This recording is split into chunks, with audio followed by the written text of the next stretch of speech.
And so it's Wall with it, bringing it up for the Nuggets.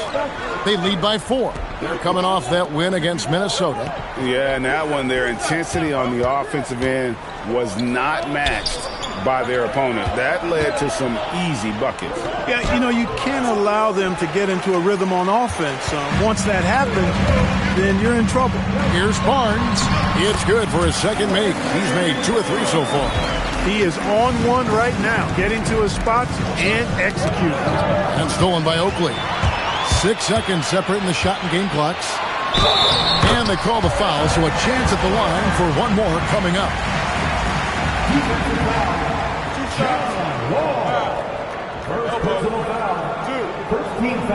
First trip to the free throw line for him tonight. So it's both teams making substitutions here.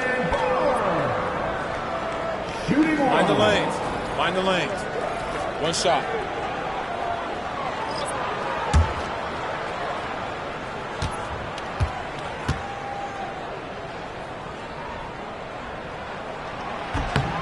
Now the free throw is good. Now leading by 1. And, you know, Harrison Barnes is an effective two-way player, becoming better every day on offense and can defend multiple positions as well. Now here's Wall. He picked up 27 points in their last win against Minnesota. And not to be overlooked, his playmaking made a difference as well. Just 5 on the clock. The Nuggets need to get a shot off here. Sinks the triple. Wall's got 6. Guys, that's just really unstoppable. He poses a ton of matchup problems for whomever he's facing. 1 quarter in the books, and it's been a close one so far.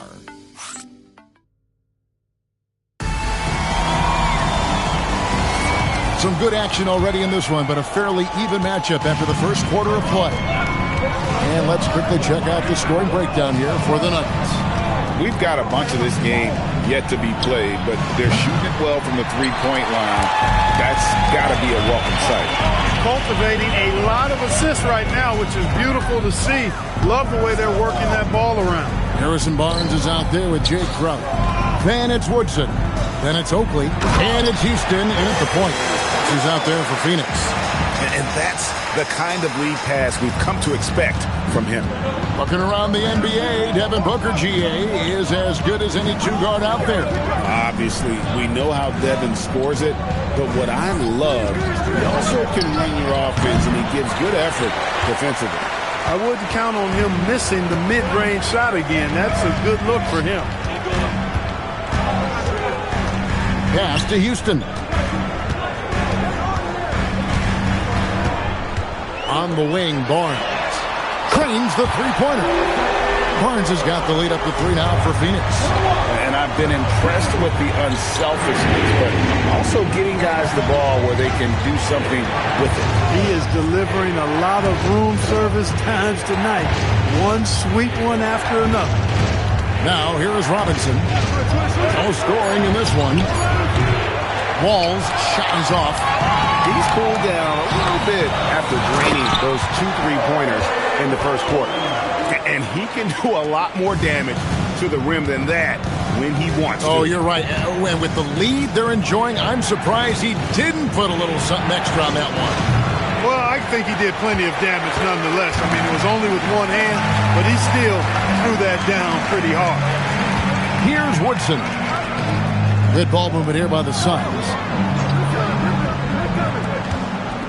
Pass to Houston. And here's Barnes for 3. Gets the three-pointer to fall. And now an 8-point Suns lead. They are shooting nearly 50% from beyond the arc, and their confidence is growing. So David Adelman's decided to call a timeout here. He's going to make some adjustments to the game plan. Both teams deciding to change it up. And a little under 2.5 minutes gone by here in the second quarter. Chris passed the Wall. To halt the run, knocks down the 3 ball. He's got 14. And this is the game plan for him. He's a big part of their floor spacing. And you know what? It's all about the long-distance game for him tonight. He's getting it done from out there. And Davis wide open. He shoots. Good, and the assist goes to Mitchell. And the Suns lead by 7. And it's Wall with the ball for the Nuggets. Len with a screen on Mitchell. Sinks the three-pointer. Great pass. John Wall is really good at finding the open man. Phoenix has gone 4 of 8 tonight from three-point land, shooting 50% on the three ball here. Mitchell passes to Woodson.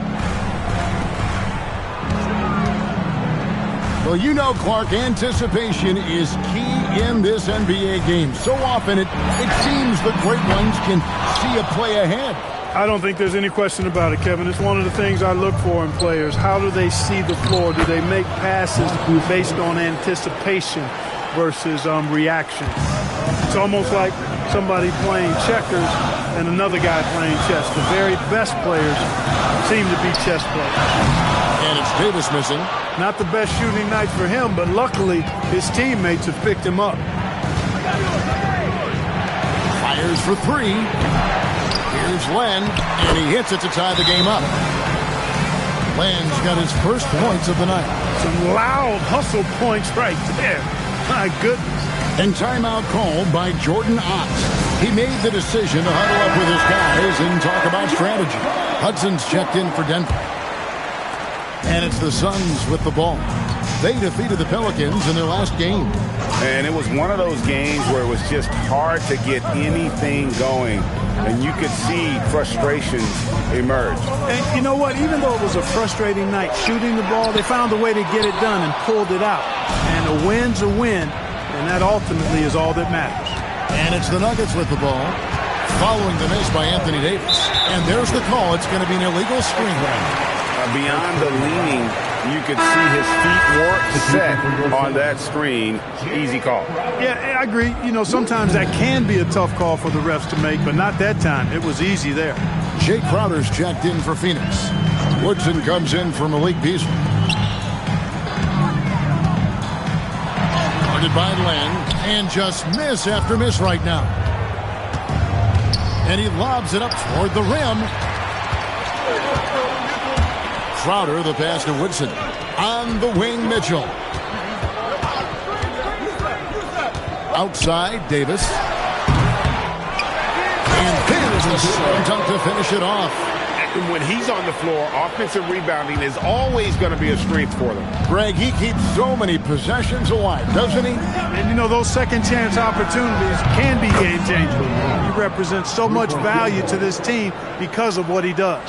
And it just seems that every pass they make is leading to a score. Just great ball movement. Lets it go from deep. Len grabs the board. Len's got his 6th rebound on the night. He's having trouble getting anything to go right now. This one for three. And again, it's the Nuggets from deep. Coming off a big game, his confidence couldn't be higher, and Coach knows it. Showing no signs of slowing or cooling down. They're going to ride him as far as he can take him. Now here's Davis. We saw him with 19 points his last outing. You know what? He's just stone cold right now. Really not sure if he's their best option offensively as they try to get back in this game. Pass to Len. Over Woodson. No good off the front iron. Suns trail by 4. Mitchell in the corner. 23 seconds left to play here in the half. Crowder, the pass to Woodson. 6 to shoot. A 3 from Davis. Offensive rebound. Good to see a player going all out when the game's this tight. You know, G.A., he knows what his job is. Control the offensive glass. You know, that time I thought he did it with authority. Tremendous putback at a time when they really need it. And the 3 ball is good. And what a first half he's having from downtown. He has been locked and loaded since the moment he stepped on the floor. So that'll be it for the first half. Fairly even battle underway in this one. The Nuggets on top as they end the second quarter with an energy burst, a 19-6 run. We've got more. They just hit a couple more threes. It's a different score. I think in this case, you just keep shooting them. I can see them getting hot in this. And this might be a good time to check. And that concludes.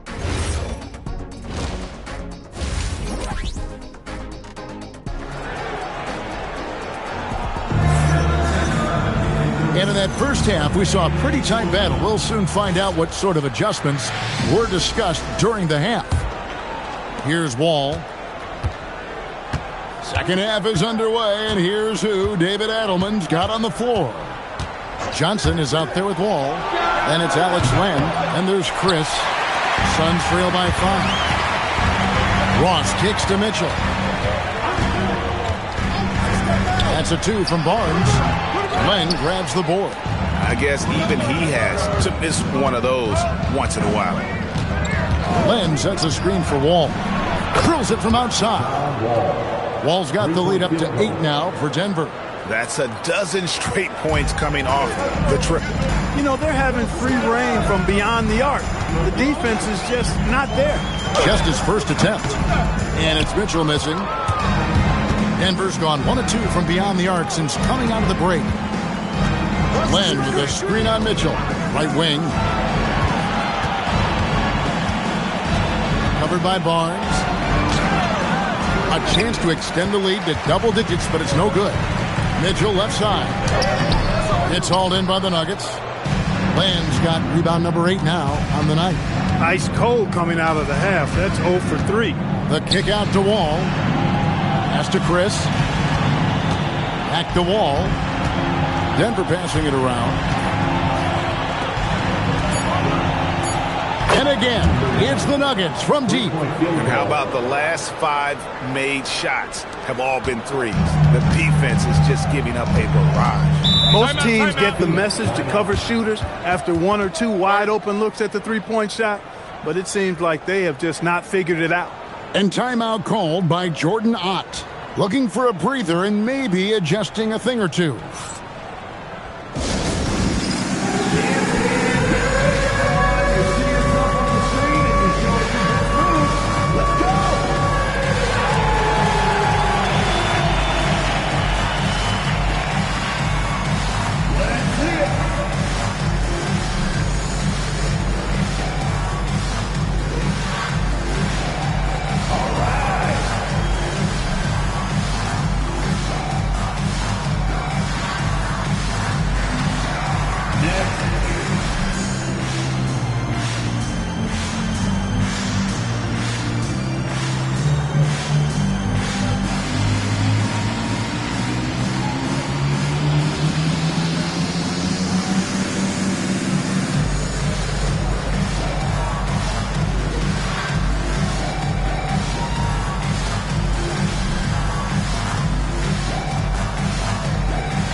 Check out the numbers for Johnson. Last season, he played outstanding. He put up about 29 points a game last season, 12 rebounds and 10 assists. And you talk about guys who just have a nose for putting up points. He is one of them. Yeah, he sure is, and he rarely has back-to-back bad games. If he has an off night, he usually follows that up with a big night. Now, here's Mitchell. Hasn't made one yet. Right side Davis. Good, and the assist goes to Mitchell. Mitchell's got 3 assists tonight. Finally, they get one to drop. That's one of their first 4 here in the third. So David Adelman's decided to call a timeout here. He's going to have a discussion on the sideline.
And let's check out a breakdown looking at some of the stats for him.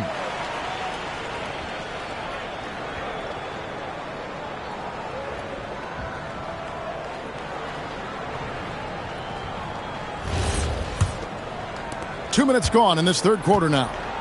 The Nuggets leading by 9. Covered by Barnes.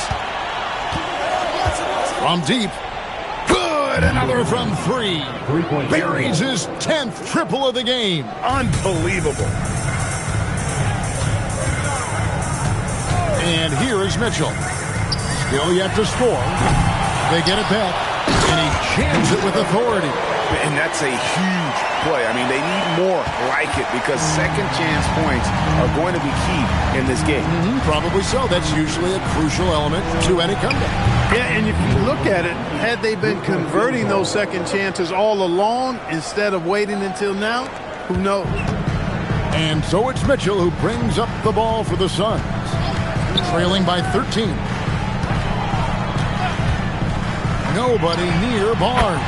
And they wasted no time getting those 3 points back. You know, if you're only looking at the way he's played offensively, you think his team would have the lead. Beyond the arc. Drains it from beyond the arc. He has 38 in the game. The defense a step slow, and you can see the results. That's 3 in a row from out there now, so they've got to do a better job contesting. Now, here's Mitchell. It's in, and he's a very efficient 5 for 6 on the game. They are just killing them on the interior. Yeah, you can't say that with enough emphasis. I mean, the defenders are just not being aggressive enough down low. You got to play with some physicality in the paint. Tries again, and oh boy, a lot of contact there, but he gets the call and will shoot 2. Yeah, nice strong finish there, nearly a 3-point opportunity. Full throttle, pedal to the metal, attacking basketball. I like that. Take a break. Take a break. 2 shots.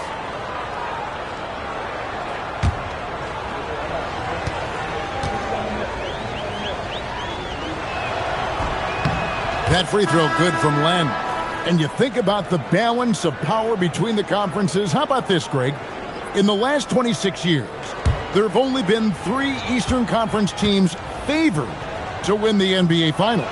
2011 Heat, the 2013 Heat, and then the 2024 Boston Celtics. So for those arguing for top 16 seeding in the playoffs, this might be your go-to stat. Here's Houston. He has yet to score, and Davis gets it to go. And over the course of his career, Davis has become a much better shooter. There's a screen by Chris. Wall looking for an opening. Knocks down the 3-ball. Wall's got the lead up to 14 now for Denver. They've given up a lot of 3-pointers here today. And their defensive rotations have been non-existent. To the inside. It's good. Now he's shooting 6 for 7. Pick works well there. Not much resistance from the D. Yeah, that's not the defense you need. You got to be tougher defensively. From past the arc. Connects again from distance. You can tell he is feeling it. Kevin, he's on fire. For Phoenix, they've gone 6 of 10 from the field in the third quarter. And timeout called by Jordan Ott. He's going to take a minute here to get things straightened out. Adjustments are a part of the game, and the coach sees something he doesn't like here. And you know what? We'll see what changes he makes coming out of this timeout.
assists. Really a good job of sharing the ball and utilizing every player on the floor. Not too many people recall their free throw shooting last season, but it really was outstanding. D8, when they got chances at the line, they made the most of them.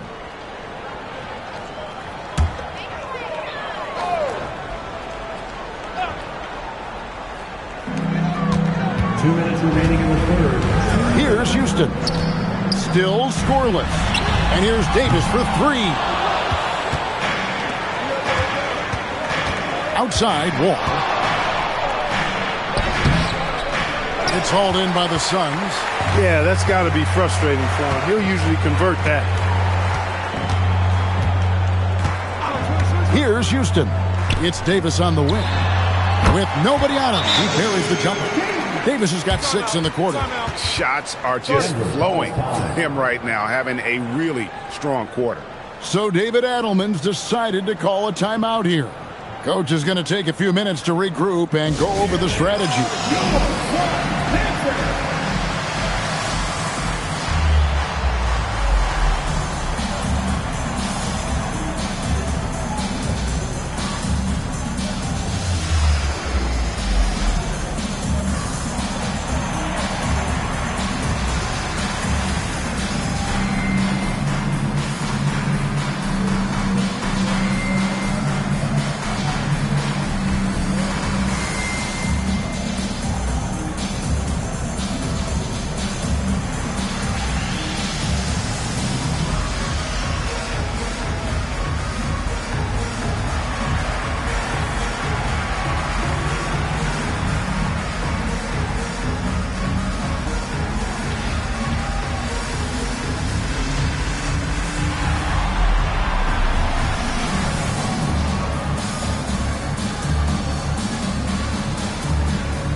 Changes for Phoenix. Oakley comes in for Anthony Davis. And Woodson subbed in for Terrence Ross. And then for Denver, Lee comes in for Dennis Johnson. And Hudson subbed in for John Wall.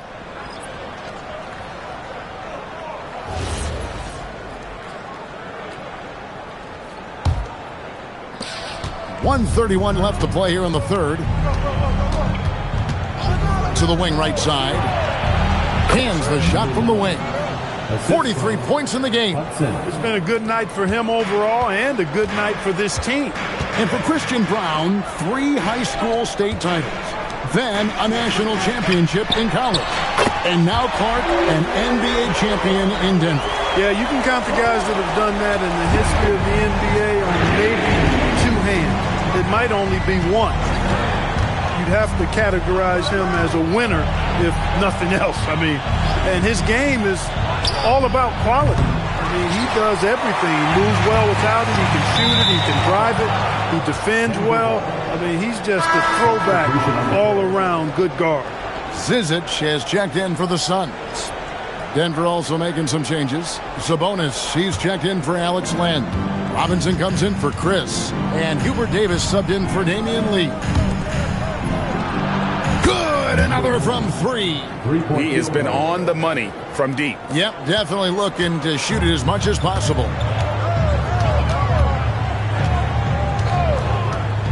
26 seconds left in the third quarter. And the whistle blows as the basket counts. And a 3-point play chance right here on free throw coming up. And he's got his first chance at the line here. And Phoenix making a change here. Mitchell's checked in.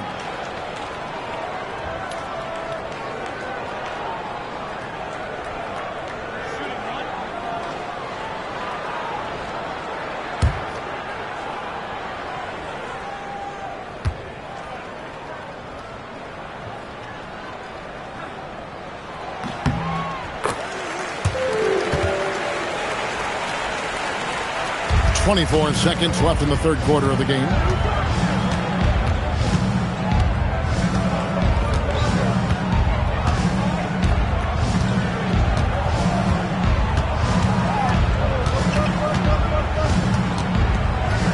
.4 on the shot clock. He's feeling it. He can't get that one to fall. And here at the end of the third quarter, it's a double-digit ball game. Nuggets lead by 12. And fourth quarter basketball will be coming your way on.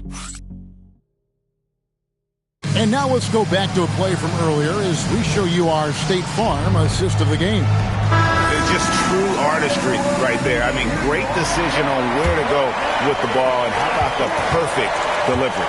And they'd love to see every possession end this way. True team basketball. And there may not be a lot of drama down the stretch as we head into the fourth quarter, but stranger things have happened. Davis is out there with Zizic. Then it's Mitchell. Then it's Jay Crowder. And it's Woodson at the two-guard position. So that's the lineup on the floor for the Suns. Pass to Hudson. Fires the three. Anthony Davis grabs the miss. Davis has got his fourth rebound in this one.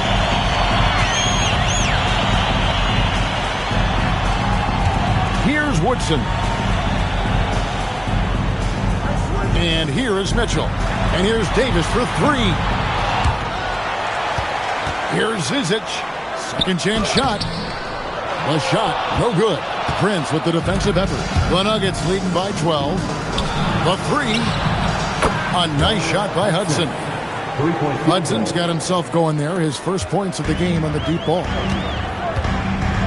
Pass to Woodson. Davis against Robinson.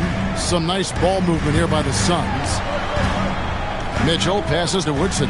The three from Davis. Phoenix, no good that time either. He's trying to get himself into a rhythm, but at what expense? And the ball goes out of bounds. Last touch by Wall. That is just a careless turnover. You've got to be smarter in those exchanges.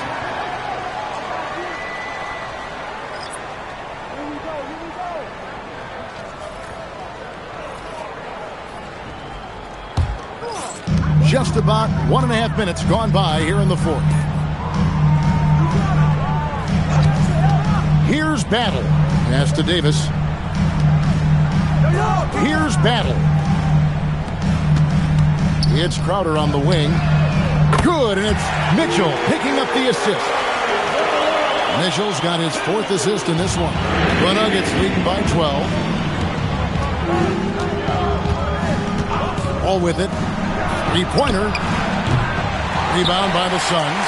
Oakley's got 6 rebounds here tonight. Mitchell kicks to Davis. Shoots over Len. And it's Davis missing.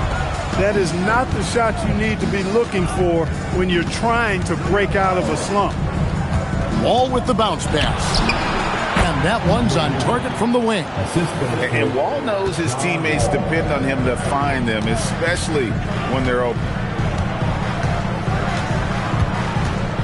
Now, here's Mitchell. Davis in the corner. Shoots over Len. Not enough on that one as it misses. Denver's gone 1 of 3 from outside the arc since we've reached the fourth quarter. To the middle. And he uses the glass on the layup. And the Nuggets lead by 16.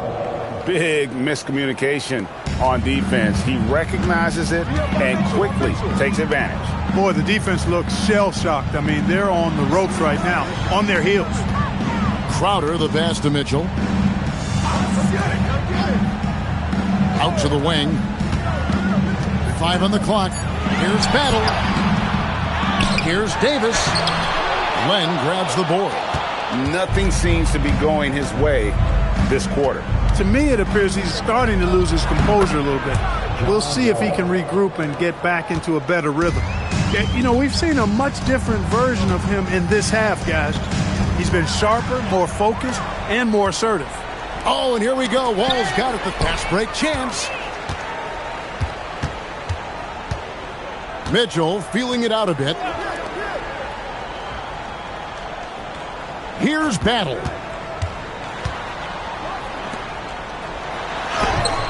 Len with the block. Outside, Wall.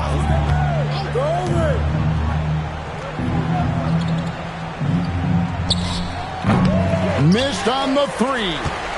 Suns trail by 18. Here's Davis. The 8-footer. The shot is off. Wow, what a rough second half for him shooting the basketball. Maybe you adopt a pass-first mentality at this point. Defended by Crowder. Another chance here. That's off. And it's Mitchell with the ball for Phoenix.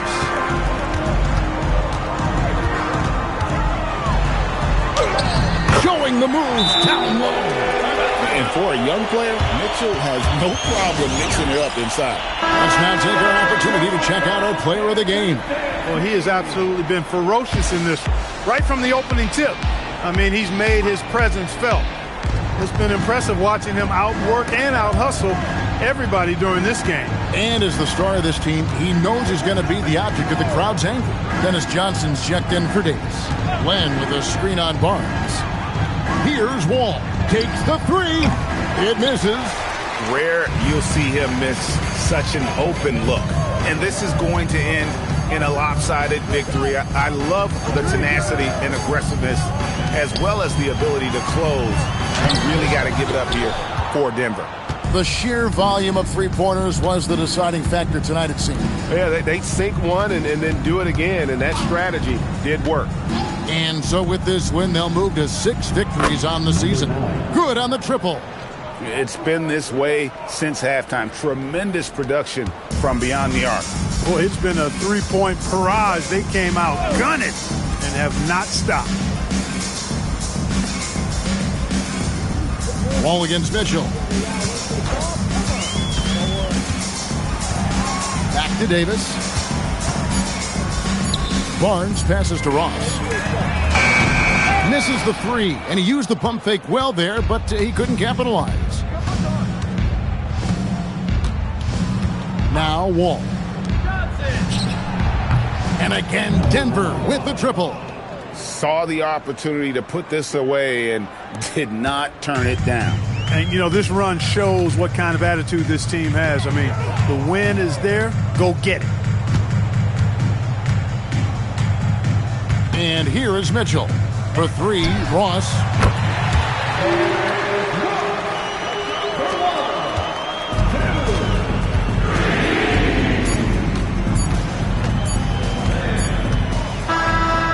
So it's the Nuggets winning this one easily.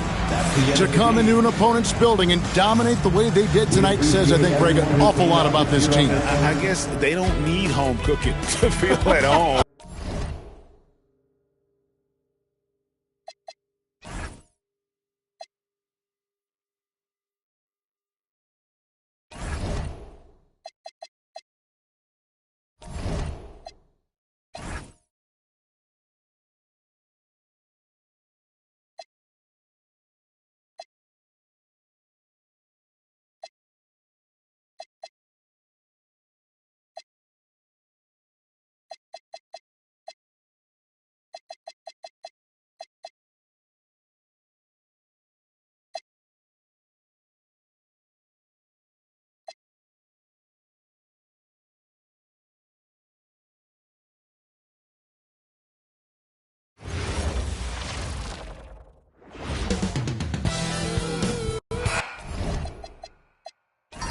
Welcome, everyone, to NBA basketball on 2K Sports. I'm Brian Anderson, courtside, along with Grant Hill and Tim Legler. Allie LaForce will be joining us in just a moment. Here are the starters for Oklahoma City. We've got Kyle Kuzma, and it's Parrish in at the 5. Sanders with a rebound. Well, not a whole lot of experience, but you watch Jaime Jaquez, Tim. He looks like a 10-year vet out there. Yeah, BA, part of that is because he's a 4-year college guy, and now he's plug and play. He's got great footwork, he's tough, and he has a high IQ for the game. Shot clock at 6. Jacks up a 3. Count it. 1 for 1 to start the game. This is how you begin a game. Set the tone right from the jump. Always good to see the ball go through the net early. You know there's not a lid on that thing. To the right side. And right away, they match it with a three-pointer of their own. Oh, you gotta love the back and forth, showing real confidence at the arc. And when you give up a 3, there's always this instinct to try and get it back immediately. Drills it from deep. And that's what they want to do. Get him open looks early. To the paint. Stolen by Gafford. And pushing it up. Here's Miami. Ball's going up the court. Here's Carter Williams. Oh, and there's the whistle on the shot. So 2 free throws for him coming up. That'll belong to Kyle Kuzma. I like that. I mean, some physical play inside. He's not about to give up any easy baskets.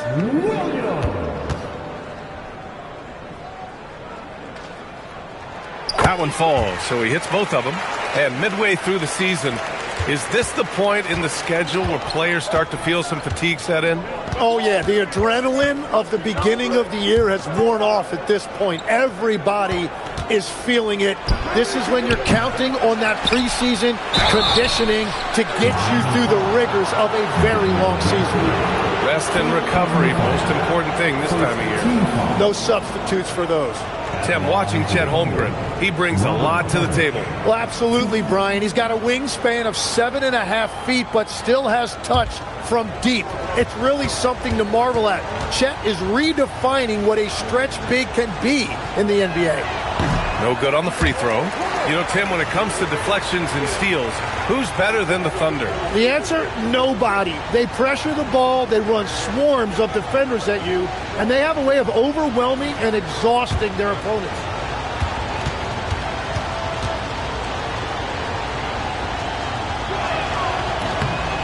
Good on the second one. And, Tim, some have said that the hardcore Heat culture doesn't work in today's league. Well, there certainly is a different mindset in the modern player. And the Heat organization was always known for working players the hardest. But now they have to ease back, but still be tougher than most. So it's the Thunder now, after the basket by Miami. And that'll be Oklahoma City's ball as it goes out of bounds. Thunder able to keep possession. And around 2 minutes played here in the first quarter. Kuzma, that's good. Oh, good seeing Kuzma knock it down from deep. Wanting to keep getting better from there.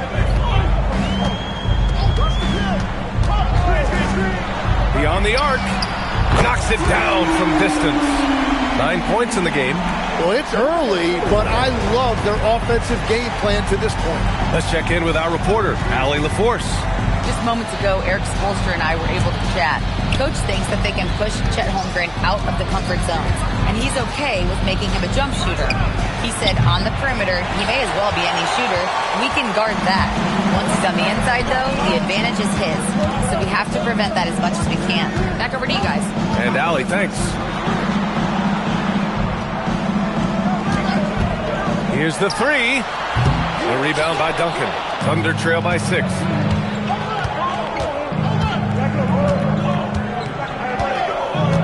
To the wing on the left. Here's Moncrief. Nice shot from the wing. Love that look there, locating his teammate and creating an easy basket. And first quarter, we're about 3.5 minutes in. Counted from distance. And another bucket for him. What a quarter he has had. The Thunder have gone 3 of 6 from the floor.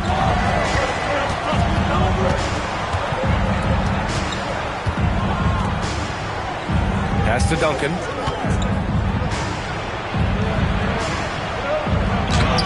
Rebound Miami. They put up a nice win against Sacramento last time out. They were really in control of that game, played well as a team, and really made sure they didn't have to sweat it out at the end. And that's always the goal. Put them away early if you can. Here's Moncrief, and he makes it. Moncrief's gotten his second bucket. That was not an easy move. I mean, especially against that length. Well, that's a tough shot. The contested mid-range jumper, not exactly an analytics favorite. And so it's Kuzma who brings up the ball for the Thunder. It's a 5-point game. Yeah, Kuzma has gotten pretty good at this, spotting those open guys who are prepared to shoot. The Heat have gone 5 of 8. Solid opening quarter for them. And he drops in the layup off the glass.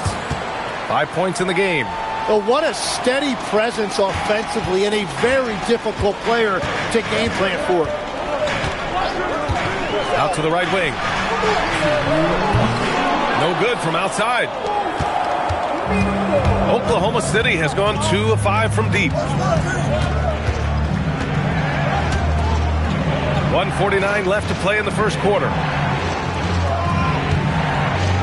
Three-pointer. He buries it from 3. They keep trading punches. Both teams in a groove early. Well, if you love high-scoring games, you came to the right place. So both teams changing it up here. And looking at this last month, here are the NBA teams that have been outstanding at reading the opponents and picking their pockets. Number 1, the Heat. They've really gotten after it at the defensive end, and that's been generating turnovers. There's a minute 40 left in the first.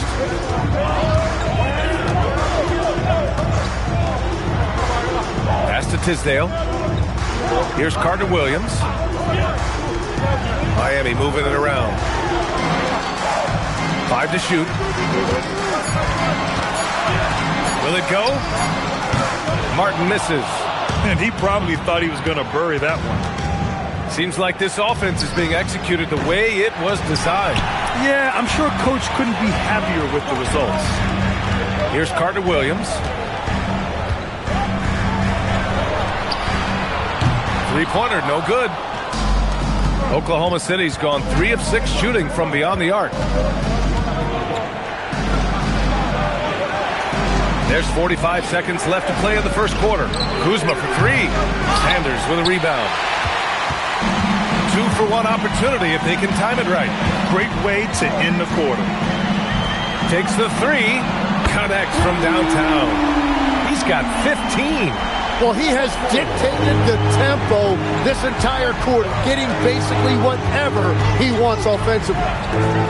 Kuzma for 3. Hits the trifecta. And the Thunder lead by 2. Oh, you gotta love the back and forth, showing real confidence at the arc. And when you give up a 3, there's always this instinct to try and get it back immediately. Pass to Tisdale. The shot misses. And at the end of 1, both teams putting up some points. It's the Thunder up by 2. And we'll be...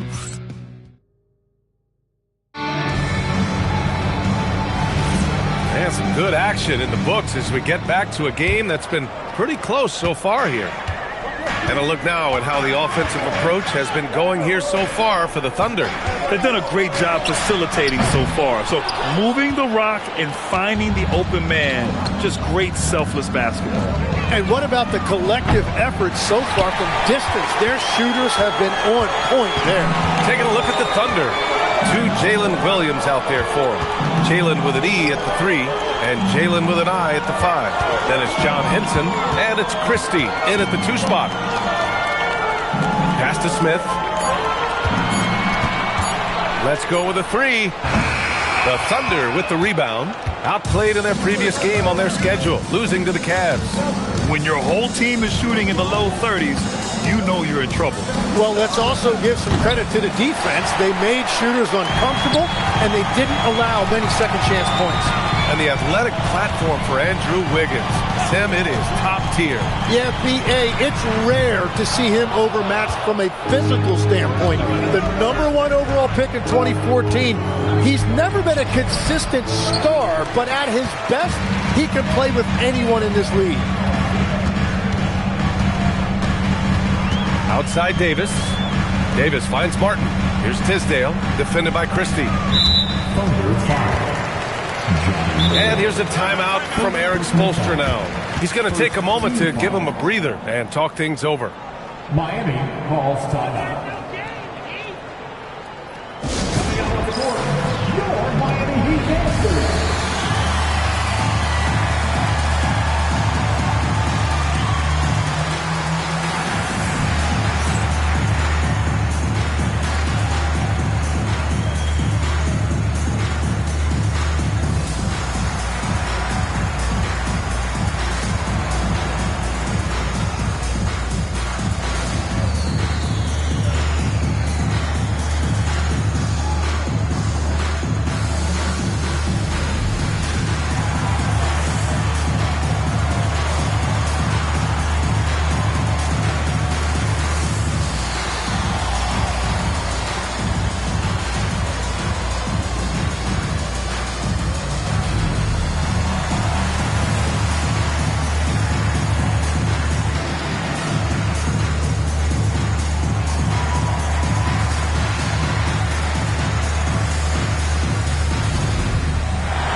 group getting ready for Oklahoma City.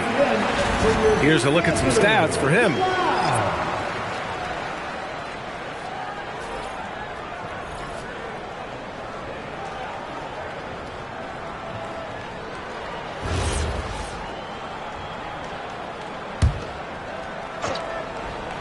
Second quarter here, just over a minute and a half played. Nails it from beyond the arc. And we're playing about as much defense as they did there. Not nearly enough. Puts up a deep three. Sinks it. What range from downtown. He's got 11. And the lead just keeps changing hands. 5 times already, and we still haven't gotten out of the first half. Trying to come right back with a 3 of his own, but it's no good. Oklahoma City has gotten 5 of 11 threes to drop so far in this game. And there it is for him. Now it's a 4-point Oklahoma City lead. Well, that's what you're trying to do offensively. Get a shot close to the rim. And the 2025 postseason showing how far the Heat have to go, Legs. That was a 4-game sweep at the hands of the Cavs by a record combined margin of 122 points. Then again, over the regular season, Cleveland did win 27 more games, so the outcome wasn't entirely surprising.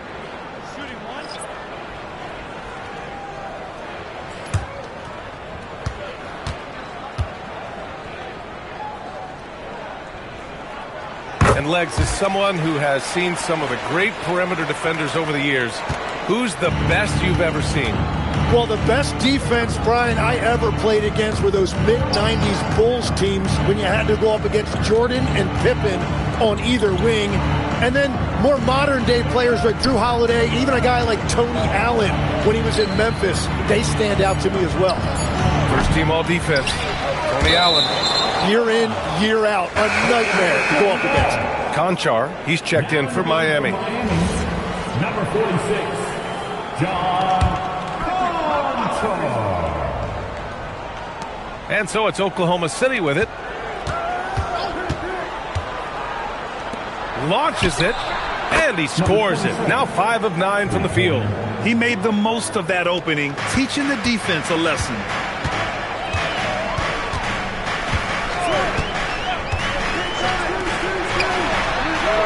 And they waste no time getting those 3 points back.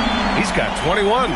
Even with all the threes he nailed in the first quarter, the defense still hasn't made the proper adjustments. A moment to hear from Allie LaForce. Hey, Brian. The Miami Heat said Coach Eric Spoelstra talked about their approach, and he said, you got to try to take control of the game, set the tone, and play consistently throughout.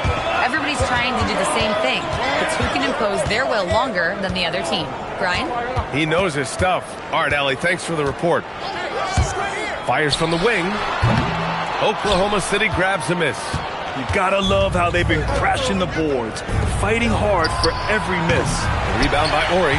And the defense got away with one there. I mean, that's a shot he typically makes. To the middle. Here's Gafford. It's blocked. Ori passes to Conchar. 6 to shoot. Pass to Ori. Fires from deep. That shot off. Oklahoma City has gotten 6 of 13 shots to go from outside the arc. I love the throwback basketball. Work it down low and set up your teammate. Heat trail by 3. And here's a timeout from Eric Spoelstra now.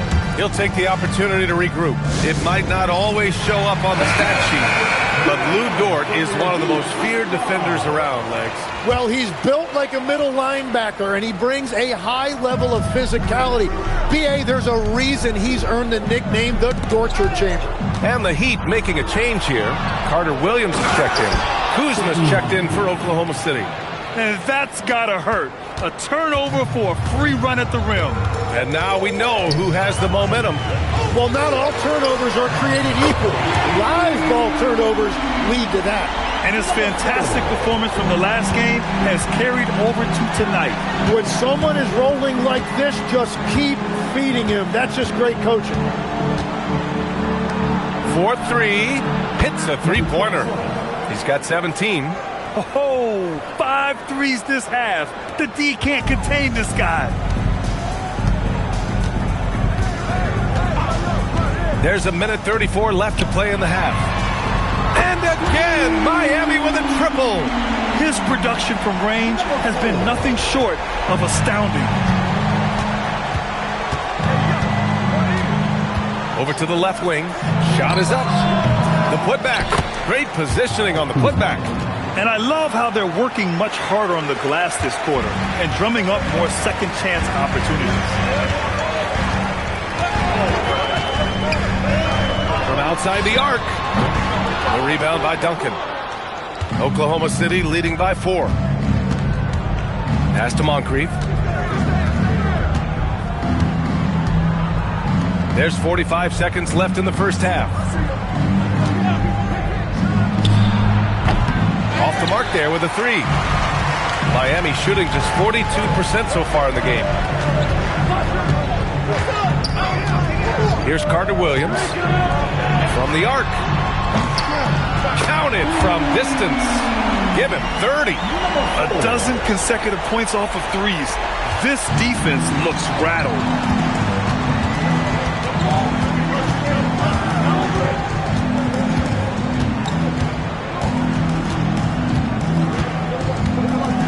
Pass to Duncan. On target from range. And the Thunder lead by 4. These teams are finding the range, showing a lot of confidence. Yeah, he was so ready to answer that. These teams are just battling. And the first half comes to a conclusion in a game that's been very close so far. Oklahoma City ahead, up by 4. And time now for the halftime break with the third quarter soon to follow on 2K Sports.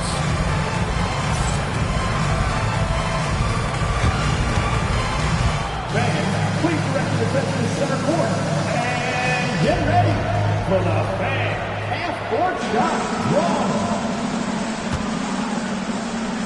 They're measuring up the shot.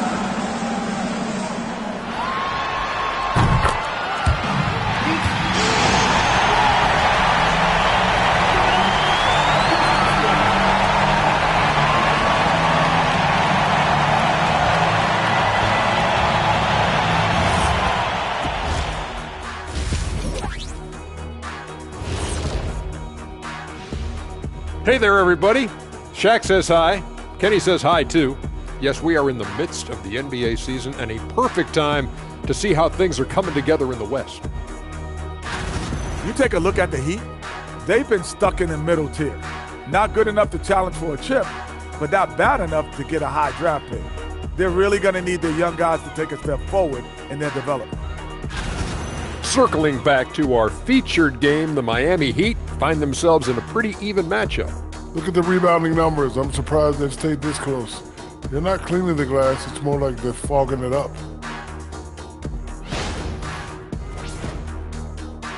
And that's a wrap on halftime.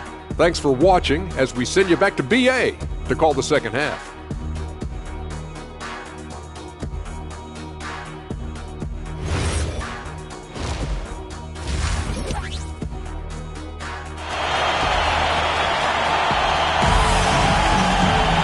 We've got second half action for you, and if the next couple of quarters are similar to the first, this one could go down to the last possession.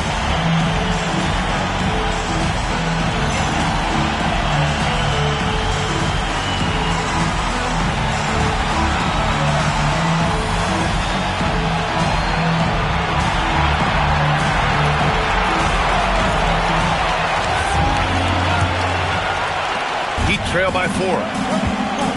They've got Michael Carter-Williams, and it's Sanders in at the center position. That's the group in the game for the Heat. The jumper from the wing off target. Well, he usually brings rain from there, but not this time.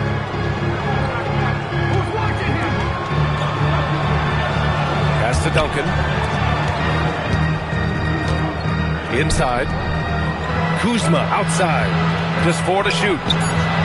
And another 3 for Oklahoma City. Just incredible. I mean, he's really making it rain out there, knocking them down one after another. This defense is trying to stay connected to him, but he is on a mission. The 3 is up. Good! Another from 3. Buries his 10th triple of the game. Unbelievable, B.A. Unbelievable. And if you're just joining us, we've played just over a minute here in the third. Pass to Duncan. Here's Moncrief. Tried to answer back, but that three is off the mark. Here's Carter Williams.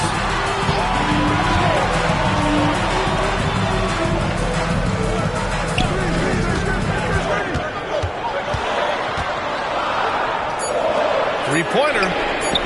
Oklahoma City grabs a miss. Duncan's got 4 rebounds now. The three ball. He's got it. His 9th make out of 15 tries. And a big reason they have this lead is the way he's shooting the ball. And now around 2 minutes going by in this half. Good work there as it goes. Give him 35. Well, his production is not in question now if he could just get his teammates involved. Well, Tim, he possesses that classic European combination of size and skill. The 6'10 Serbian, Nikola Jovic. Yeah, the finesse game is there. Vision, shooting touch. But, Brian, he just needs a bit more physicality to really round out as a player. And here's a timeout from Eric Spoelstra now. He's going to gather the troops and talk it over. And, Grant, when talking about certain players, we hear expressions like, he does the little things, or he does the dirty work. What does all that mean exactly? You know, it's about what doesn't show up in the box score. Setting good screens, winning those 50-50 balls, hustling back on defense. Often, it's just as important as putting up those points.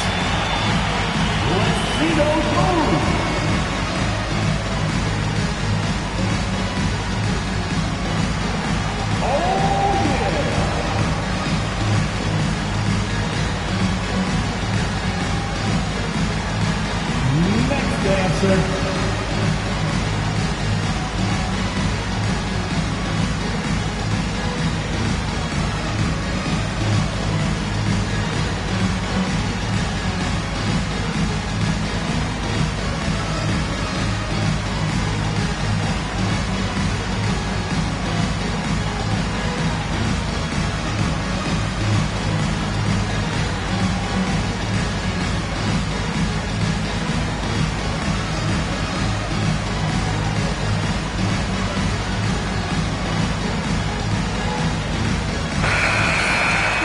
A look now at the leaderboard to see which teams had the toughest defenses this past season.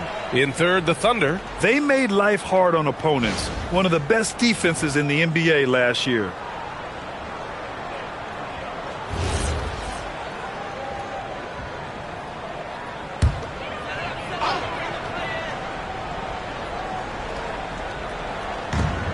Second half of play here with just under 2.5 minutes passed.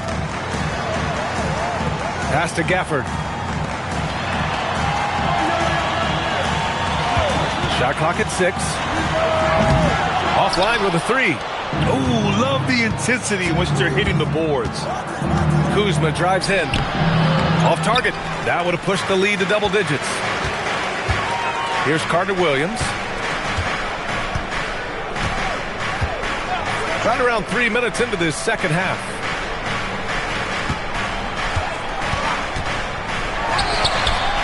No good with the triple. Thunder leading by 8. Here's Moncrief. Give him 8.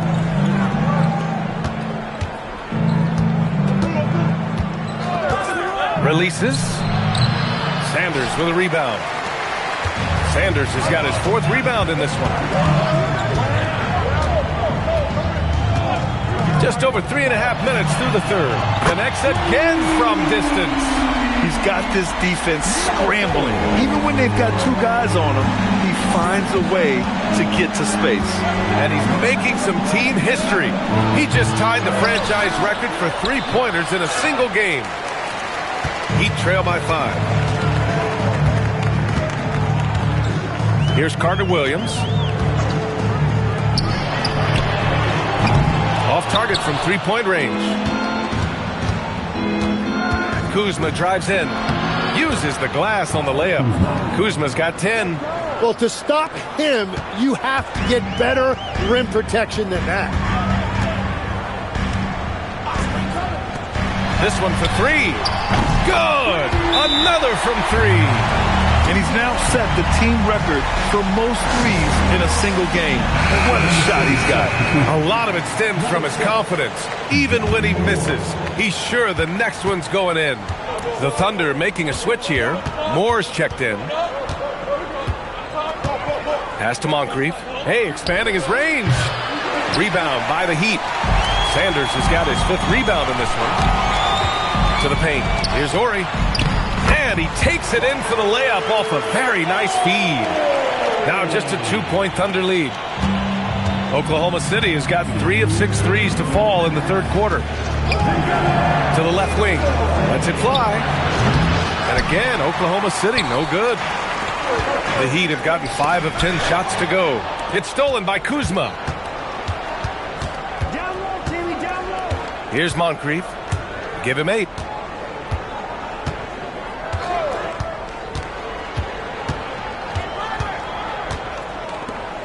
Just 5 to shoot. Pass to Duncan. Rebound Miami. Miami moving it around. 1:14 left in the 3rd quarter. And again for 3. Ooh, you can tell he's feeling it right now. The BA, he's on fire. Here's Moore. Still no points. On the wing, Kuzma puts up a 3. Ooh, coming through again. Shooting 5 for 7 now. And both teams running long-range plays that are working. Yeah, just going back and forth. It is really competitive out there. Pass to Moore. Kuzma, right side. And here we go, the Heat fast break. Here's Ori. Rebounded by Kuzma. Thunder with a lead. Now 5 seconds separating the shot clock and the game clock. The 3 is up. No good. The Heat have gotten 6 of their first 12 shots to drop in this 3rd. Here's Carter Williams.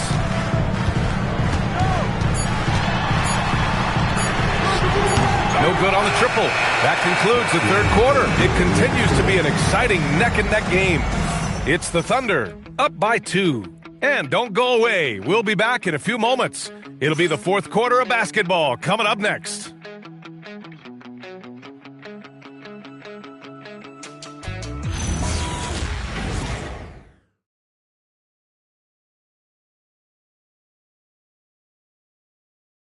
And a moment now as we take a look at our State Farm assist of the game.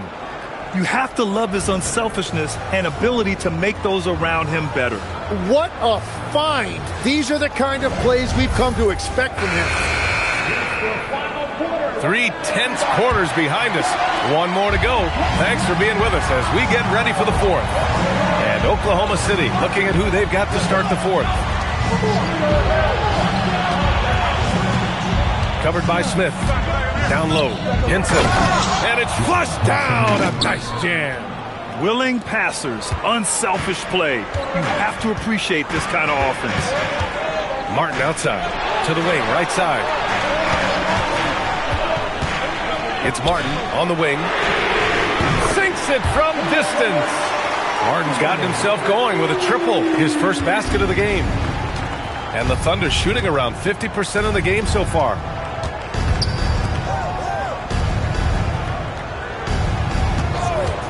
From deep, here's Henson. Soft touch off the glass. Henson's got 4 points this quarter. In crunch time, trying to get the foul, the bucket, or both. A little over a minute of the 4th quarter gone now. Pass to Smith.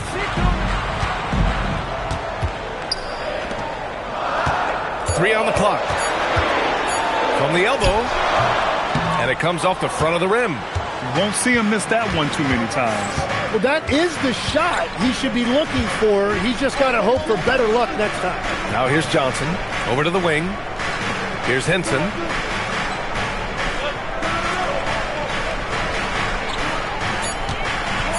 Oklahoma City's got to hurry. They got to get up a shot. Drobniak, no good. Heat trail by 3. Up top, Smith. To the inside, Tisdale. It's deflected. And so it's Johnson with it. He brings it up for Oklahoma City. They played a great fourth quarter defensively, allowing only 3 points. And a closer look here at the hustle stats for the Thunder. I mean, those swats, they can get into your head, make you think twice about shooting it. So it's about more than just those block numbers. I really like their effort in transition tonight, constantly pushing the pace and then turning that into points. If you're just joining us, fourth quarter here. We're just over 2.5 minutes into it. Top the end. And it's Martin with the rebound. Miami has gone 1 of 2 from deep in this quarter. Misses, and the dry spell continues. You have to defend the three-point line. They got lucky he missed that one. Pass to Henson. Covered by Smith. Outside Johnson. Nice ball movement by Oklahoma City. Here's Henson. It's tipped. And here's Johnson. No good on the three. Martin, the pass to Smith. Here's Tisdale. Again, the Heat misses. Thunder leading by 6. We played just over 3.5 minutes now in the fourth quarter. Covered by Smith. Here's Henson. Fires the three. Connects from downtown. Give him 35. Their ball movement on this run has been tremendous. It's led to a lot of good, clean, open looks. Timeout. And so it's Eric Spoelstra with the timeout here, rallying his guys to make sure they all know the plan. All right, let's get a report from Allie. Over that last break, I got a chance to hear what Eric Spoelstra said to the team. He ripped into their perimeter game and their energy level, saying to his guys, you're just running through the motions out there. There's no hustle or desire to chase them off the three-point line or to try to get open looks from deep on the other end. Guys? Okay, good stuff. Thank you, Allie. He launches. Shot's no good. Well, he better focus now. His efficiency is dropping, but there's enough game left to make corrections. Here's Duncan.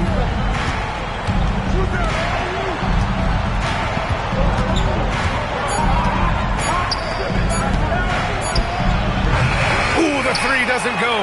Heat trail by 9. Gafford outside.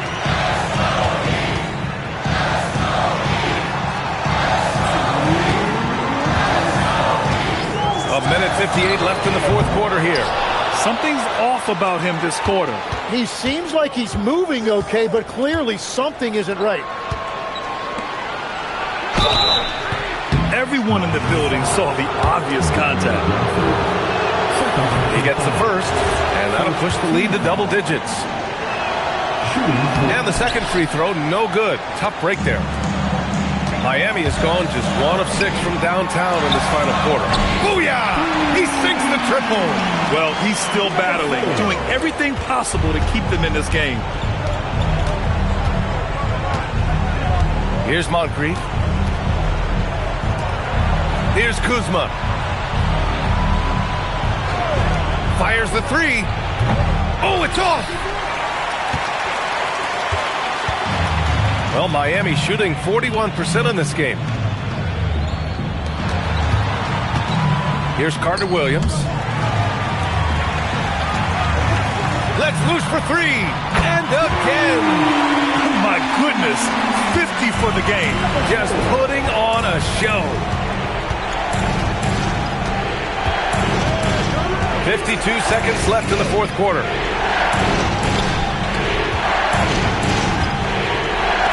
Kuzma can't hit it.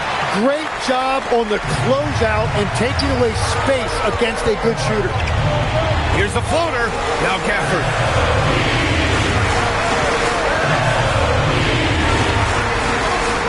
They set a pick. Knocks down the trifecta. Wow. That takes steady nerves right there. Completely unfazed by what's at stake. That's just clutch. And he commits the intentional foul. And a smart choice right there. I mean, you can't allow them to just drain the clock. Good on the first, and that'll put him up 2. And he hits both free throws here, and it's a 3-point game. Calm under pressure, and every point here means a lot. And so it's Eric Spoelstra with the timeout here. The pressure is on, and he's got a plan to share with his guys. What do you think is going to be their best move at this point? If they leave the arc open, take it. But it may be safer to get a quick 2 and then foul. You're definitely going to have to get a 3 here and then count on them to miss free throw. And an intentional foul there stops the clock. He hits the first one, and that gives him a 4-point cushion. And so he drops them both, and it's a 5-point game. Stepped up to the line, and he took care of his business and guaranteed the win. For 3, out of bounds, it'll be Oklahoma City's ball. Not sure what exactly happened there. It didn't look like they were on the same page.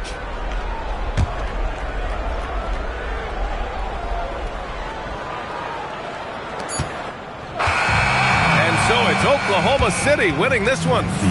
This was a hard-fought, well-earned victory for them. They had to dig deep to come out on top.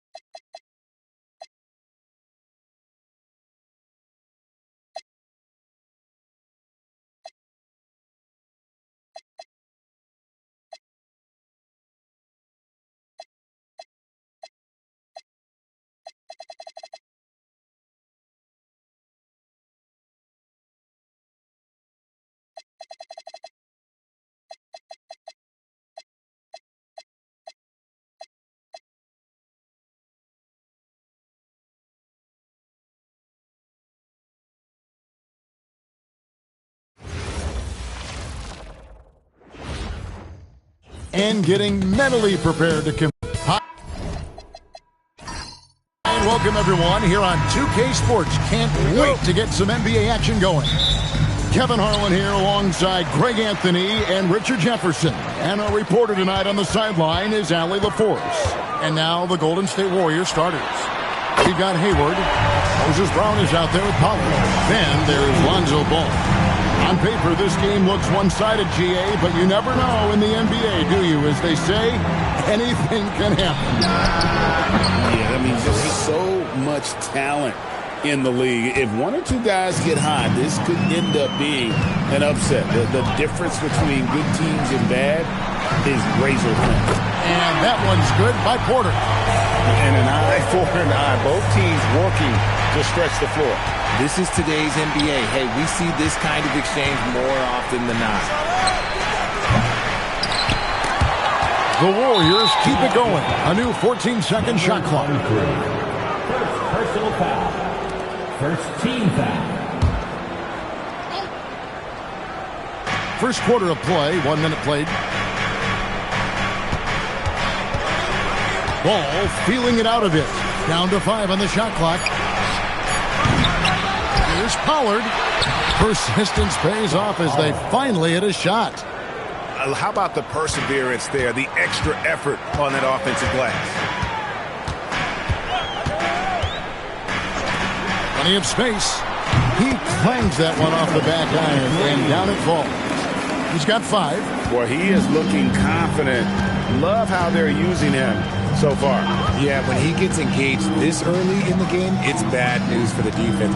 He can roll this start throughout the rest of the game. Here's the screen.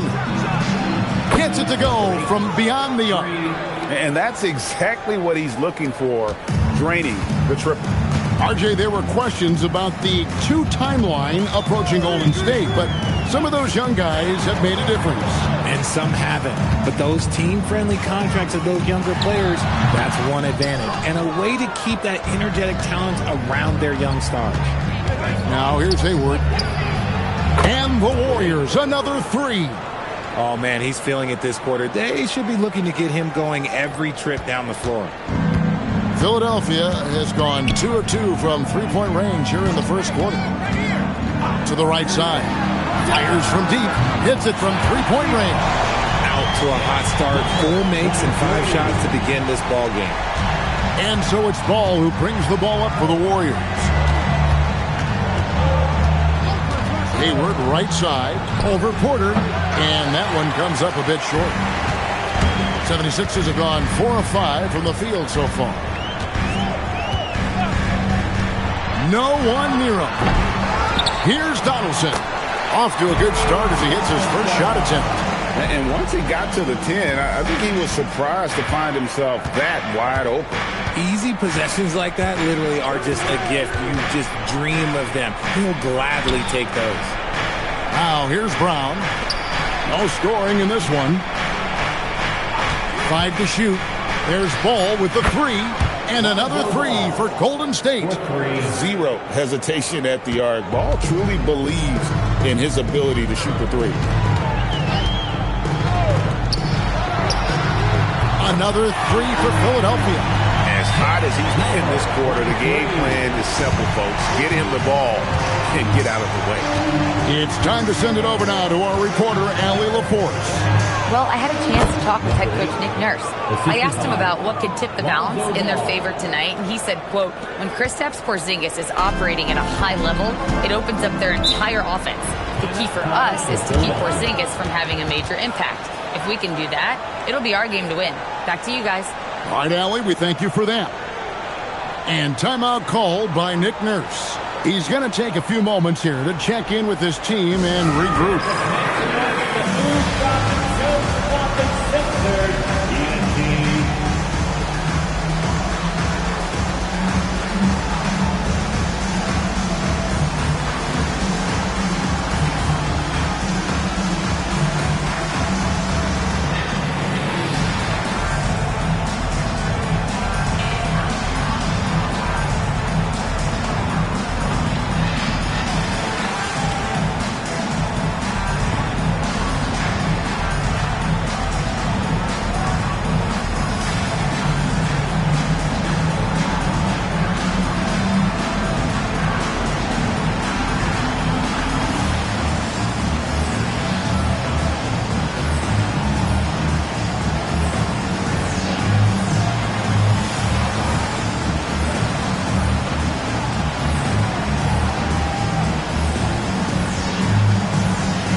And now a look at the 2K leaderboard to see which point guards have been playing the best perimeter defense during the last month. 5th on the list, Chris Dunn.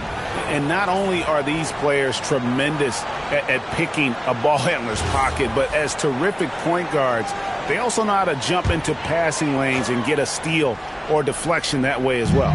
Yeah, it's just not their quickness or their hands that have them at the top of the list. It's their defensive instincts that set them apart.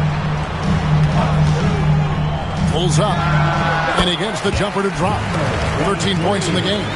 And the lack of effort to fight over the screen there makes that an easy shot. Yeah, as soon as these guys feel contact, they are just disappearing like they're not even there. You got to show some fire and keep defending.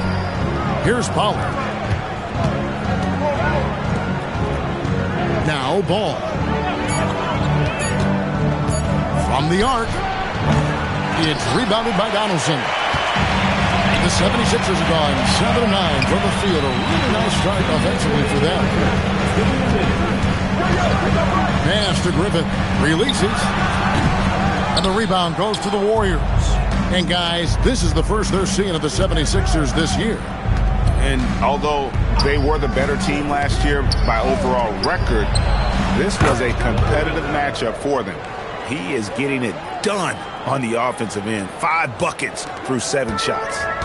Last game for the Warriors, it was a loss to the Raptors. Over to the wing. Back to Dunn.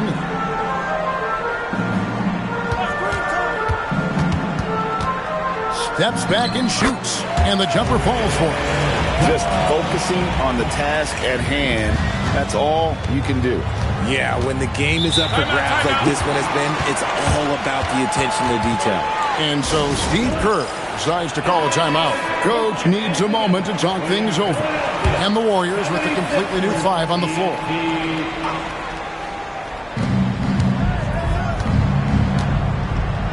Parker passes to Claxton. Golden State moving the ball around. Parker finds Claxton. Clock at 4. Beat the shot clock, but it's off the mark. Seems like he changed his mind halfway through the layup, tried to go to something else, and flat out choked it. Dunn passes to Cousins. And the plan going into last season for the Sixers, Richard, was win now around their veterans. But now they have some great younger talent, too. And with the health of Embiid and Paul George, a change to the younger players is not a bad idea, but it's still a tough decision.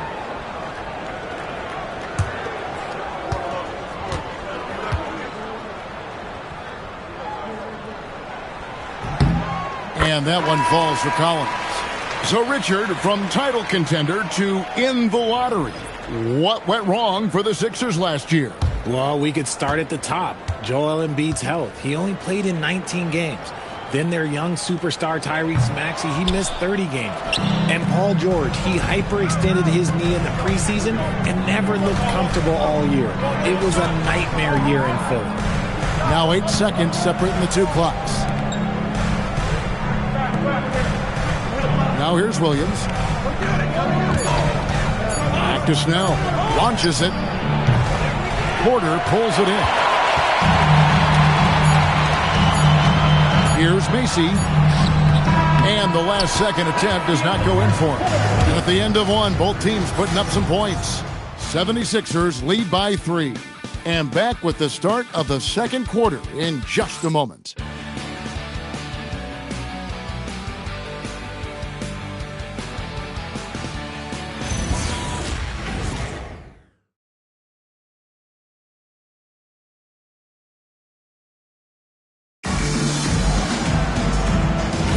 And some good action in the books as we get back to the game that's been pretty close here so far.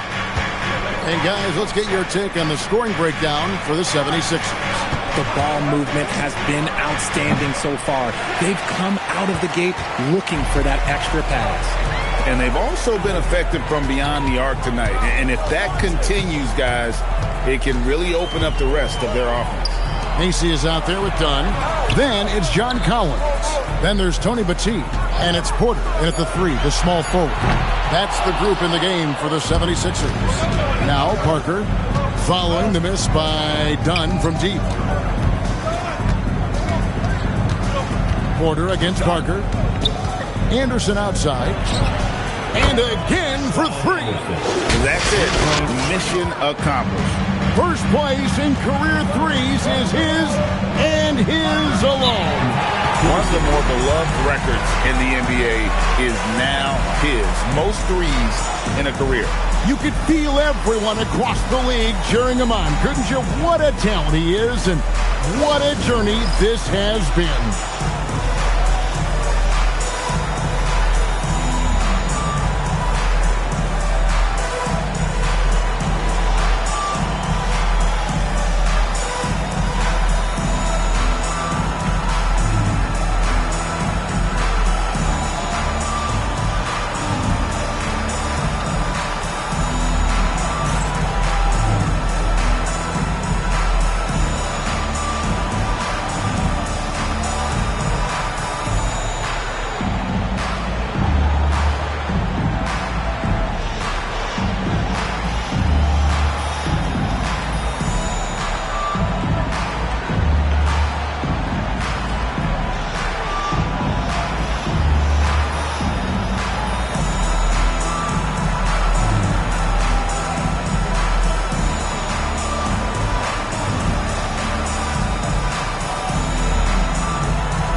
Both teams will make substitutions.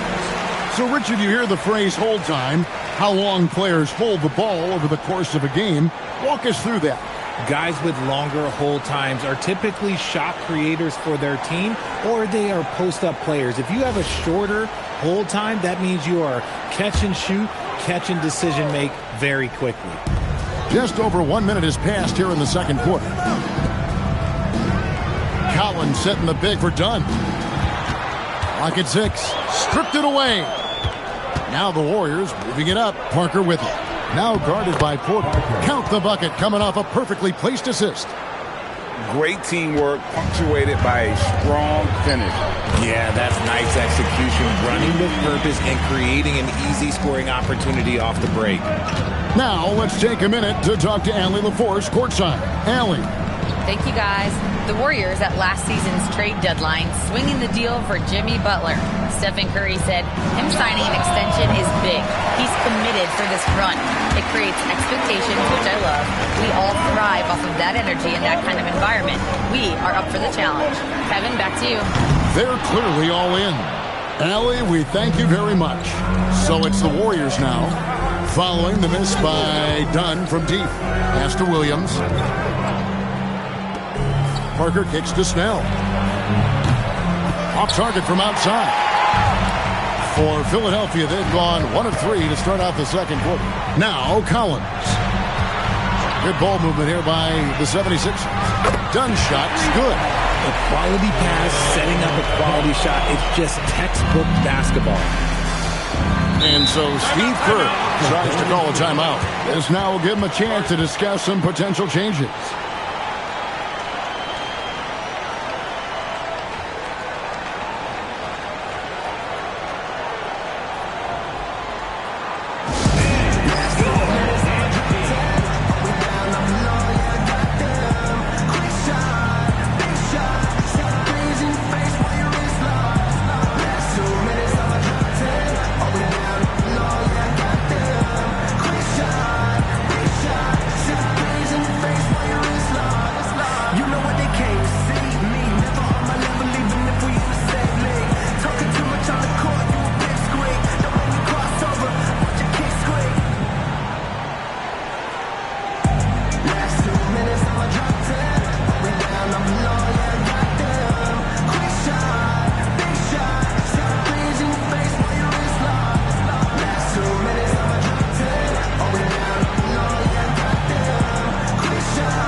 Changing it up here. I see the stat sheet here for him.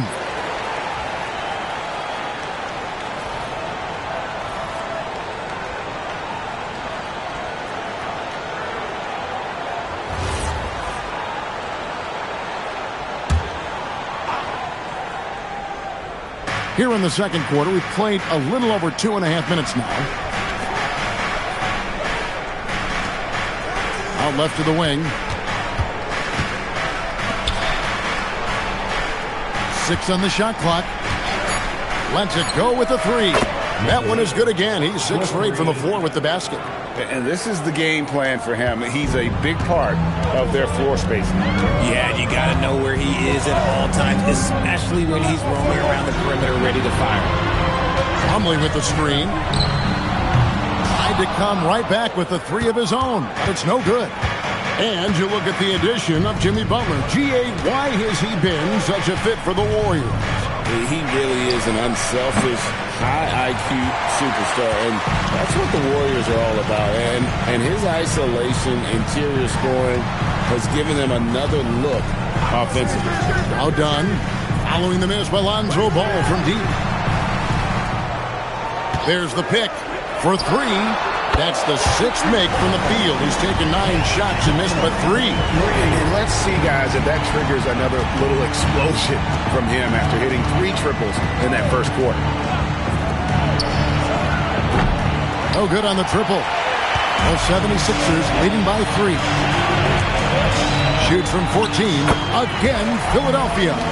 Fleshing out his game more and more. I really like seeing Porter go to work inside. Ball with it. Lets the three fly. And another one in the scoring column for him. He's 7 of 10 from the field. And what a huge performance for him. I mean, he drained 3 3-pointers in that first quarter, and he's got 2 more here in the second. And timeout called by Nick Nurse. He made the decision to huddle up with his guys and talk about strategy.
Simone Fontecchio.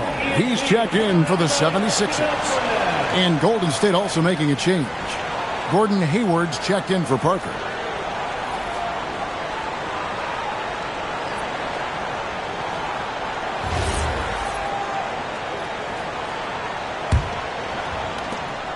The 76ers leading. Plumlee sets the pick for Dunn.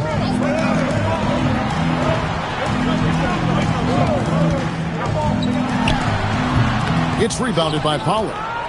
No clue how he misfired on that shot.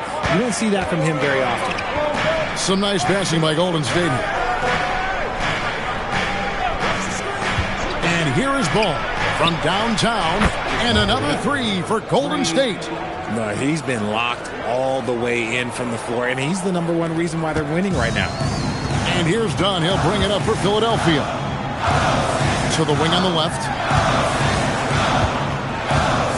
There's the screen. And the rebound goes to the Warriors.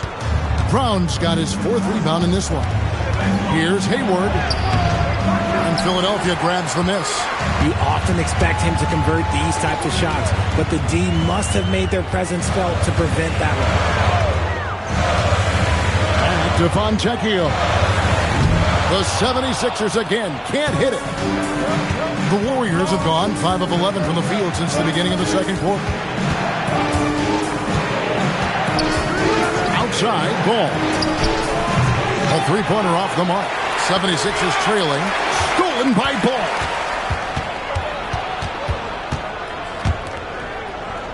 .55 seconds left in the second quarter. Buries it from three-point range. He's got 25. Oh, great ball movement there. There's 48 seconds left in the first half. They need this. Number 12 goes in. He's made 7 of 12 now. For real. Come at us, and we're coming right back at you. Yeah, I love the competitive fire right there. You drain a triple on us, and I'm coming for my revenge. And he can't answer back. The three-pointer offline. 19 seconds left in the first half of basketball.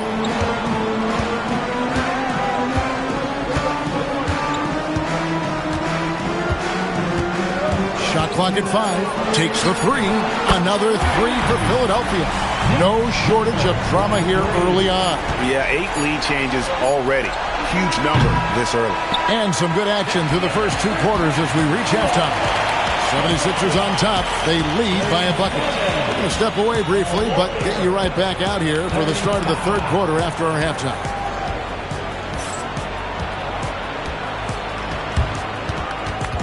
Fans, please direct your attention to center court and get ready for the fan half-court shot.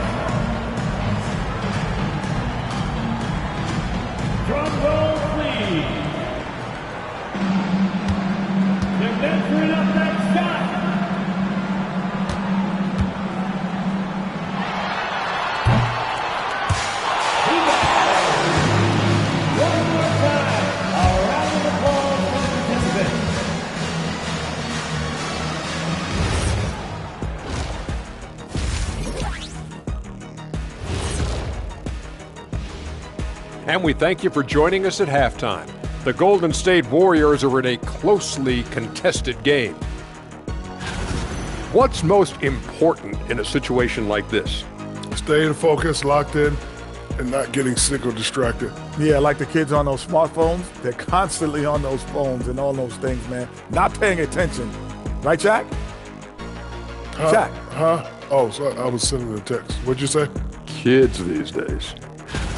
He's been hunting for a shot pretty much all first half, and why not? The results speak for themselves. From the naked eye, he just looks like he wants it more than anybody else on the floor. Ernie, what is a naked eye? I was just about to say, isn't the eye always naked? It is. Well, no, if you put glasses on. Ooh. Are glasses like clothes? Eye clothes. Let's start a new company, Kenny.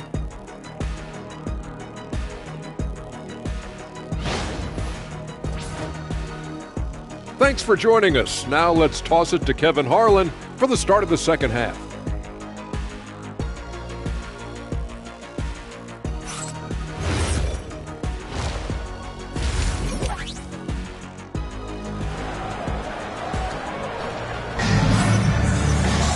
And as we get into this third quarter, as we've seen so far, neither team able to create much separation on the scoreboard yet.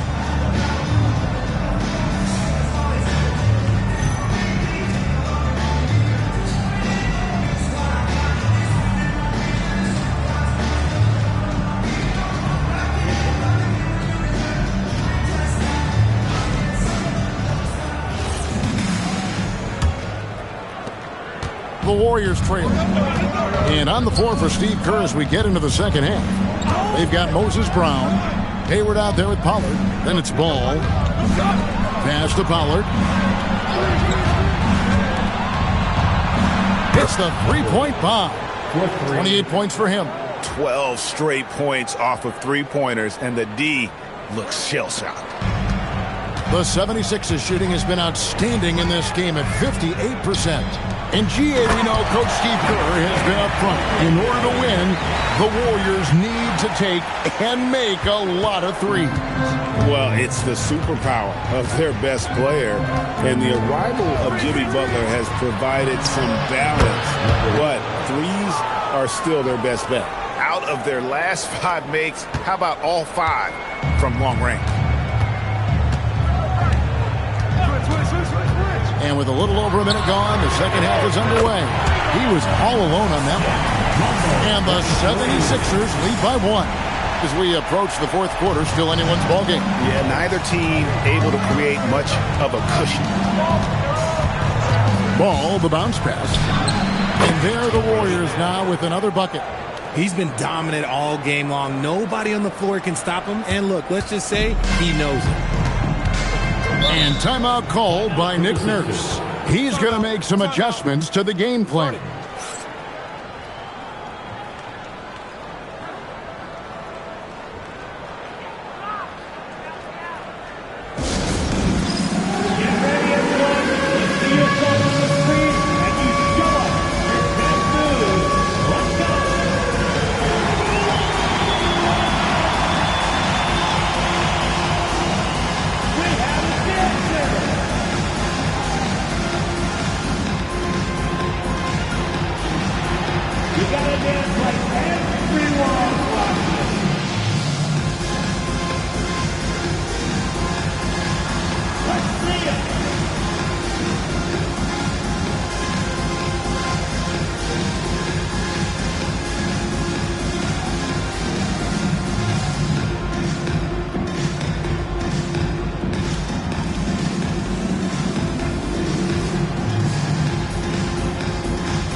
Let's now pause and take a look at the scoring breakdown between the front and back court of tonight's contests for the Warriors.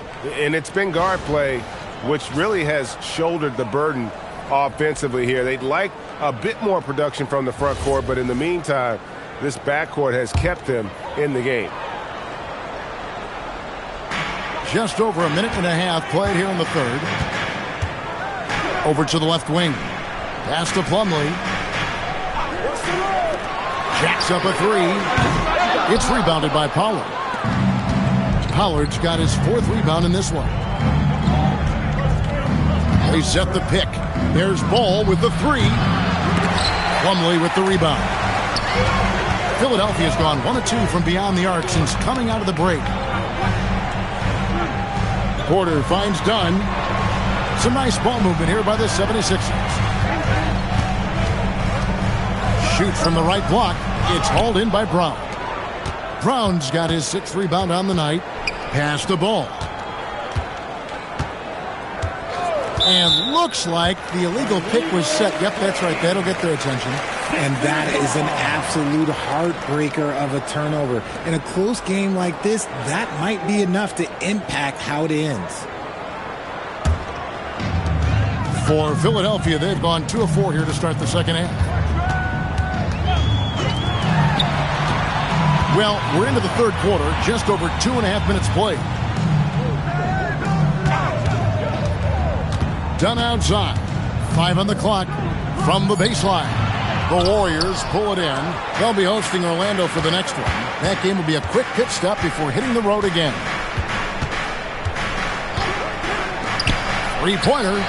Connects again from distance. Buries his 10th triple of the game. Unbelievable. The 76ers trail by 4.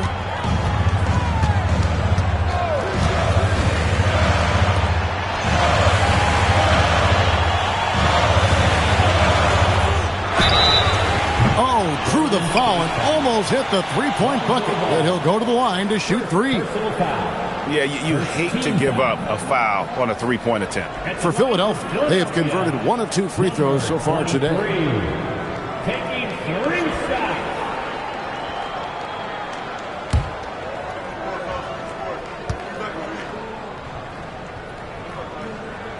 And he's good on the first of 3.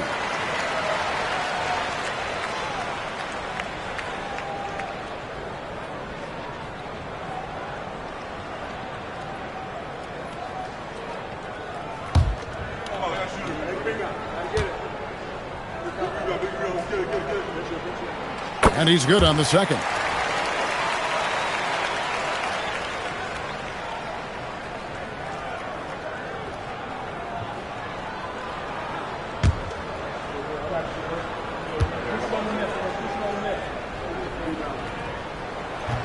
And he can't make it. 3 for 3. The Warriors leading. The shot's good from Pollard. Pollard's got his 2nd bucket tonight. And guys, the D has to show a little more fight on the interior than they did on that trip. He's covered by Ball. And Plumlee kicks to Dunn. Plumlee sets the pick for Dunn. On the wing, Porter. The 76ers again can't hit it. And not allowing the shooter even an inch of breathing room on that one. I'm sure they'll think twice about shooting against him next time. Shoots it up. And all around the rim that time before dropping in. He has 38 in the game. And what a half for this offense. If they can stay this high, a great chance to extend this lead. Shoots the 3. Another miss by Philadelphia. Warriors leading by 6. Greg, everything they're doing is working right now. Good run they have going right now. The momentum is huge. Connects from 3-point range. And perimeter scoring, I have to imagine it was a topic of discussion at halftime. And you see this so much more nowadays in the NBA. Teams putting a larger emphasis on jacking up threes. And, you know, he's really been one of the few bright spots for them, trying to will this team to victory. And so Steve Kerr decides to call a timeout. Coach is going to take a few minutes to regroup and go over the strategy.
76ers making a switch here. Macy's checked in. The Warriors also with a sub. Williams is checked in.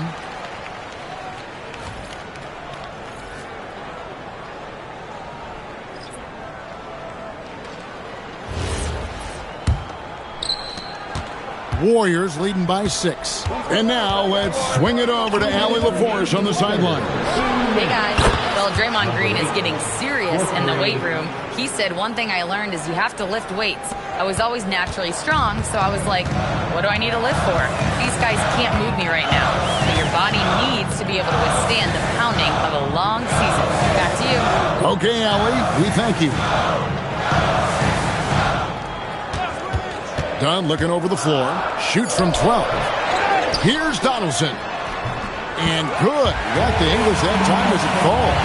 Got it in close. And unless it's an open three, that's the key to efficient offense. Dunn covering. Down low. It's deflected. Back to Hayward. Some nice passing by Golden State. Williams a screen. Pass to Hayward. And he can't extend the lead to double digits. And I think that one could have easily have fallen for him. Plumlee with a screen on ball.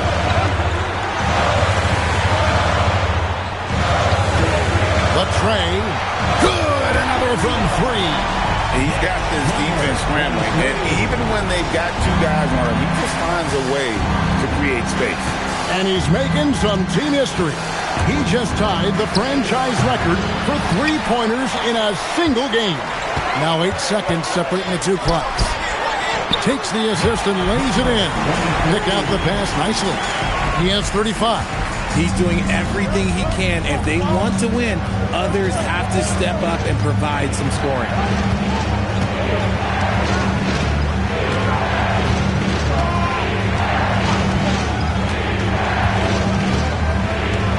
Williams, a screen on Dunn.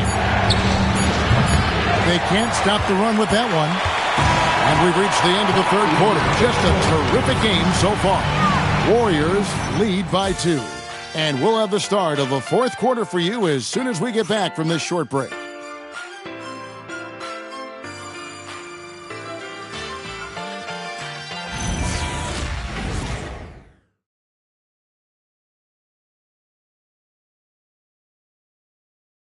Folks, welcome back to the game. Just last quarter, we saw a change in the all-time three-point shooting leader standing. A new all-time leader was crowned, ladies and gentlemen. In a league full of expert snipers, he has risen to the top of the all-time ranks. Collins is out there with Tony Battie. Then there's Dunn. Then it's Otto Porter Jr. And it's Griffith in at the shooting guard position. That's the group on the floor for Philadelphia.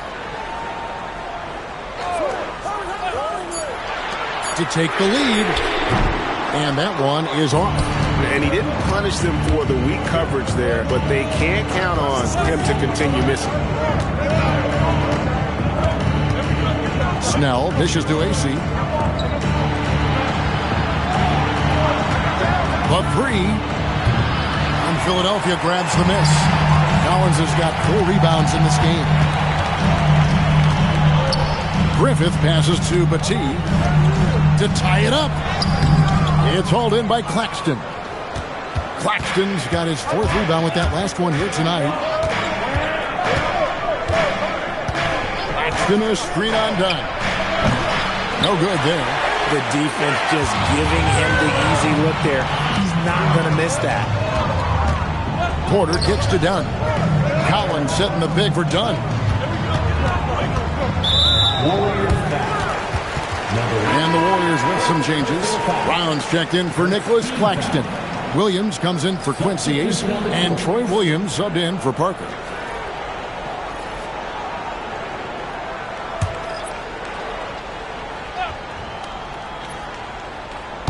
About a minute and a half through the 4th quarter now. Pass to Plumlee. Shot clock at 6. Plumlee with the screen. Donaldson the pass to Dunn. And trying for the go-ahead basket. It doesn't go in. Well, he had 1 3-pointer in the first half, but so far in the second, he's come up with goose eggs. Williams gets the bucket. And the D not really doing its job there. A little slow to react to the ball getting into the paint. They set the pick. Right side, Porter from outside the arc. That's in, coming off an assist from Dunn. Dunn's got assist number 11 for him here tonight. Dunn covering. At the top of the key, Williams. Over in the corner, Brown. Outside, Williams. And they come right back with their own three-pointer. And the Warriors lead by 4. And over 2.5 minutes in the books here in the fourth. A three ball. And again for 3. He's now set the team record for most threes in a game. Unreal. And a lot of it stems from his confidence. Even when he misses, he's sure, he's positive the next one's going to go in. Off the mark there with the three-point shot. And here's Dunn. He'll bring it up for Philadelphia. They've only given up 5 points here in the fourth quarter.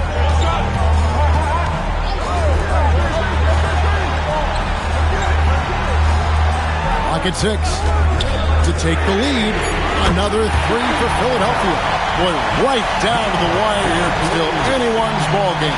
Yeah, and after all the energy both sides have expended, both teams still hungry. And so Steve Kerr calls for the timeout. He's not taking any chances and wants to huddle them up right away.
Changes here for the Warriors.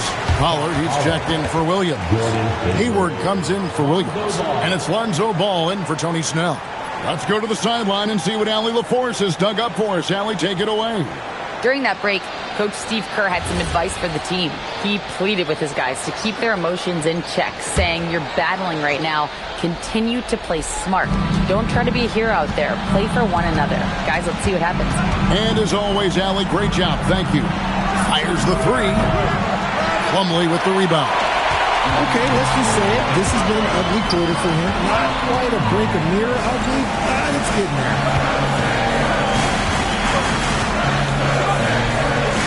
Pass to Porter. Philadelphia moving the ball around. He's off from 3. This is the definition of forcing it. He's trying to get himself going, but taking tough shots just won't do it. There's a screen. Fires the 3. Outside Hayward, beyond the arc, drained from outside. Driving under the bright lights. You can see Hayward wanted the ball, playing like the max player he is. He's covered by Ball. Connects again from distance.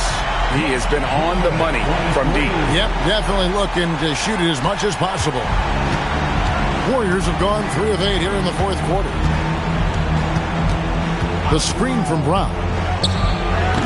The long shot, no good. Whatever rhythm he had last quarter, it has left his body. He is having a hard time finding buckets.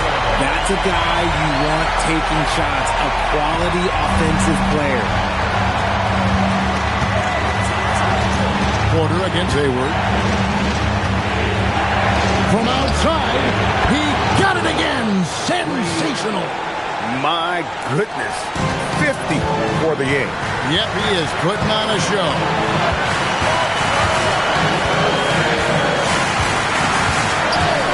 For three. Hayward with the rebound. And he might have thrown himself off when he saw how much space he had from three.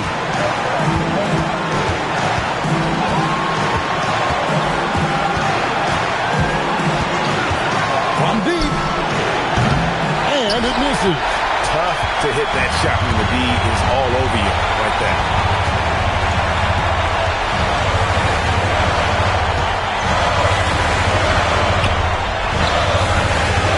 Oh, you just love seeing a player with absolutely no fear. He knew what they needed here and was determined to deliver. And we've got a timeout called by Steve Kerr. No doubt he is feeling the importance of this moment right now.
Brown sets a screen for Hayward.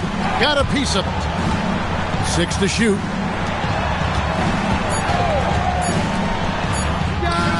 Knocks down the three. Wow, look at the damage this young man is doing from deep. And there's another one. And the defense has to know that taking away his three is the #1 priority, and he's hurt them all game long with that shot. It makes no sense. And we will have a timeout called by Nick Nurse. Coach clearly feeling the necessity to regroup with so much at stake here.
Now 8 seconds separating the two clocks. He's covered by Brown. And we've got a timeout called by Steve Kerr. The magnitude at this juncture in the game clearly warrants a timeout.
This possession gives them a chance to take the lead. Yeah, they don't want to let this one slip away. Here is Hayward.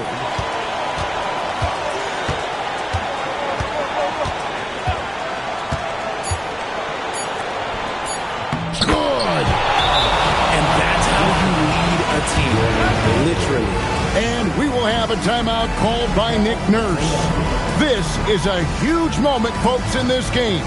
And he wants to be prepared. Thoughts on what Coach wants to do here?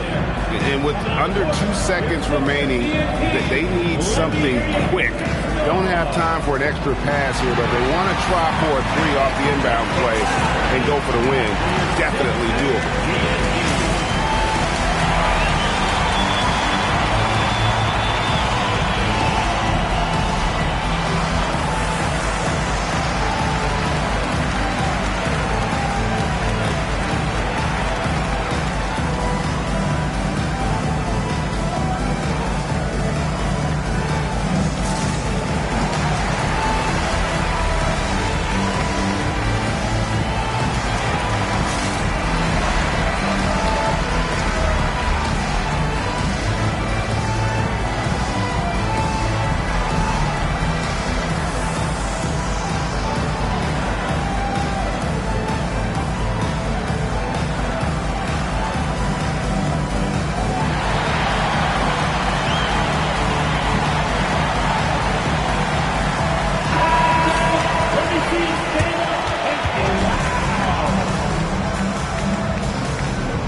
Got it up in time.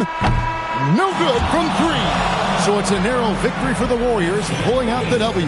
They break the hearts of every fan in the building with a dramatic late victory. And Kevin, this is the kind of win you have to take a ton of pride in. I mean, they battled with everything they had and came through when the pressure was at its highest. And that'll wrap it up, folks.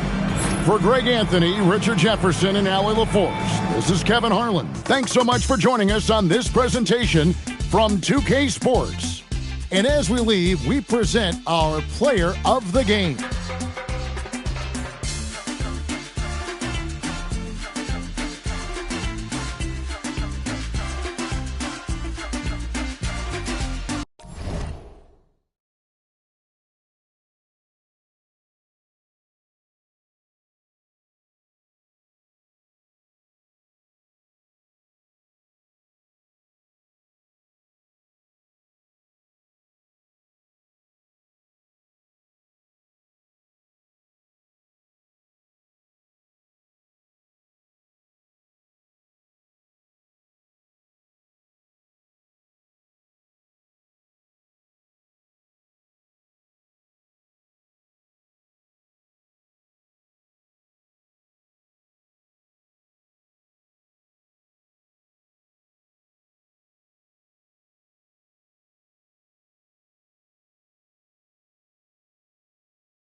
Most of the season behind us, Grant.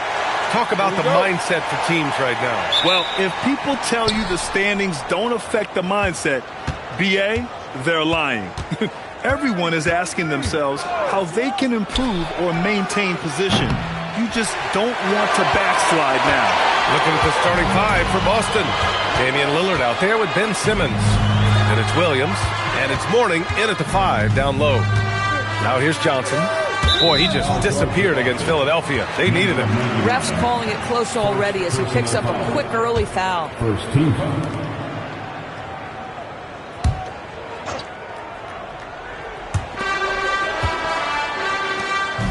Here's Caldwell Pope. Outside Johnson. Clock at 4. Caldwell Pope's shot is off. And so Lillard will bring it up for the Celtics. This game against Los Angeles here, their first look at the Clippers. Yeah, we saw how combative yet enjoyable last season's series was. Two very excellent teams going at it. Both these teams are beneficiaries of tremendous coaching. Both have high hopes for the season. I expect to see a chess match tonight. Here's Caldwell Pope, following the bucket by Boston. There's the steal. Lillard looking around. Williams a screen on Caldwell Pope. Here's Lillard. Uneasy, too, on the layup. I love this approach. Getting him involved early, and it's already paying off. They know that if this guy goes off, their chances of winning rise exponentially. Now here's Johnson. On the wing, Green. 19-footer. Rebounded by Mourning.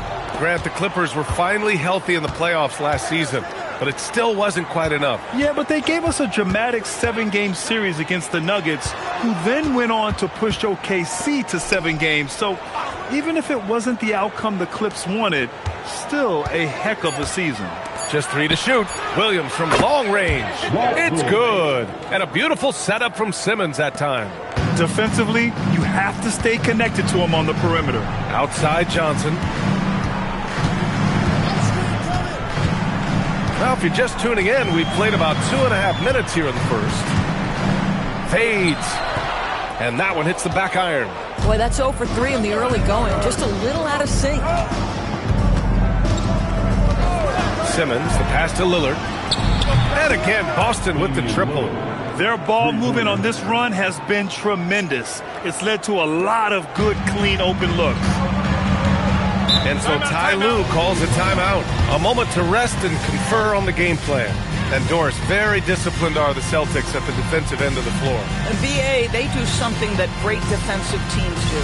They limit their fouls. They don't gamble for steals. They try to give up one contested shot. At the rim, it's all about verticality.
It's the 2K leaderboard. Team leaders in blocks last season. The 4th spot held by the Celtics. Well, an important element of their defense is the ability to intimidate. I mean, their stellar shot blocking last year accomplished that in a big-time way.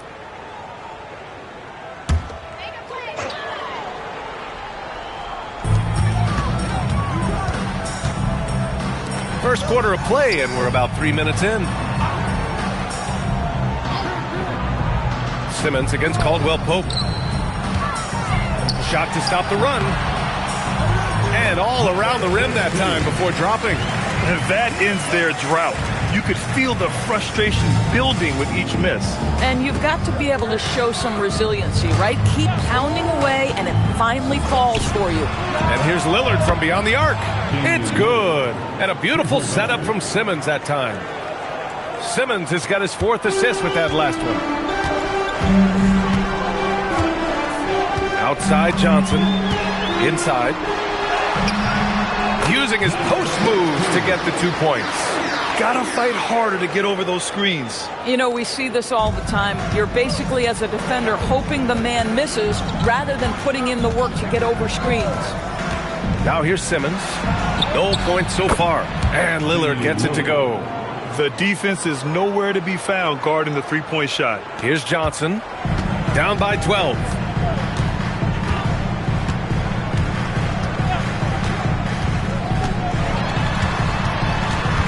Outside, Caldwell Pope. Offensive rebound. Outside, Green. Second chance shot. Can't get it to go. Making him 0 for 2. Celtics lead by 12. Pass to Williams. And he banks in the layup. Williams has got 5. And they've settled in quickly today. A nice flow and rhythm to their offense. And so it's Johnson with it. He brings it up for the LA Clippers. They're coming off that loss against Philadelphia. Well, you know when your percentage from the field is in the low 30s, that means the game. Oh, big finish! Oh, did you see that? Oh, I love this guy. Even when they're trailing, he works hard to put on a show. Hey, that might be just what they need right now. Thanks to the AT&T Connected Cam for the up-close and personal view of that slam.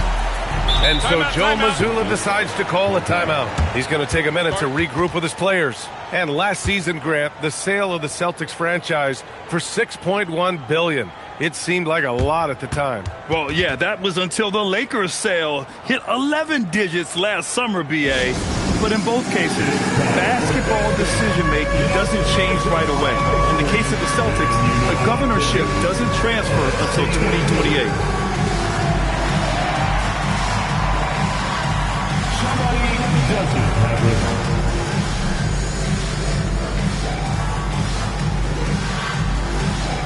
You have the camera on you.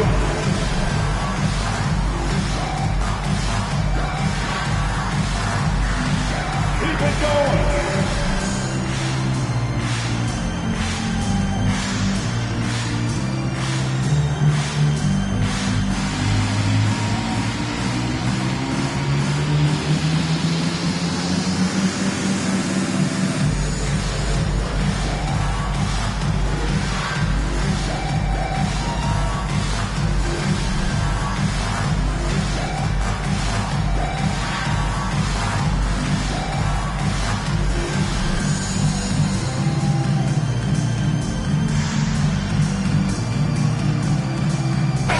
He's checked in for Boston.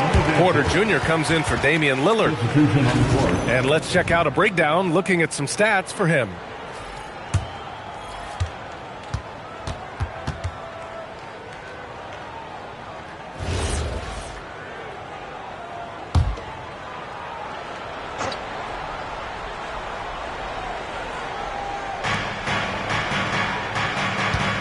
Thomas outside. Here's Mourning. Green covering. His first shot coming late. Mourning with the bucket. You can't help but look toward their defense. They're totally lost. Pass to net. A minute 29 left to play in the first. Outside, Caldwell Pope. And there's the screen. 6 on the shot clock. And a miss there on the triple. Boston leading by 14. Porter, the pass to Simmons. Now Williams. Pass to Porter. Williams with the screen. Here's Simmons. Here's Mourning. Yes. And that's Simmons with the assist. Simmons has got 6 assists here tonight. That's been typical of their performance today. They're sharing the ball and creating good shots. Here's Sparrow. Simmons defending. Sparrow passes to Walker. Green with a screen on Simmons. The Clippers got to hurry. Late clock here. That three's off the mark. Boston's gone 4 of 5 from distance here in the first quarter. Williams passes to Porter. About 7 seconds separating the shot and game clocks.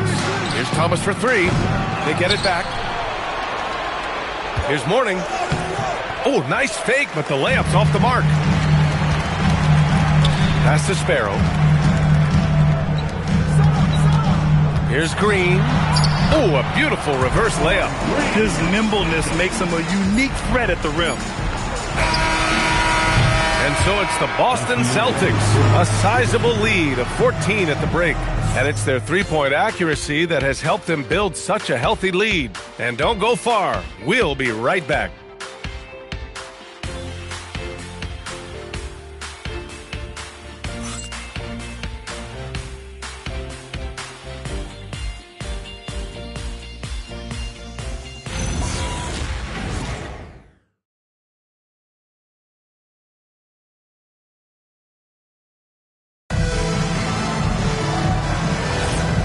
Great to have you with us. Second quarter of basketball. This game has not exactly been neck and neck, but plenty of time left in this one. And what do you guys think so far about the offensive approach for the Celtics? Well, in today's NBA, the three-point shot is so valuable. They realize this, and that's why they're continuing to drain as many as they can. Yeah, and in addition, their ball movement has really unleashed their offense. Boy, they've been fun to watch. Taking a look at the Celtics. Kevin Porter is out there with Damian Lillard. Then it's Tony Bradley. Then it's O'Shea Brissett. And it's Peterson in at the 4.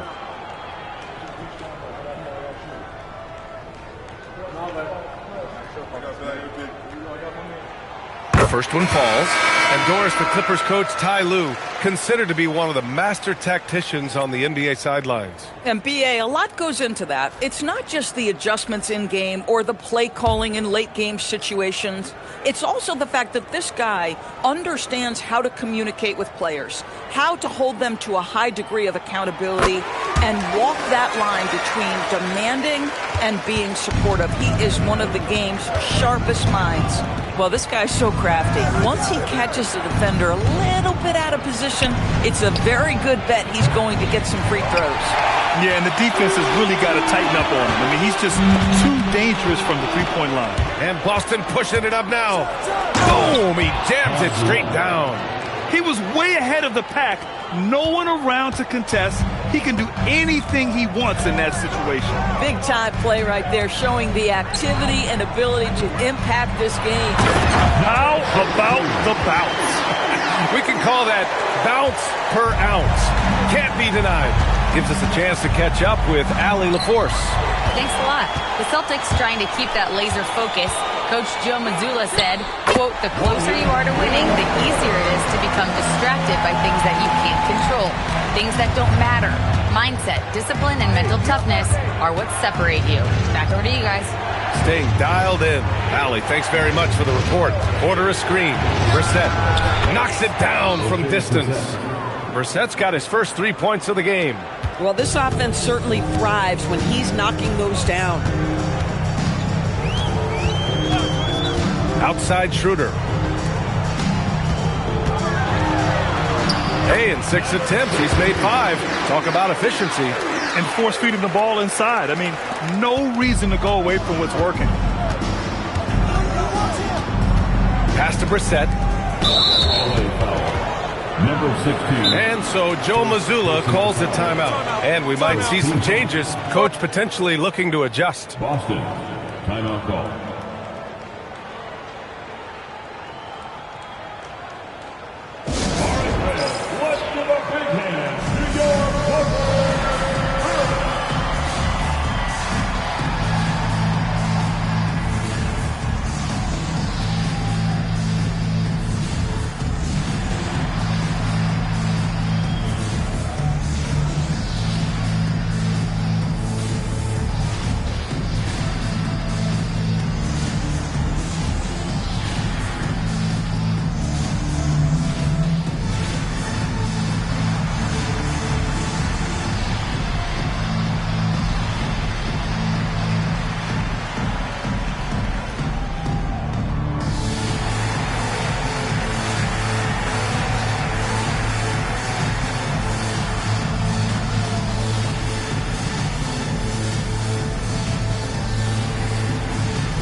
post play has evolved quite a bit over the past decade or two. Yeah, it really has. I mean, there aren't many big men who operate only on the low block anymore.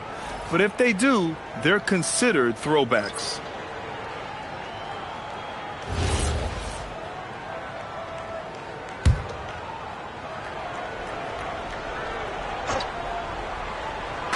Quarter two and about 2 minutes in.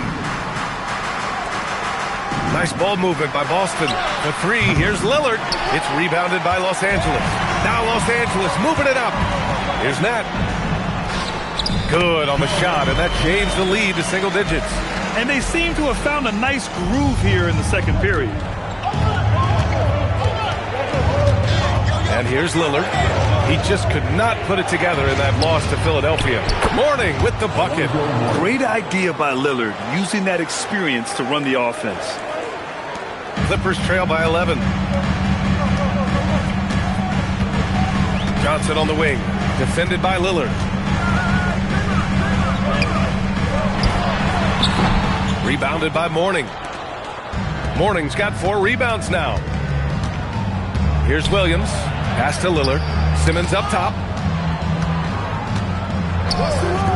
Pulls up on the wing.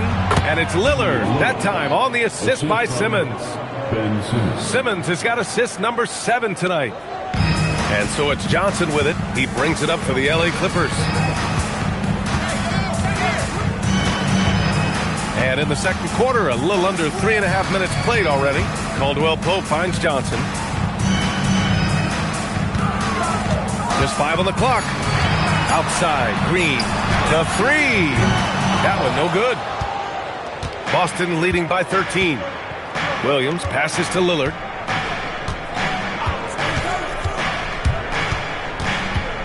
Fires for 3. The Clippers grab the miss.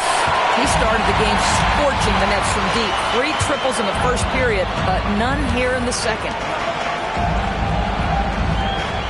They set the pick.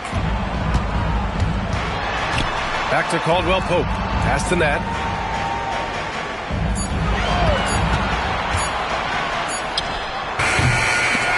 And again, it's the Clippers missing.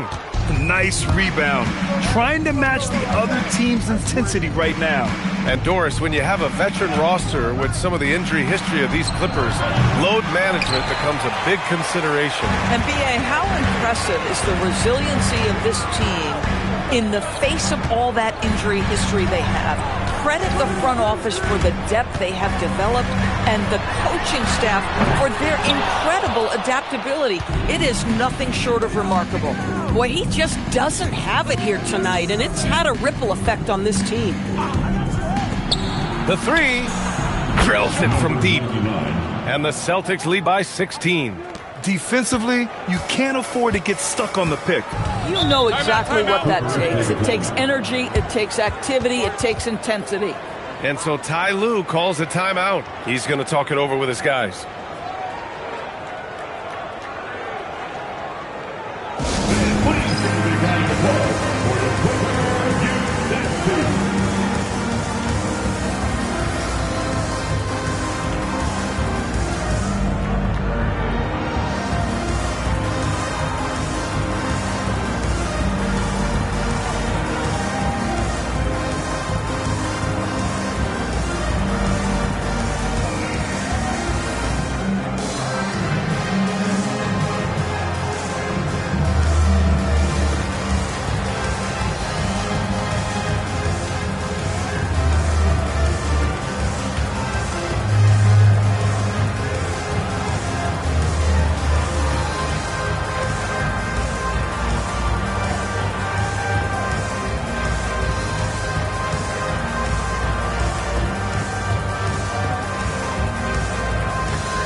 Checked in for the Clippers.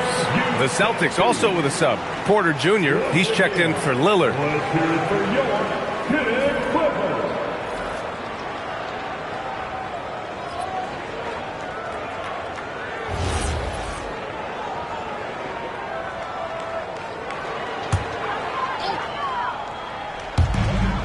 There's a minute 54 left in the second quarter. Allen finds Caldwell Pope. Here's Nat. Clock at 6. Pass to Caldwell Pope. And once again, off the mark by Los Angeles. Celtics lead by 16 to the middle. 1:25 left to play in the second quarter. Porter against Johnson. Elbow shot on the way. Porter's shot is off. Los Angeles has gone 0 for 3 from deep to begin the second. Pass to Green. Here's Nat.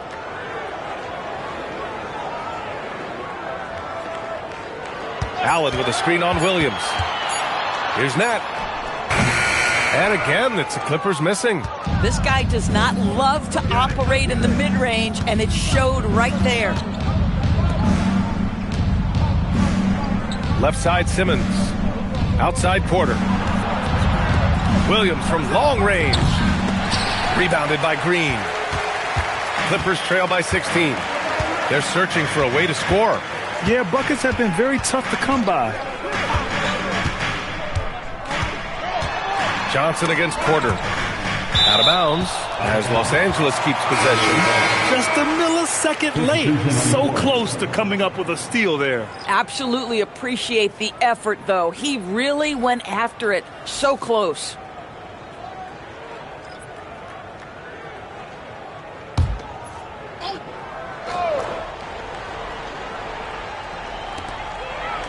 Johnson finds Green. 5 to shoot. To stop the drought. And Nat gets it to go. Nat's got 4 points in the quarter. They're punishing those late defensive rotations, getting good looks inside throughout the half. And so it's the Boston Celtics.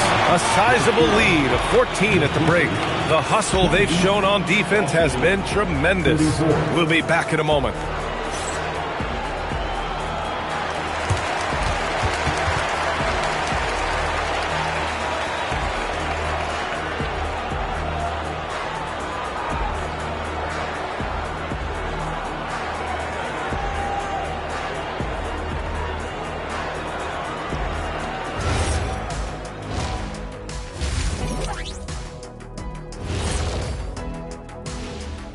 Hello, everybody. Maybe a bit of a surprise in this one, but what a fantastic first half we witnessed for the Boston Celtics. When you can shoot the three like this, how is the other team supposed to keep up with you? And Kenny, especially since they can hit from so far out. I don't know how you defend that. All right, guys, here's a look at how the power rankings look at this late point of the season. Checking out Boston. They're sort of stuck in this same range, right in the middle, here in the middle of the season. Middling overall, just like your analysis, Kenny. Oh. Just kidding, my buddy. You're the best, or at least top 30. Top 30? That's saying top something. 30? And that's a wrap on halftime. Thanks for watching as we send you back to BA to call the second half.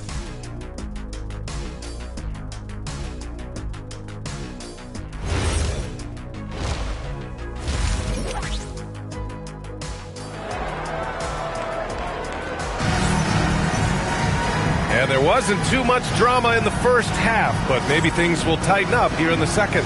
What a game we're seeing from Damian Lillard. The numbers say it all. He spent the first half playing efficient ball. I think they've taken their time. They've showed incredible patience. It's a sign of a well-coached ball club.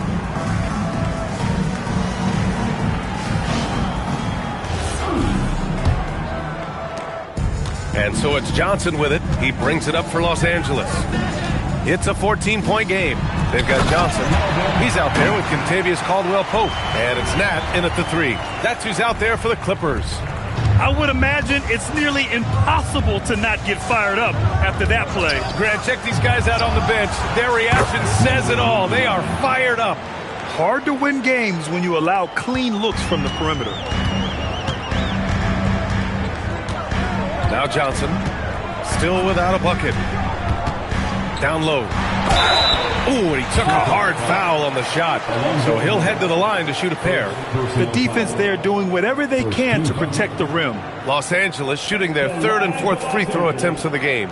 Number 16, taking 2 shots.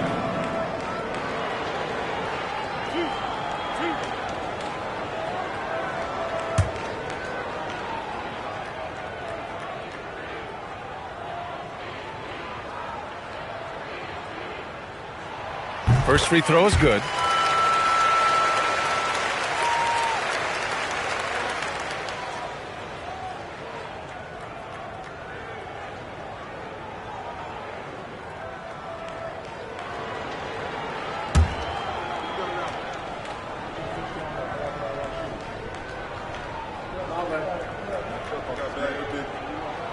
And so he makes both from the line. Celtics lead by 13. Simmons looking around, and here's Lillard from beyond the arc. It's good, and a beautiful setup from Simmons that time. Simmons has got his 9th assist of the game now. Here's Green. Oh, look at Green, get his inside. We've seen that more than once today. An effortless basket inside. Johnson against Lillard. They set the screen. Over Johnson. Lillard can't get it to go. And even with the miss, that's a high percentage shot for him. Pass to Johnson. Out of bounds, it'll go to the Celtics. And now a look at the upcoming schedule for the Boston Celtics. On Thursday, they'll kick off a homestand, starting with the Houston Rockets. And then Friday, they'll start out on the road to play the Lakers in Los Angeles. And you know, for that matchup with the Warriors, things starting to solidify as that game is going to be number 10 on the year for them. Teams will be getting sharper every time out. And so Joe Mazzulla calls the timeout. He might have seen something and needs to review with his guys.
Now let's glance at the league's most aggressive defensive teams from last year. The Celtics second, the Clippers fourth. And what stuck out to me is how intense both of these teams were on D last season, neither giving up many points to opposing teams. Boston leading by 14. Third quarter here, over a minute and a half into it. For three, here's Lillard, rebounded by Green. I'll tell you, that's one he typically will make. The defense gets away with one. Johnson, count that bucket. Johnson's got his first bucket in this one. Oh, he's hot coming out of the break. 3 up, 3 down. Out to the wing.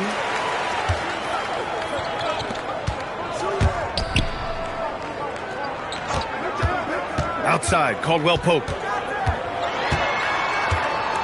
Pass to Green. Now Johnson for three. Sends it home from three-point land. Johnson's got 5 points now this quarter. Brilliant second half start. 4 for 4 from the field. Can't ask for any better. Lillard against Johnson. Lillard passes to Williams. Here's Warning.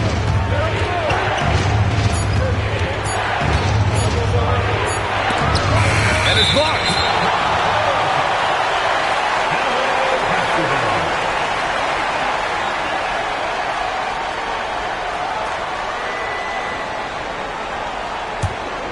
Clippers trail by 9.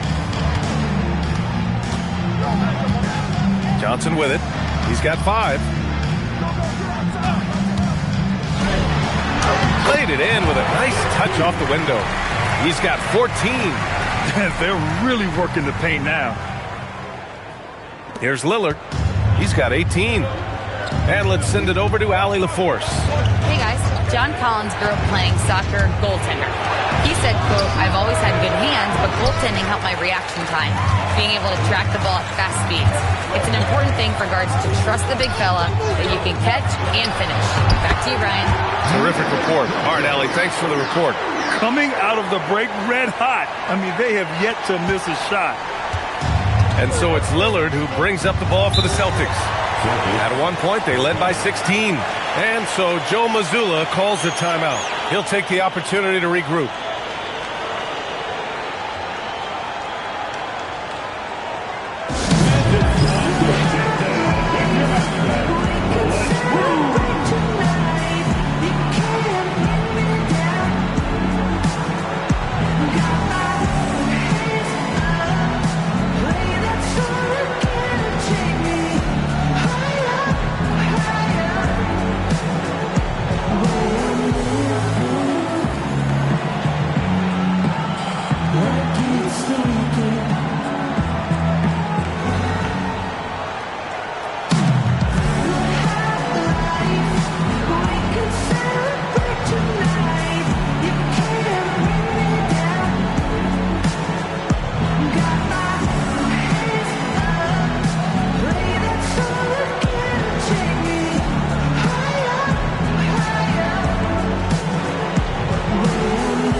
Just who is providing all the playmaking here tonight? Let's take a look at the breakdown between the front court and back court for the Clippers. And give a lot of credit to how well the guards have played. Getting creative with the rock and using their playmaking skills to their advantage. It's something they want to maintain moving forward.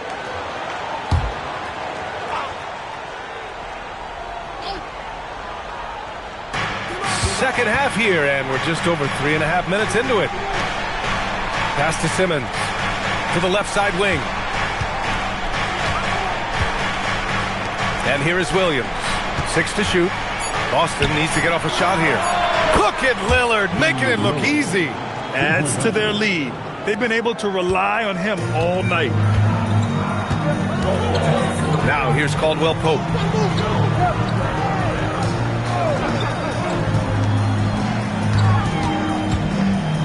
Fade away.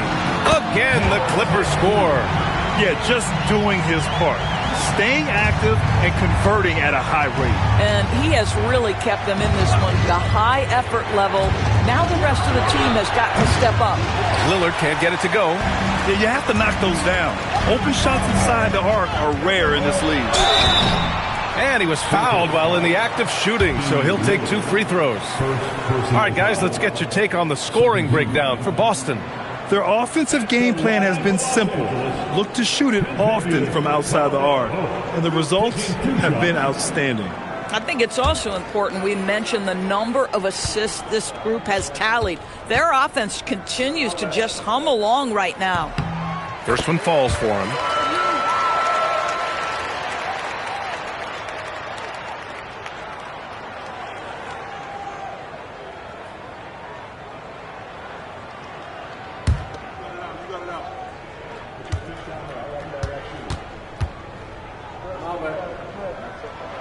And he can't hit the second.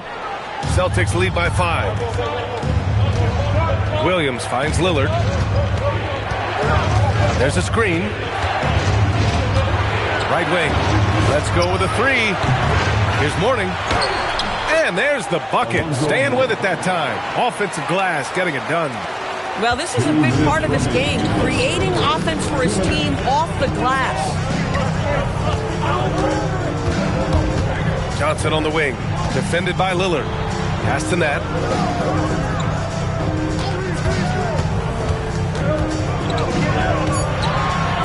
Now Caldwell Pope. Simmons defending. And once again, off the mark by Los Angeles. A minute and a half left in the third quarter. Lillard outside. 4-3. Rebound by the Clippers. Boy, not his best quarter. He's trying to break through. Oh, stolen by Lillard. Now here's Williams. He's got 5. Pass to Lillard.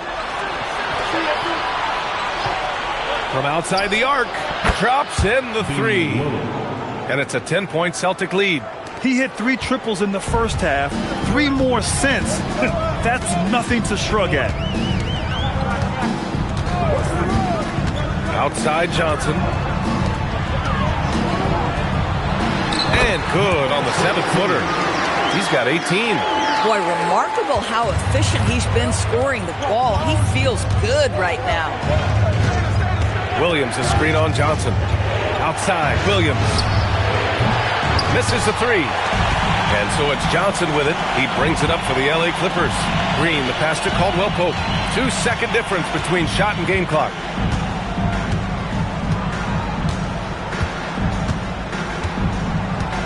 Six on the shot clock. Pass to Johnson. Fires the 3. He can't hit that time.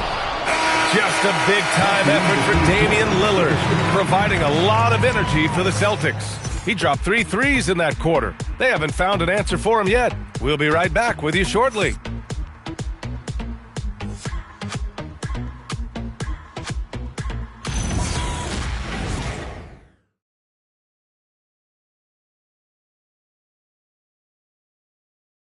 And now we have a moment to reveal our State Farm assist of the game. You know, I'm kind of stoked that this was a choice because I love this pass. A remarkable find. He put his court vision on full display. Well, making the game easy for your teammates. All about putting them in a position to score. That's pretty. The fourth quarter has arrived. So good to have you with us. And a look at the 5 for the Celtics to start the fourth quarter. Jackson out there with O'Shea Brissett. Then there's Damian Lillard. Then there's Kevin Porter. And it's Bradley in at center. To the paint. And he takes the fantastic lead pass up strong for the slam. Yeah, just catching your teammate in stride right there. That makes the game easy. Outside Porter. Pass to Lillard.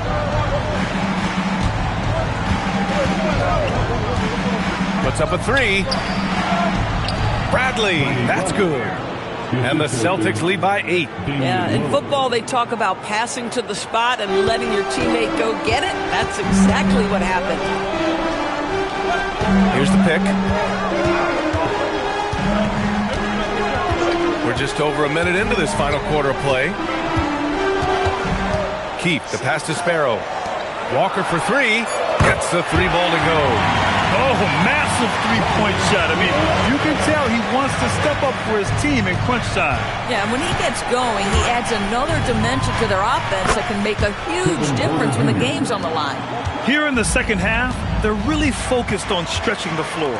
And guys, boy, when you're hitting, it sure does work. It obviously opens up major options at the offensive end. And they're going to count that bucket, and they'll send him to the line. It could be a 3-point play. This is when your interior D has to be on high alert. And timeout called by Ty Lue. He is not messing around, calling them into the huddle. Clippers take a timeout. It's time to get up and get loud. In your hoop.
Boston going with almost an entirely new group here. A chance here to catch up with Allie from the sideline.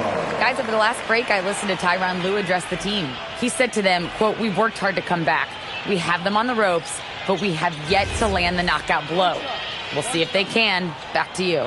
Thanks for that, Allie.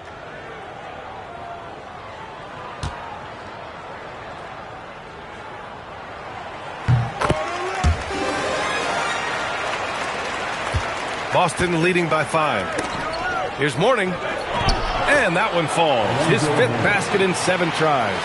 This has been the story of the game. A battle fought on offense. And it is a major disadvantage down the stretch if you can't guard. This may just come down to who has the ball last. Outside Johnson. Green, a screen. Pulls up, high post. The shot by Johnson, no good. And so Lillard will bring it up for the Boston Celtics. At one point, they led by 16. Back to Simmons. Mourning passes to Lillard. The 3. The putback. It's good on the putback. And now a 9-point Boston lead. Great anticipation off the missed shot. Oh, his timing was impeccable. Outside Johnson. Fourth quarter keeps moving along. 3 minutes gone by now. Past the net.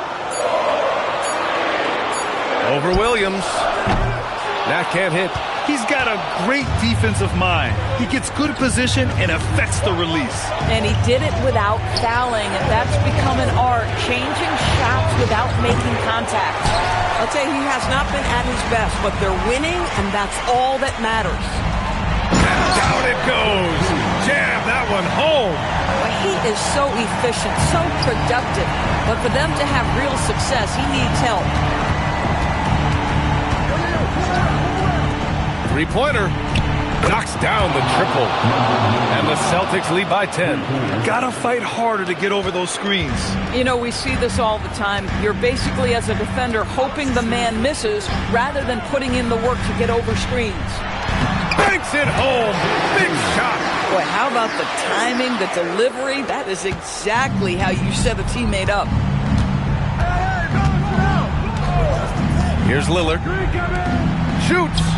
He drills the wide-open jumper. It's like he needed that halftime break to gather himself. Now he's starting to get his confidence back here. And timeout called by Ty Lue. He clearly wants to talk it over and make sure everyone is focused.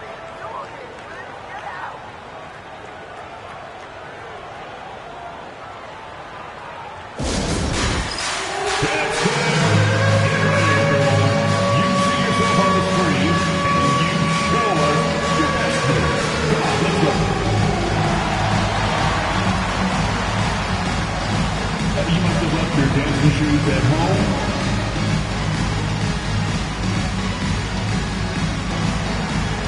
All right, let's see it.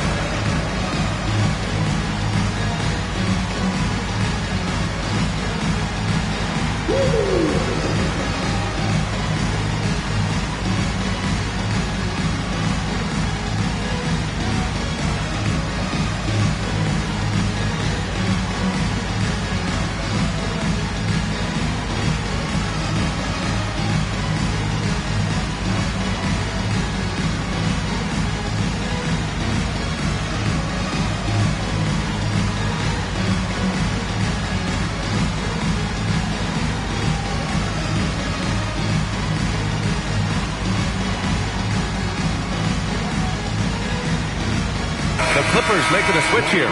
Caldwell Pope's checked in. Now, into the lineup for your Clippers, number 5, Kentavious Caldwell-Pope.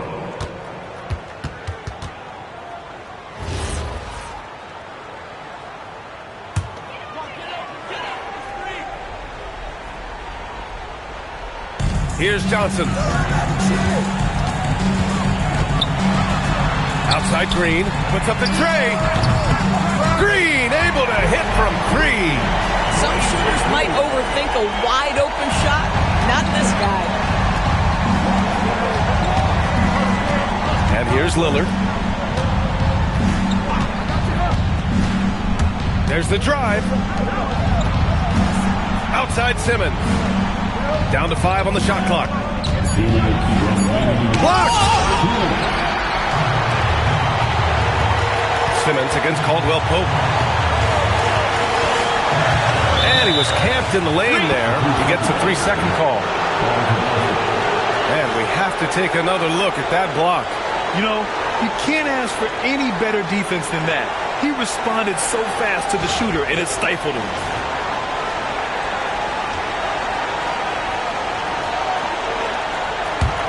Celtics lead by 7.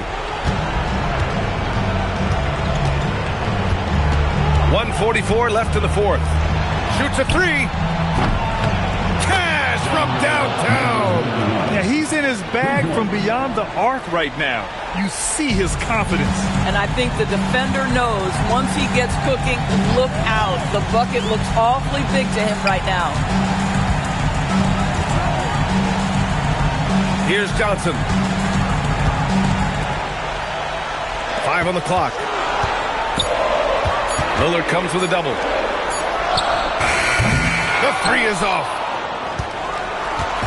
And so Lillard will bring it up for the Celtics. At one point, they led by 16. And this is a game they can build off of. They kept their focus all game long, and it will get marked as a win for the Celtics. It seemed like the sheer volume of three-pointers today was the deciding factor. And they'd hit one and then just dial it up again. And it worked. And they pick up their 4th win of the year. Every victory so sweet in the association. And of all the highlights and performances we've seen here tonight, the one thing that stands out is what an unbelievable night it's been for Damian Lillard. Boy, whatever was needed, he provided it. He was the jack of all trades. Big bucket on one end, big defensive play on the other. I thought his influence was felt all over the floor. Fires the 3. No good. And not much left to play for at this point. Hey, you give it your all and let the chips fall where they may. Just wasn't their night. From downtown, the 3 is in.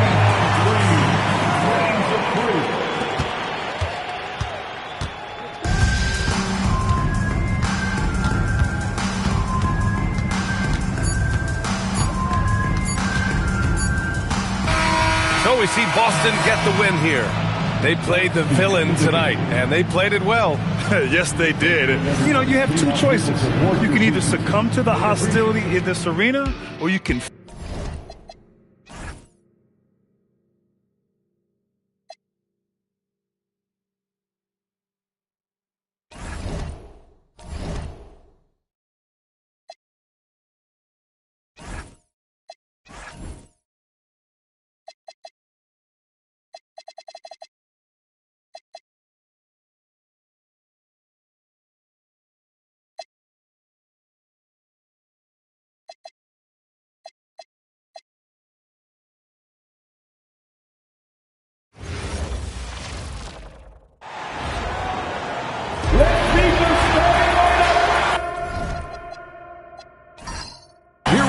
Halfway through the season right now, Stan, and these teams have certainly come a long way to this point. Well, Kevin, every season is a journey, and you have to applaud the work ethic of these guys to keep competing even as the wear and tear of the season adds up. And a look at the starters for San Antonio. Fox is out there with Matisse Thybulle.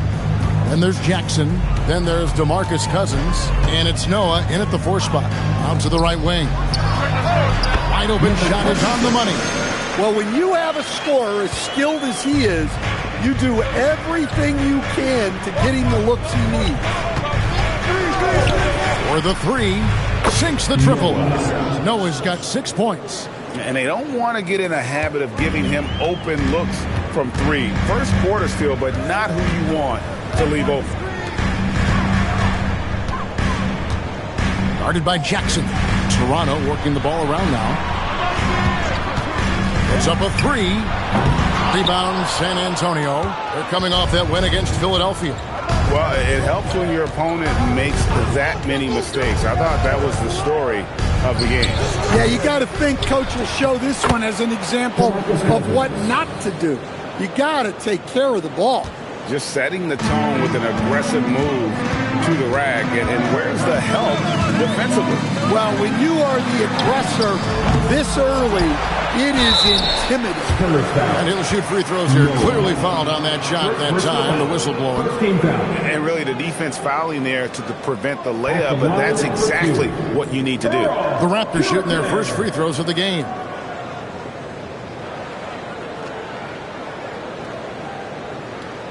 Shooting 2.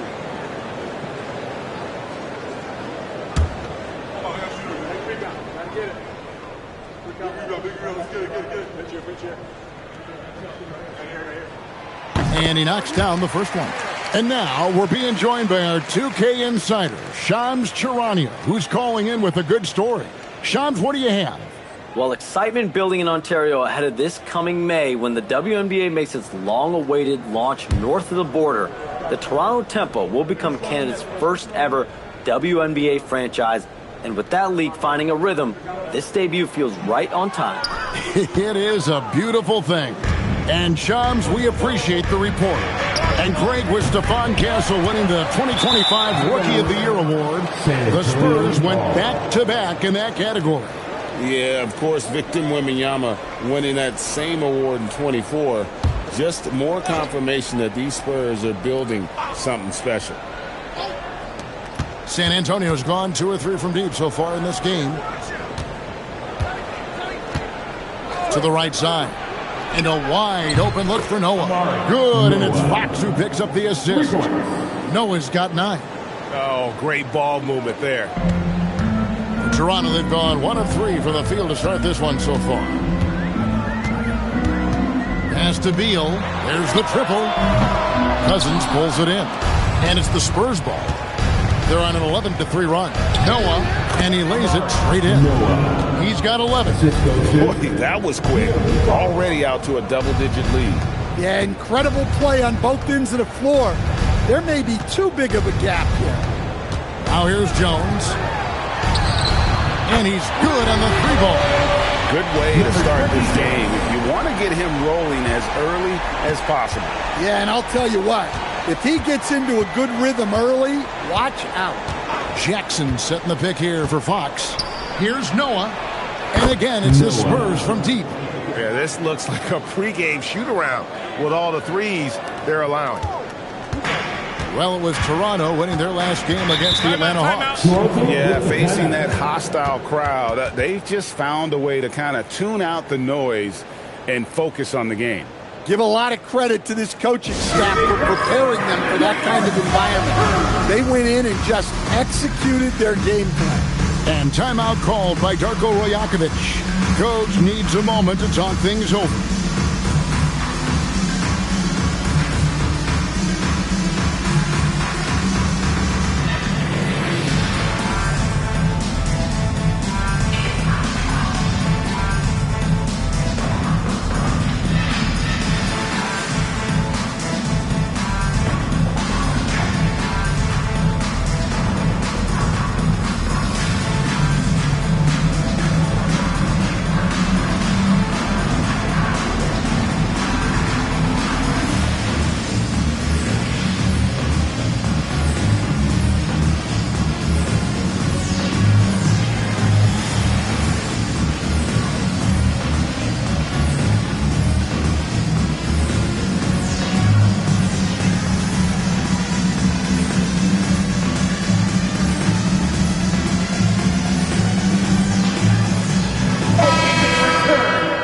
And here are the top free throw shooting teams this month. You don't want to put these guys in the line too often. In fourth, the Raptors. And they've had a lot of success at the free throw line, converting those at a high level. So I'd look for them to continue to attack the rim.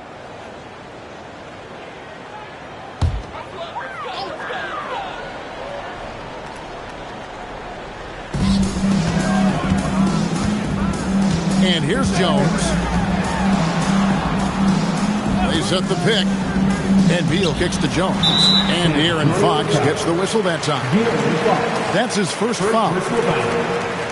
Second team foul.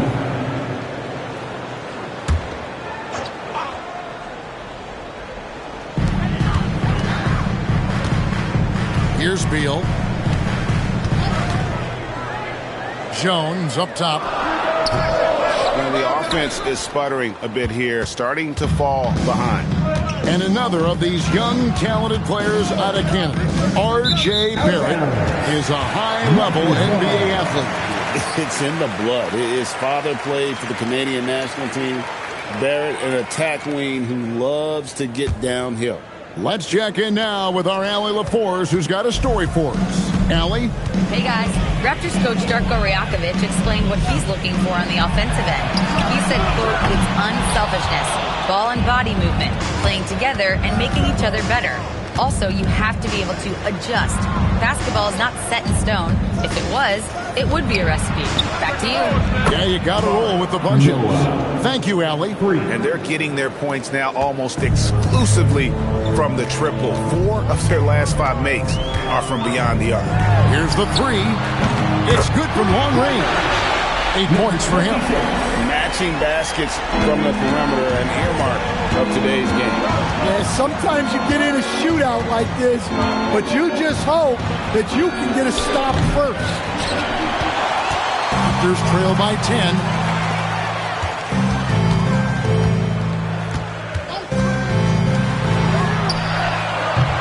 And it's off from three-point range. Spurs have gotten 7 of their first 10 attempts to fall so far. Excellent pace to their offense. Here's Noah. And it's Noah again missing. And it's Jones with the ball for Toronto. 2 minutes left in the first. Here's the screen.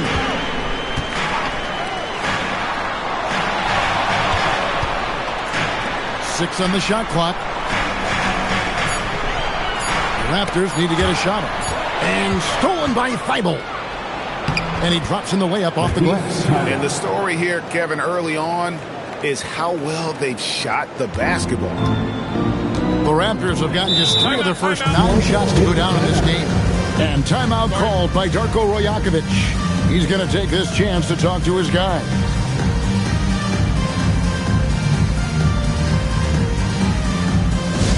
Time to get ready. Here is Raptors wide set. Time to party with the Raptors wide set. Clap your hands, everyone.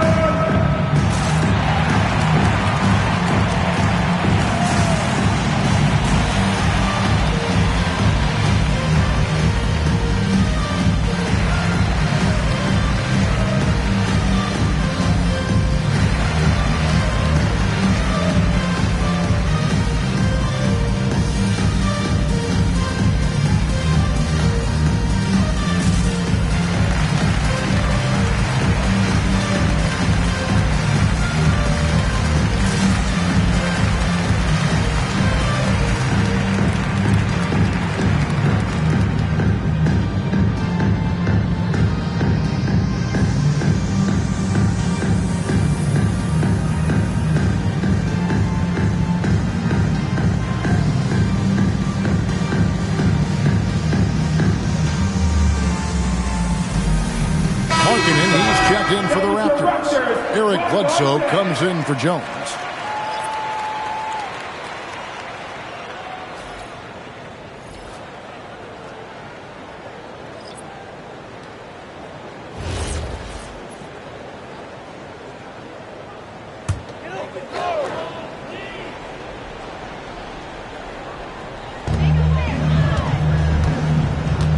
Bledsoe outside.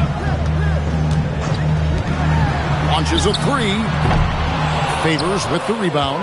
Hey, he hasn't been at his best this quarter. I'd like to see him be a little more patient right now. And Mitch Johnson's stand now taking over full-time as head coach of the Spurs.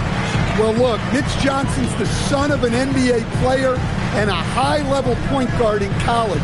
He knows how to run a team and favors that pace and space style. Well, you have to like their work on the boards, Kevin, particularly here to start the game.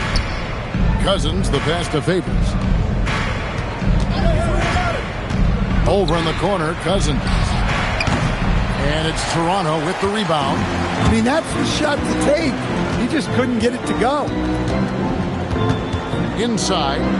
Against the rim with a 2-handed slam. Wow. And way to finish and cut into that lead a little bit. Yeah, but look at the basket, guys, still shaking. 5-second differential between the shot clock and the game clock. Bledsoe against Fox. Outside, White. 4 on the clock. Takes a 3. Drops in the tray. And the Spurs lead by 13. Crushing it right now. They've done an excellent job of spacing the floor. Yeah, we thought this might be the case. You see a few of those go through the net, it becomes contagious. And so it's San Antonio looking at a 13-point lead heading into the next quarter. They have made it very tough to get a shot off against them. Their defense has been stifling. We'll take a quick break and then back to the action here.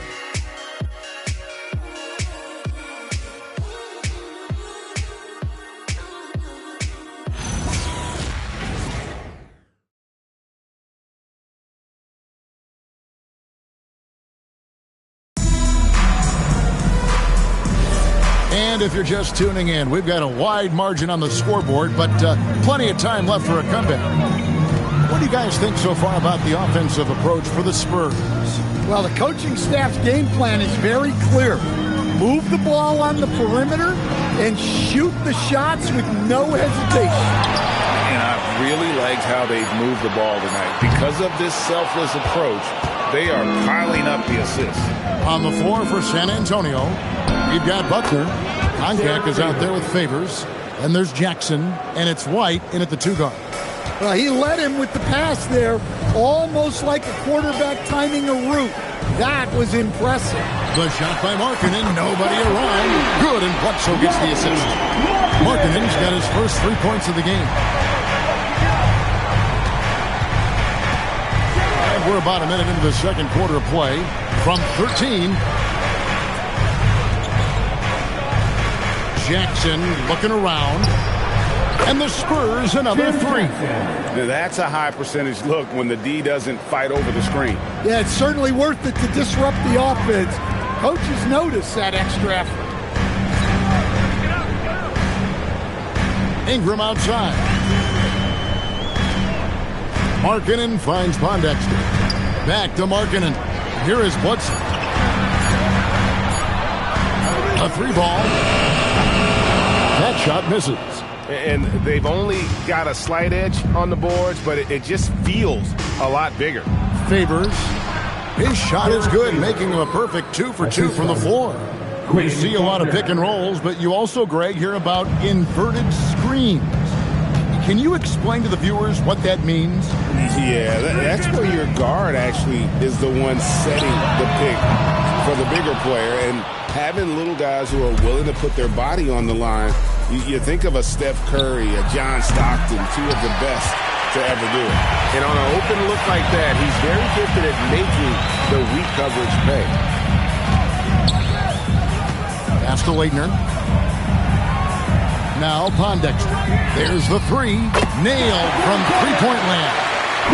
Well-placed pass in the hands of a guy ready to attack. To the paint. Here's Favors, and then Favors with the dunk. Hey, I like the unselfishness. If someone has a better opportunity, make the next pass. Bledsoe outside. Here's Leitner. Scoreless thus far. Pass to Markkanen. Ingram kicks to Pondexter. Markkanen from outside. It's not going to go for him. Spurs leading by 16. Here in the second quarter, just under 3.5 minutes played. White looking around. Over Ingram. And it's White missing. The Raptors have gone only 2 of 7 from the field since the second quarter got underway. The 3, Bledsoe, and it's Derek White with the rebound. And so White will bring it up for the Spurs. Only giving up 6 here in this quarter. Jackson from long range. And it's Leitner with the rebound. The Raptors shooting around 29% from the floor. Tough night for them all around on the offensive end. Here's Ingram. And he converts the layup. And he's got the length and size to do damage inside. They just want him to keep adding good weight. And so Mitch Johnson decides to call timeout. Timeout. Coach is going to talk some things over with the team. Might be seeing something to adjust.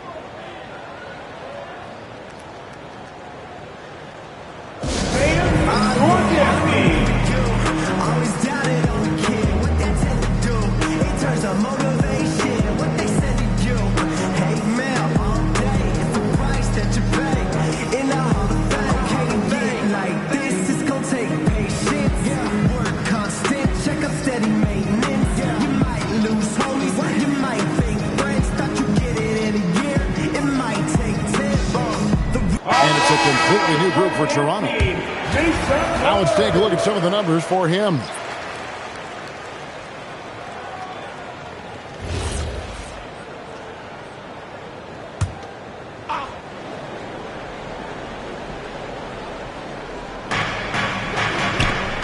To the wing right side. Nice ball movement by San Antonio. Again, the miss by the Spurs. And you could tell he thought that triple was going to fall. In his relatively young career, Scotty Barnes, GA, has played a number of positions. Well, he's so versatile. He can be successful at a lot of different spots on the floor. A glue guy, you can plug in just about anywhere. And that's the battle they haven't been winning today. Their work on the glass has been porous, and that's got to change. Bible, the pass to Noah, and that one drops. Noah's got 19 points. I love that they're continuing to attack despite being up big. Yeah, they're being absolutely relentless, building this lead in every way possible. Well, he can get you the ball in a number of ways, that time with a great bounce pass. Fox passes to Cousins. And no good, trying to use the glass. Well, when they're playing off you, you have to make them pay. And he couldn't. There's a good screen. Shoots the three. Gets the three-pointer to fall. 13 points in the game. He's already got 9 points from three-point range. They need to pay attention to him wherever he is. Pass to Noah for three. Good, and it's Fox who picks up the assist. Fox has got his 7th assist of the game with that last one. Raptors trail by 14. Jones looking for an opening. And there are the Raptors with another bucket. But things have changed for him this quarter. It's starting to go his way. The Spurs have gone 6 of 11 from the floor. Over 50% shooting here in the second quarter. Noah, and again, it's the Spurs from deep. Guys, his consistency in terms of shooting has really helped them seize control. Pass to Curitin. And there's the call on Matisse Thybulle. That's his first foul. First personal foul. First team foul.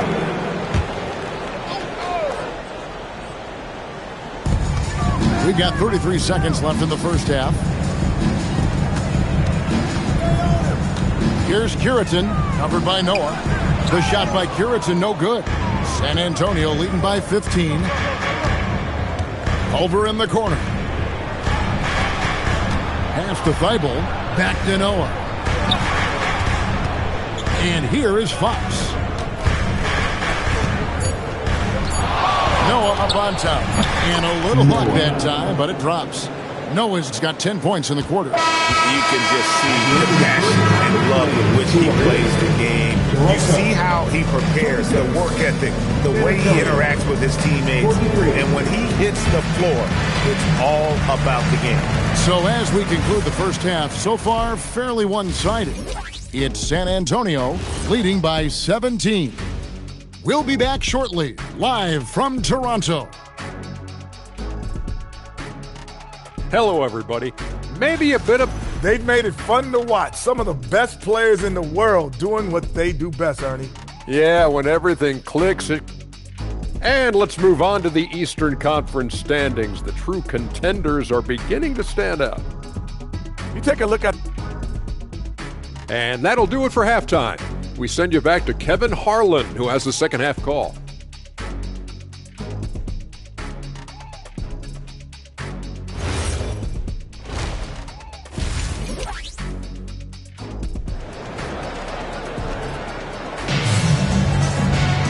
Well, we've got a second half of basketball for you. We think it's going to be pretty good. A big comeback, though, is needed for this game to be competitive, and it probably has to happen quickly. So here we are, Greg, looking at this roster of the Raptors. What is the path to contention? Well, perhaps an opening in the East for them to make a move. Going from good to great is tougher and will require them to develop or acquire some superstar talent. They've got Bradley Beal. He's out there with Jones. And it's Curitin in at the 4. That's the group starting the second half for Darko Rajakovic. Outside, Fox. Pass to Noah. Jacks up a 3. Good, and it's Fox who picks up the assist. Fox has got assist number 9 now. Wow, what an effort here tonight. And it's Jones with the ball for Toronto. Trailing by 19. Outside, Beal. Out left of the wing. All alone. And that's good. The 2. He's got 17. And, boy, he's really in a groove. Dominant performance last game. Same thing this time out. Yeah, for sure. He is just oozing confidence. Thinks every shot is going in. They should just keep running sets for him. Strong work for him at the offensive end, helping them to maintain that lead. We're now joined by our sideline reporter, Allie LaForce. Allie, it's all yours. Thanks a lot. R.J. Barrett, the son of a pro hoops player, he said, quote, as a youngster, my dad programmed me to be aggressive. He always told me, go to the rim, live in the paint. When you do that, you not only score, but you force the whole defense to collapse, and you can make easy plays to hit shooters. Kevin, back to you. Playing with purpose. Allie, as always, we appreciate your reporting. Drills the three-pointer. He's got 22. That's his 4th triple for the game now. Just his 1st in the second half. And there's Noah on the assist by Fox.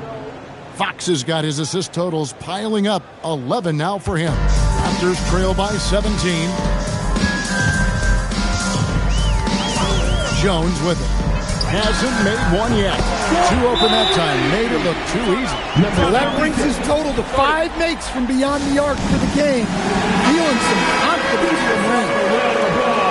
And now let's go to the 2K leaderboard. What a month it's been for these teams defensively. The Spurs second. Well, you have to praise their defense over the last month. They've been working as a team to put almost constant pressure on opposing offenses. Just terrific stuff. Pass to Noah. Second half of play with just under 2.5 minutes gone. And it's Rasmussen with the rebound. Rasmussen's got his 4th rebound with that last one here tonight. Now here's Jones. It's rebounded by De'Aaron Fox. Well, the analytics don't like it, but if the defense is giving it up, I like that shot selection despite the miss. And again for 3. Buries his 10th triple of the game. Unbelievable. Raptors trail by 17. You know, Stan, you look at Wembanyama's frame. Does he need to get any stronger? Put on more muscle, more bulk? Well, Kevin, of course he could use to improve on his strength, but he's strong enough right now to be one of the best players in the league. We've seen that, but as he gets older, a lot of that strength's just going to come naturally. The scary thing is for coaches and players around the league, not on his team, this guy's just going to keep getting better. Here's Curitin. Misses off the right iron. Spurs leading by 19 points. Thibault finds Fox. Noah with a screen on Jones. Poked away. Inside. Noah with the block. And that one goes out of bounds. Last touch by Noah. And we got to take a second look to admire that outstanding block. And this is how you protect and grow a lead, by making a huge effort on that end of the floor. Ingram, he's checked in for Toronto. 14, Brandon Ingram.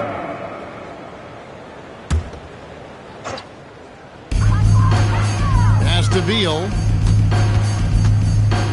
It's Jones on the wing. And again, no good by Toronto. Not quite enough defense. That time around, just lucky he was off. Thibault can't get it to go. Raptors trail by 19. They need a good offensive possession. Yeah, they've gone a long time without a bucket. Pass to Jones. Outside, Beal. And that comes off the assist by Jones. Jones has got his assist totals piling up. 11 now for him. Kick it out! Kick it out! Now here's Noah.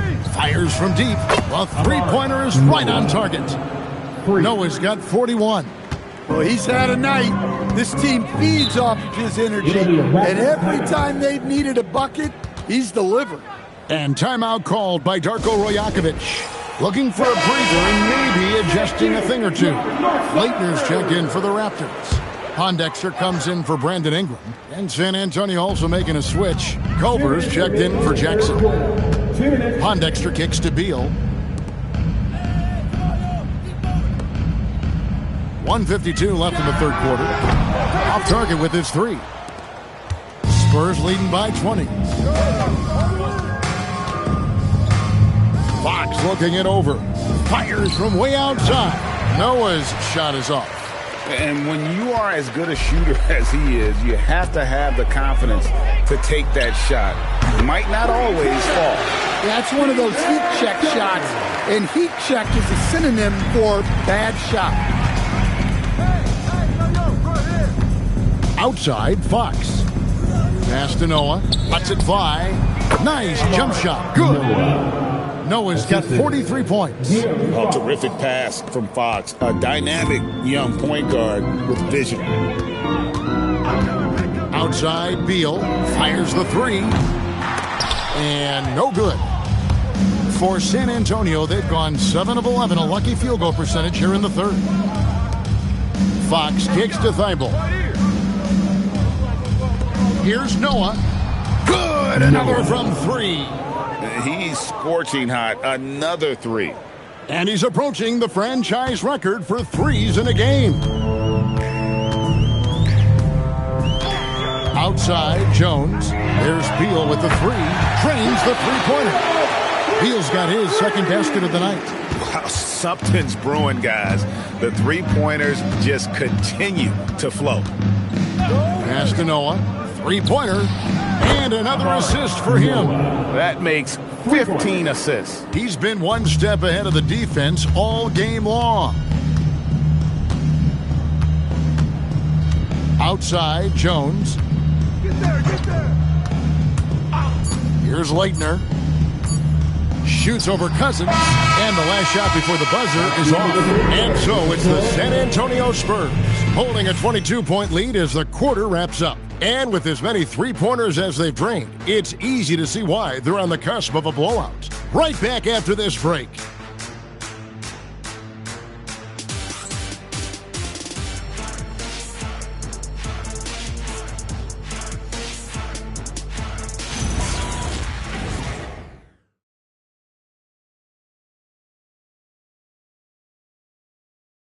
Here now a chance to show you our assist of the game, and it's presented as always by State Farm.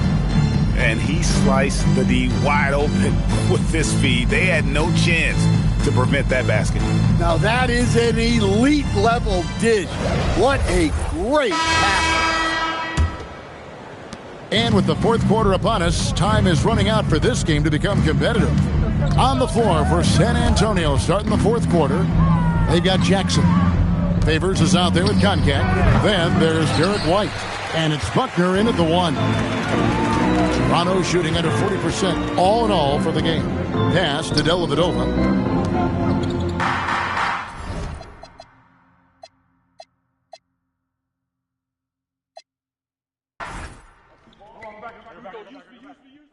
Bust that!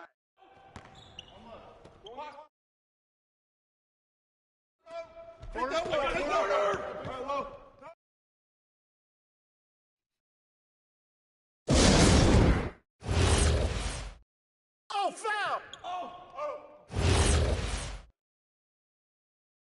Don't wait. Good shot! Let's go.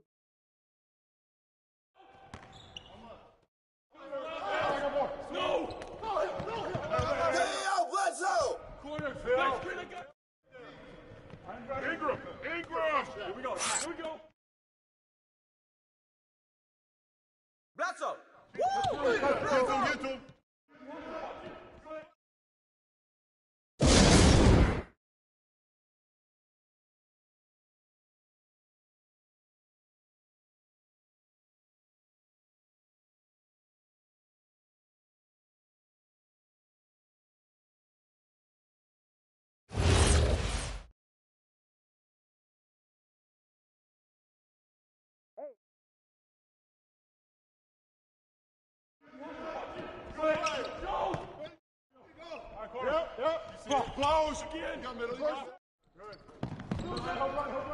me that.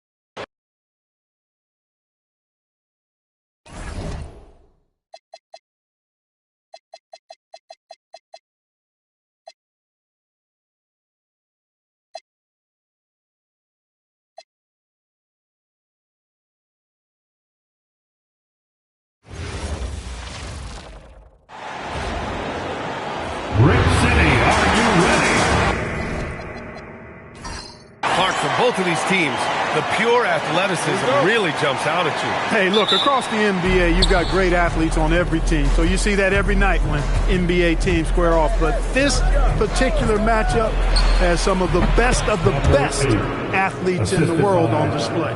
So a look at our starters for Orlando. We've got Lugan Stort. Hassan Whiteside is out there with Robert Covington. Then there's Ja Morant. Now here's Garland, O'Neal, and the basket's good. Off the assist from Garland. He's still young, big personality for a big man, O'Neal. A bunch of fun to watch go to work inside. And the three off target. Garland scanning the floor. Here's the three. Nice start for him, sinking his first shot. He's consistent from out there, especially when you give him that kind of room. Out to the right wing. Back to Morant. Pass to Dort. Orlando moving the ball around. From downtown. That shot, no good. Here's Damley. A really disappointing game for him in that loss to Toronto. Hey, sometimes the best looks don't equate to points. Dort to pass to Morant. About a minute and a half through the first quarter. It's good. Starting to find his rhythm. He's cooking, and he knows it. And you know what? They're going to keep using him. I mean, he'll be the centerpiece of their offense today. You can bank on that. Inside. O'Neal misses. The Magic have gone just 2 for 4 from the floor, making a name for himself. Goga Bitadze. What do you like about him, Clark? Well, you start with that wingspan and his basketball IQ. I mean, anytime he's near the rim, he's a problem at both ends. He's got a knack for scoring the ball in the paint, and again, you just can't overlook that size and length. Here's McHale. Following the three-point basket by Orlando. Well, it's hard to stop a 6'10 wing who can handle and play through contact. And the Magic have 2 of them, Grant. Yeah, the number is remarkably similar for Paolo Banchero and Franz Wagner. Banchero is stronger and more of a rebounder, but both of them are stars.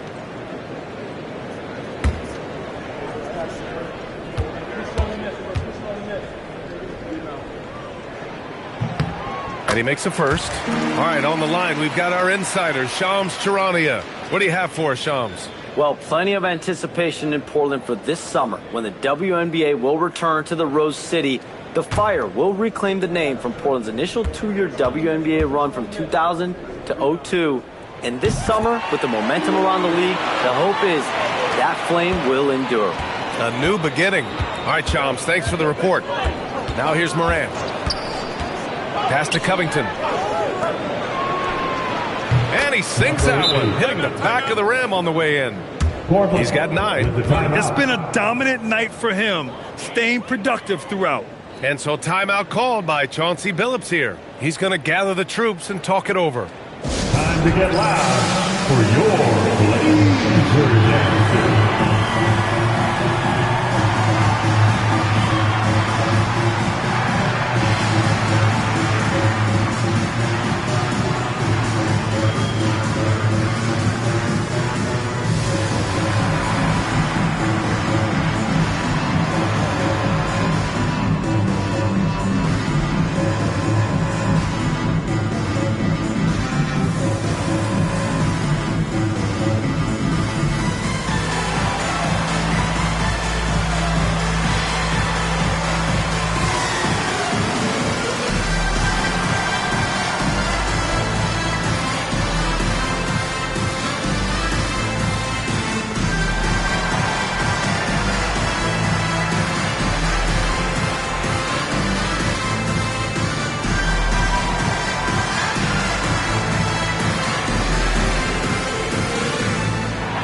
on-ball defense. They cracked the top 10 in team steals. More than a few games changed because of their aggressive D. And they wanted to make an impact on the defensive end and accomplish that goal. First in the league in blocks, a defensive powerhouse. For Portland, they've gone just 2 for 4 from the floor. Shoots. Perfect night so far, 2 for 2. Gotta fight harder to get over those screens. Well, I'm going to credit the screen. I mean, that's a good, strong pick he lays there. Now here's Morant. Pass to Dort. Back to Morant.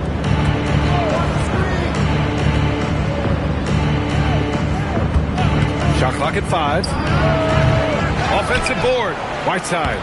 Got it. Good job in the low post. Oh, beating everyone to the ball. Great activity on the offensive glass. Outside Garland. Pass to O'Neal. Here's Danley.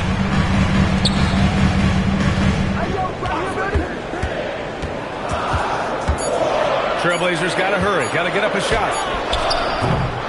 Poked loose. And it's going to be out of bounds. Portland will have another go.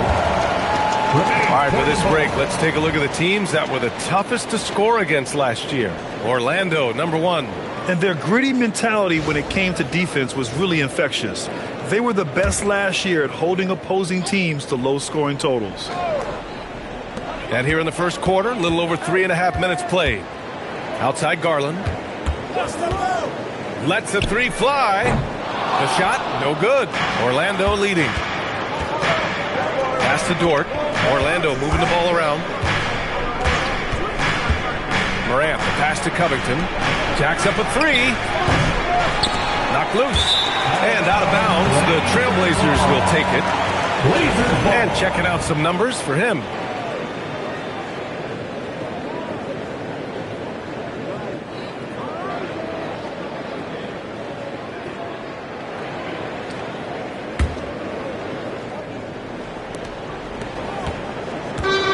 Portland has gone 1 of 2 from three-point land so far.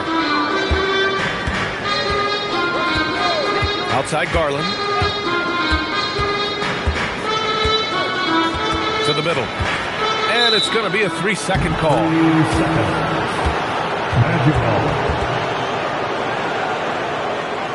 Bielitsa is checked in for Orlando. Number 88, Nemanja Bielitsa.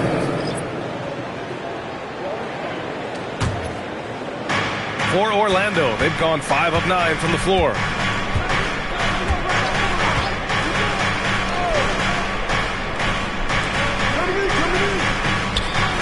Pass to Covington. It's Dort on the wing. Bielitsa outside. Shot clock at 6. This one for 3. And it's Portland with a rebound. And guys, this is the first they're seeing of the Magic this year. Last year, these two gave us a very entertaining season series, splitting the games. Well, you look at these teams, evenly matched, similar capabilities. That makes for exciting games. 2 minutes. We'll see if that's the case tonight. 2 minutes. Now here's Covington. They really needed more from him in that loss to Utah. Pass to Bielitsa. And here's Covington. The Magic need to put one up here. The shot by Bielitsa, no good. Portland trailing here. Well, Clark, when we watch Paolo Banchero play, you can forget he's 6'10". And he's a locomotive. I mean, he's probably 255 pounds, and all of it is cable wire. I mean, that's why he went first overall. That combination of skill, ball handling, dexterity, agility, and force. He's 25 points a game and also 5 assists. At his size, you don't see that kind of production. Neto's checked in for Orlando. Dort finds Bielitsa. It's Covington on the wing. Pass to Bielitsa. Now Whiteside. He's covered by O'Neal. And Whiteside with the bucket on the assist from Dort. Oh, nice feed. On time and on target. Here's Vaughn. Here's McHale. Bielitsa defending. To win the cold spell. Orlando with a rebound. Whiteside's got 4 rebounds in the game. It's Dort on the wing. Bielitsa outside. From outside, off the mark. You know he wants that one back, right in his wheelhouse. Pass to Vaughn. Here's McHale.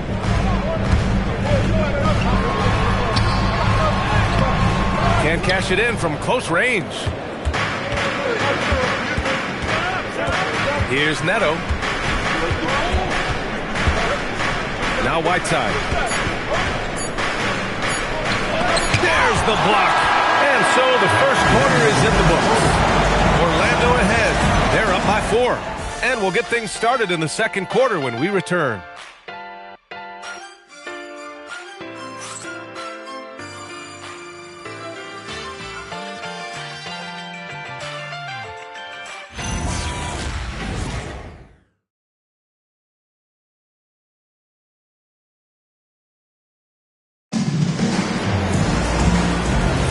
Hope you've enjoyed the broadcast so far. Halfway through the first half in this one. And for the Magic guys, what jumps out to you stat-wise? It's simple. The main takeaway from the first quarter is they're winning this game with defense. Yeah, I agree. I mean, you look at the energy, the effort defensively, they put it all out there in that opening quarter. And it's Rulin in at the 5, roaming the paint. That's the group on the floor for Portland. Pass to Bielitsa. Here's Bullock. Here's Moran. And that one no good to start off the night. No defender in sight. He tries to take initiative, but ultimately comes away empty-handed. Robinson on the wing. Cornette defending. Here's Rulin. Here's Corbin. Out of bounds. It'll be Orlando's ball. And Grant, when it comes to a franchise player, how much does it help to have a guy who unites the locker room? Well, you know, B.A., when you think of guys like LeBron James or a Stephen Curry or Tim Duncan, it's not just about their play on the court, but the type of person you see in the locker room. That can rally a franchise. Pass to Moran. Out left to the wing. Here's Cornette. And a miss there on the triple. Blazers trail by 4. Offensively, it's been a struggle for them. Yeah, they need to string together some shots to have any kind of chance. To the inside. Here's Robinson. And it's stolen by Finney-Smith.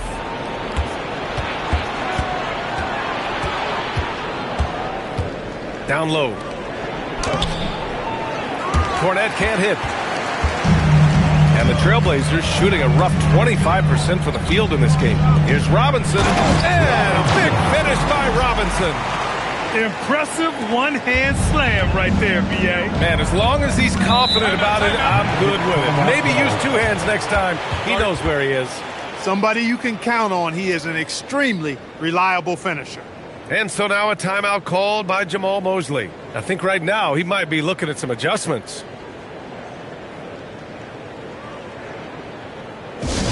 The time Blazers Nation, get loud for your Blazers Breaker Dance Crew.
Here for Orlando. Looking back at last season, the best when it comes to shot blocking.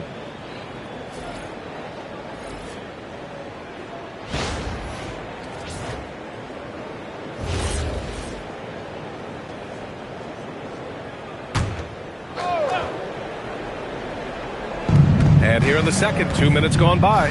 Pass to Moran. It's Covington on the wing. Robinson defending. Dort, the pass to Moran.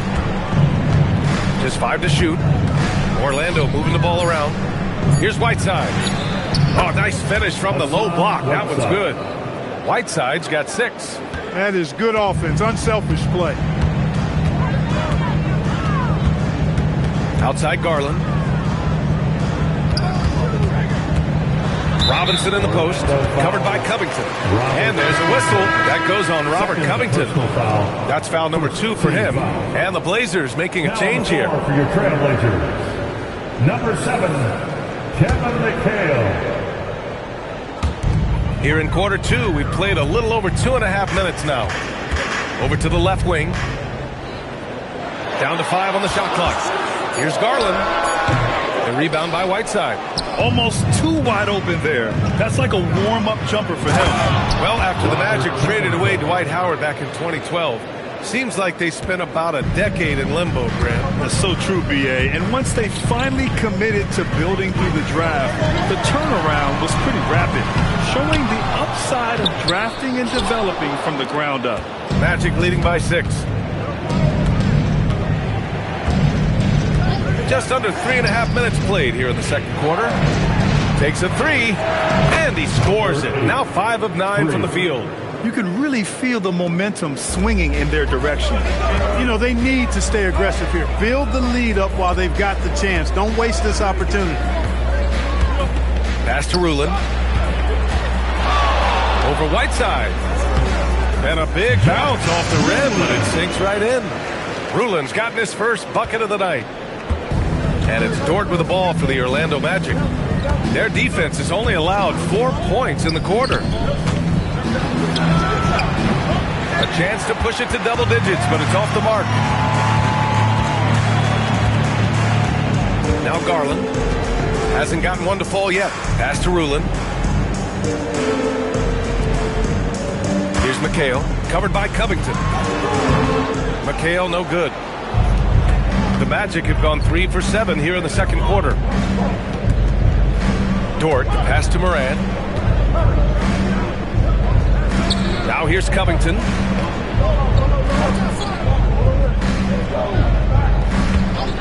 From the top of the key, it's hauled in by the Trailblazers. This game coming after a loss versus the Raptors. Just a tough road loss.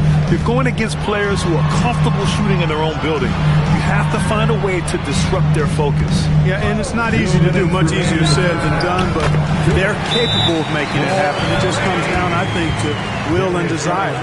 And Garland is an effective shooter, capable of shooting 40% on threes for an entire season. And so now a timeout called by Jamal Mosley. Coach probably just checking to make sure everybody's on the same page here. Let's go!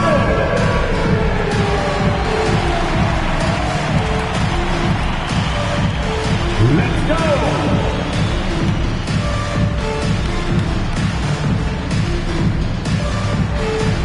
Keep it going!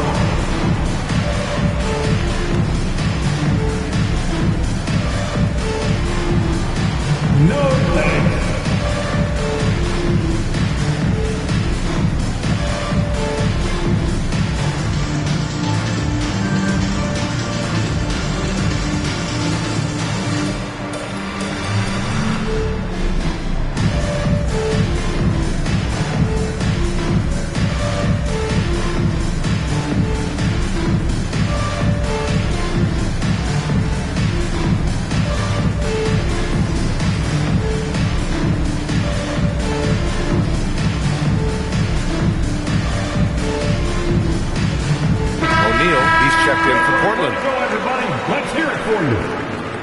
Substitution on the court.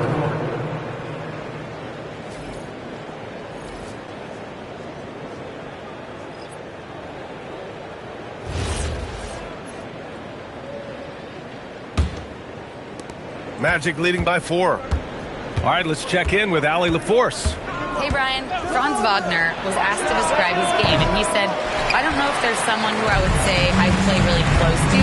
I'm I'm like a tall guard. I try to do a lot of different stuff out there, and I hope when you see me play, you see that I'm having fun and I'm playing for the right reasons. Back to you guys. Okay, thanks for the report, Allie. Pass to Danley. 5 to shoot.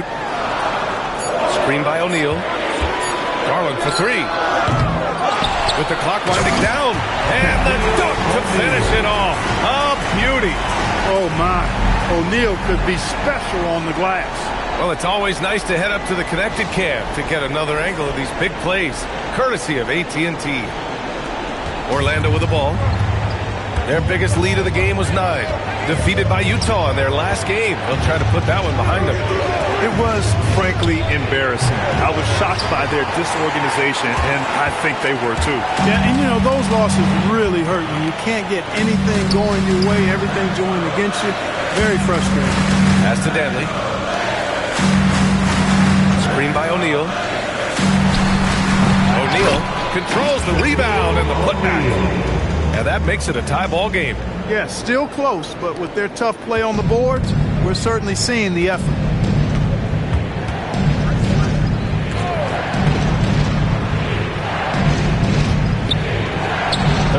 Seconds left in the second. He's lost his rhythm completely this quarter, but he's determined to stay after it. They now take the lead. He's got 7. Boy, he is fundamentally sound. Tough cover. Orlando has gone 1 of 4 from three-point land here in the second.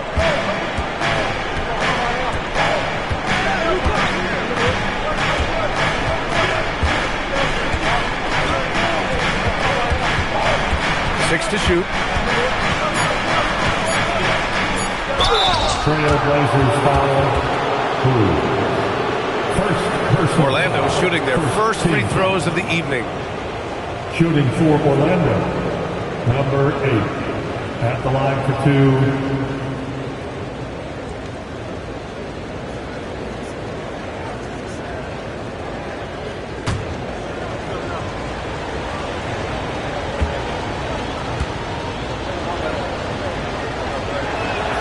And the first one at the line is good.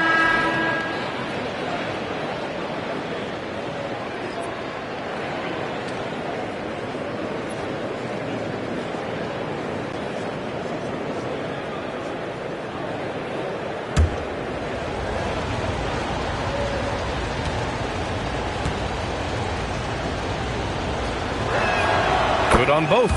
When you send somebody like him to the line, it's pretty much easy money. It's all tied up in Portland. And we'll be back for the second half following the break.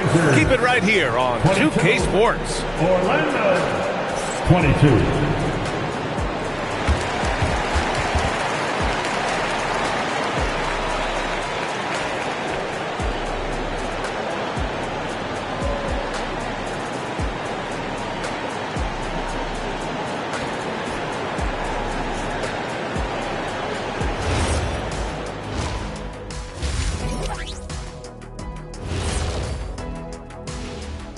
Hey everybody, it's Portland Trailblazer basketball on tap in a game that's proven to be a healthy matchup through the first half. This game won't stay close.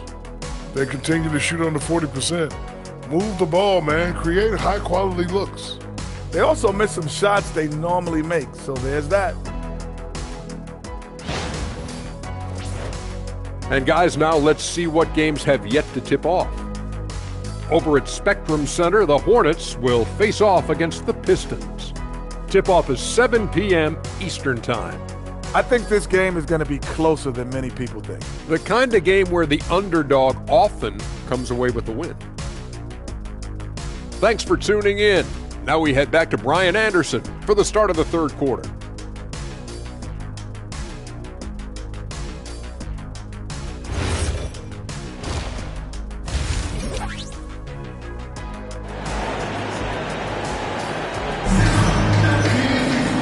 After a fairly even first couple of quarters, this second half could turn out to be a great one, as both teams trying to gain an edge.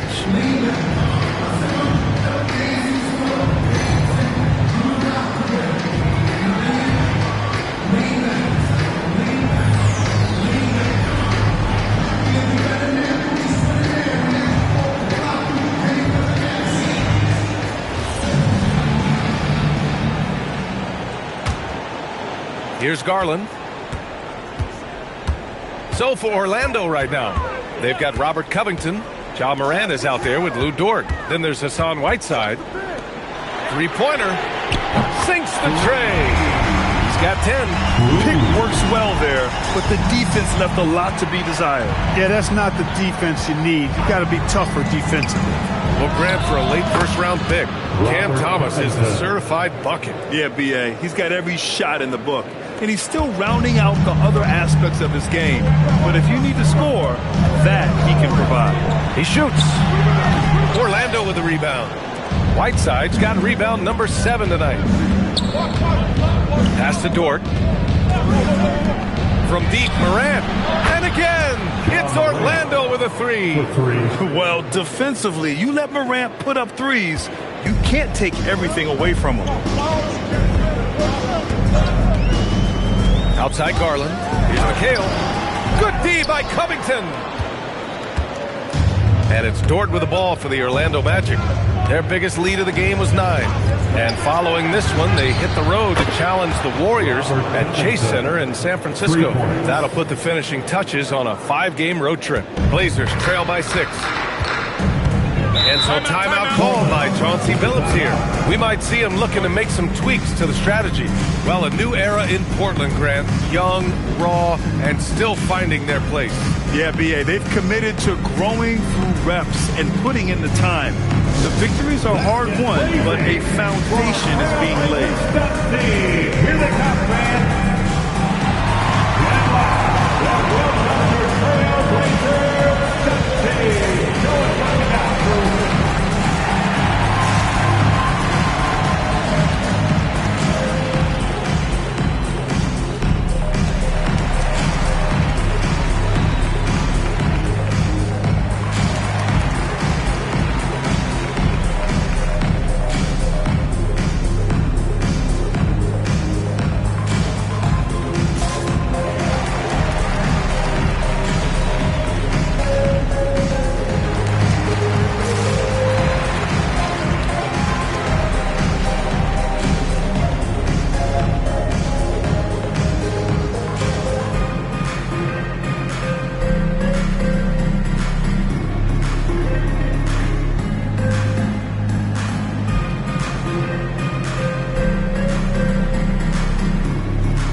With their on-ball defense.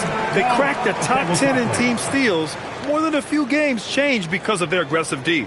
And what saved them in a lot of games, the second chance points. They were relentless on the offensive glass.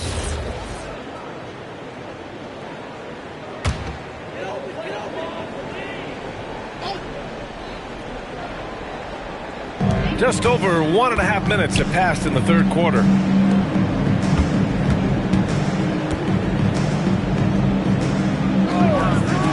To stop the run. The rebound by Whiteside. Whiteside's got his 8th rebound here tonight. This isn't how they wanted to start the second half. Only 1 of 4. The defense there doing whatever they can to protect the rim. Definitely saved the layup with that foul, and it'll make him earn them from the line, and that's what you want to see. After 2 consecutive first-round exits, the Magic now looking to take the next step, Clark. You know, B.A., making the playoffs was the first step for this young core. And now that they have some experience, they've added some talent, too. So they're determined to continue to progress towards championship contending status. The first free throw is good.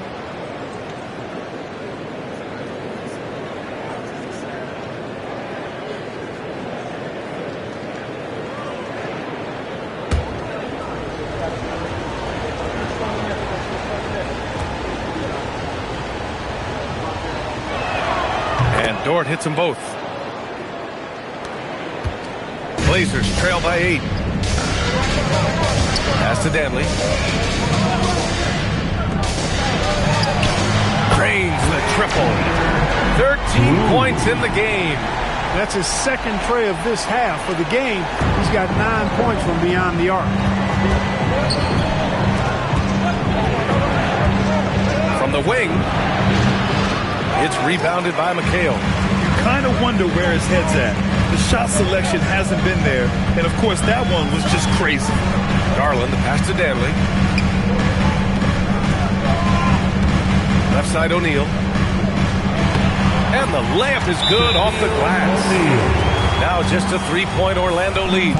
Keeping pace here. That's an excellent move inside. And so now a timeout called by Jamal Mosley. He's going to take a moment to give him a breather and talk things over. It's time to get down with your mascot. That's Groove.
And a look now at the breakdown between threes and twos for the Trailblazers.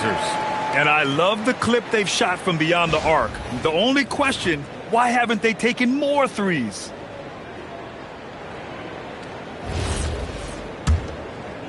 A little over 2.5 minutes off the clock in this final half of play. Outside Morant. Pass to Covington. No one near him. Nice spin off the left rim and in. 16 points for him. Boy, I think they've lost their intensity. I mean, the defensive pressure is lacking this half. Here's McHale, covered by Covington.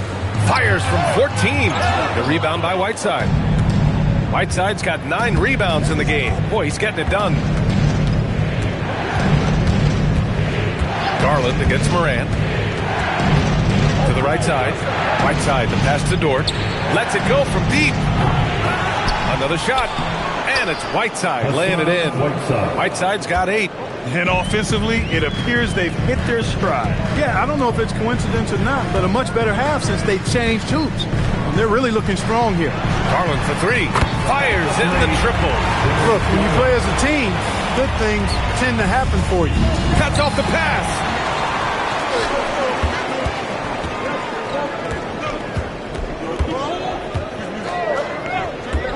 Fires from deep. Orlando with the rebound. Whiteside's got 11 rebounds in the game. If he were just a touch more efficient tonight, I think the score would look a lot different. For 3, Covington. And a great assist by Morant as that one goes. Morant's got his 4th assist with that last one. And so timeout called by Chauncey Billups here. Coach taking this moment to speak to his guys. Maybe alter some of the game plan. Hey fans, get up and move with your Blazer dancers.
Let's take a look back at last season and see the teams who collected the most second chance points. Portland in second.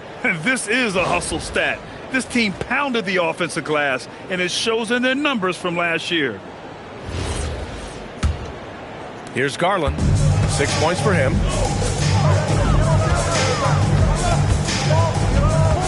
Pass to Paxson from the arc. Orlando grabs the miss. All right, let's get a report from Allie. Well, the Magic are building something. Paolo Banchero said, quote, "It's been a long time coming. The fans have been waiting for the Magic to be good and to be challengers, even contenders. There is a lot of excitement in the city right now. We're just building and feeding off of that." Back to you, BA. They've got their fans fired up. All right, thank you, Allie. Pass to Dort. Watch the screen. 2 minutes. And here's Whiteside. 2 minutes. Orlando moving the ball around. Shot clock at 5. From deep, Morant. Good. And now a 9-point Orlando lead. And there's a minute 45 left in the third. Here's Paxson. No points yet. From deep. That one is off. Hey, sometimes you miss even under the best of circumstances. As Shaedon Sharpe continues to develop, he's proven that he's more than just a high flyer, Grant. Yeah, we've seen the vicious dunks, but he's also got a pretty good touch as well. The upside potential for him is sky high. And what an aggressive move to the rim. He's really trying to fire up his teammates right now. Boy, it's not hard to feel inspired after a teammate makes that kind of finish. You know, when you're looking to close the gap, you need guys who will take it upon themselves to step up, take the initiative, and make something happen.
So both teams making some changes here.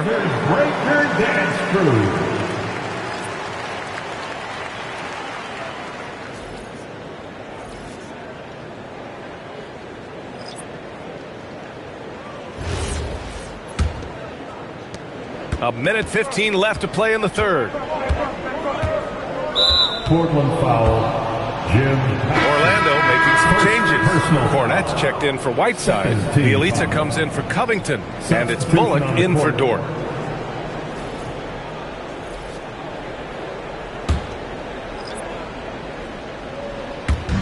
.110 left in the third quarter of the game. Bullock, the pass to Neto. Here's Finney-Smith. Just 5 on the clock. Back to Bielitsa. And so he draws the foul, headed to the line to shoot a pair. Well, granted, 6'10", 250. Banchero is a guard in a big man's body. Yeah, B.A., he has a great handle, which allows him to get wherever he wants on the floor. And the vision to create for his teammates, too.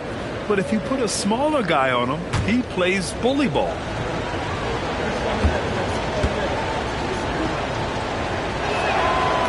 That one's off.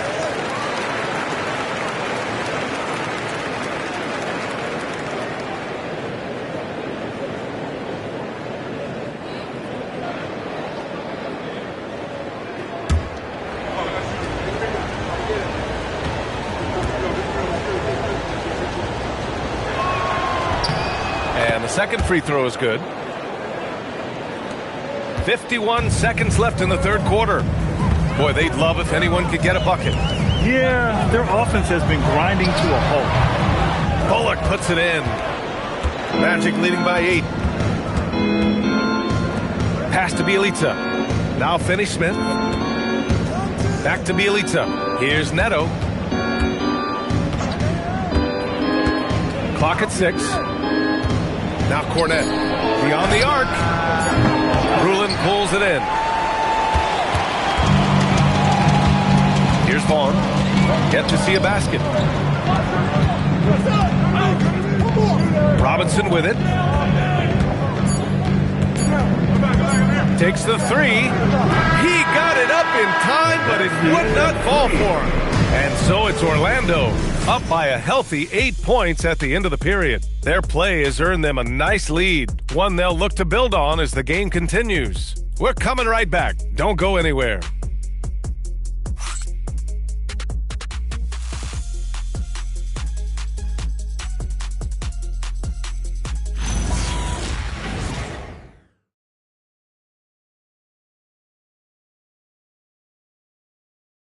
And let's take this opportunity to show you our State Farm assist to the game.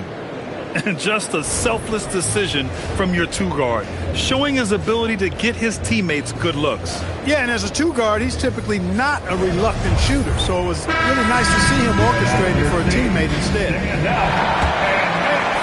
Fourth quarter action is upon us. Thanks as always for joining us. And it's Rulin in at the 5. That's the group on the floor for Portland. Now here's Moran. Pass to Cornette from behind the arc. Good, and the setup by Moran. Cornette's got his first bucket of the game, and he's on the board for 3.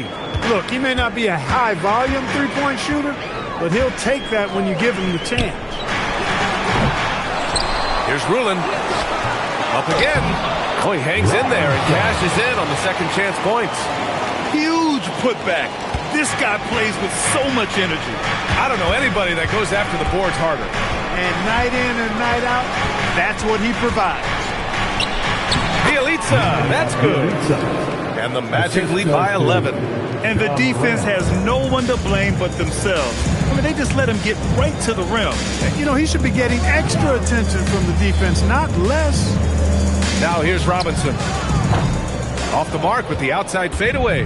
Look, it's real simple. It's a make or miss league, and he just missed it.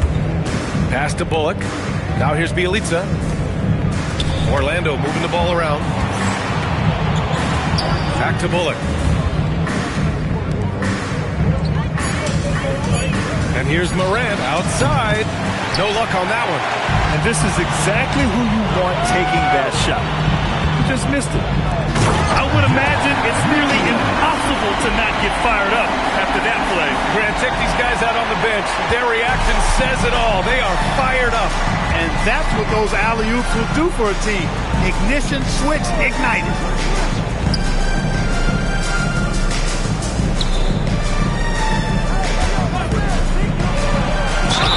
And the bucket counts. And he is on his way to the line. He'll try to make it a three-point play. First personal foul. First team foul. And a moment now to quickly take a look at the offensive approach for the Magic.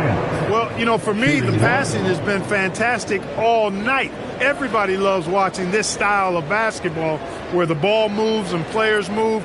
Coaches, fans, and even us broadcasters can appreciate that kind of action. Also, they were ultra consistent from outside, hitting a high percentage of those shots tonight. The free throw drops for Moran. And Clark with the landmark decisions opening the door to NIL revenue for athletes in college and even in high school. It's the wild, wild west for amateur basketball. There's no question the landscape is chaotic, dizzying even. But they deserve a slice of that pie, and this is a long time coming. Kids have an opportunity to leverage their talent to get paid right now. And in some cases, begin the process of creating generational wealth before they even become of age to vote. That's a pretty powerful combination. Blazers ball. All right, a chance to check out the Orlando Magic's upcoming schedule. On Friday, they continue the road trip, heading to the Bay to take on the Warriors. Then on Thursday, the Chicago Bulls come to town, kicking off a homestand for them. And looking at the Boston matchup, that's a contest that I'm keeping my eyes on. Early on, you love to see games like that one. Should be a game full of interesting matchups.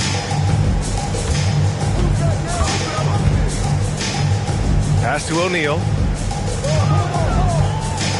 And Whiteside with a block. Morant looking around. There's a screen by Whiteside. Out to the right wing. That's tipped. And so it looks like it'll be Orlando's ball still.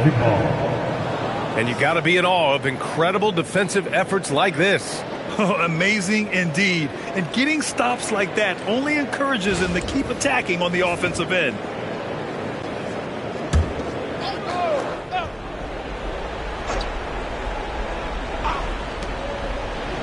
Dort outside.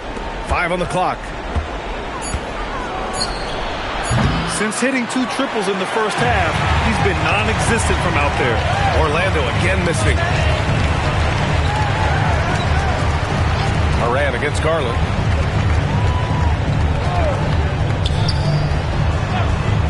He shoots it. Here's O'Neal. Ooh, Whiteside with the defensive effort. And it's Morant with the ball for Orlando. 12-point lead, their biggest of the game. Pass to Whiteside. And here's Morant. The shot. And the jumper is good. And just not letting up at all. I mean, you have to love this approach. You want to get the ball to the guys who make plays. If it's working, keep working it. That's what I say. Keep the pressure on. And Chauncey Billups calls timeout here. He's looking to make some very important adjustments here.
Guys, over the last break, I listened to Chauncey Billups address the team. Coach telling their players, let's play with urgency. This is the game. I know we'll win if we play hard. Let's see how the team responds. Okay, thanks, Allie.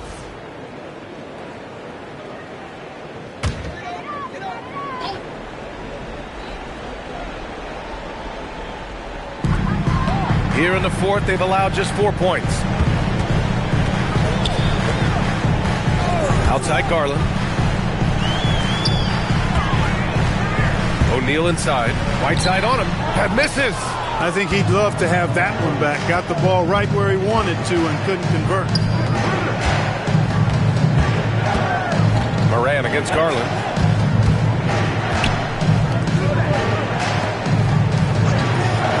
Just 5 to shoot. He launches. Oh, it misses. Blazers trail by 14.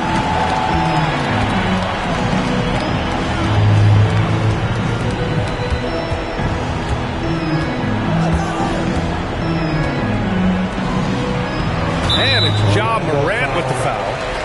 That's his first foul of the game. Personal foul. First team foul.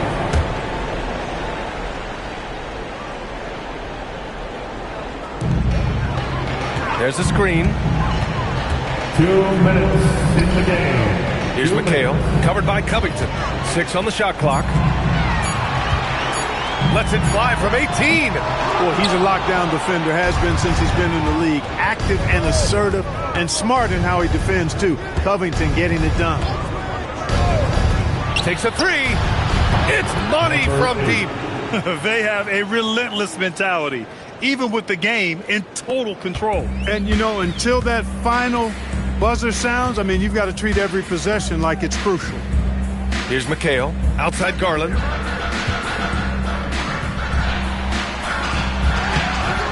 No good. Had a chance to end the run there.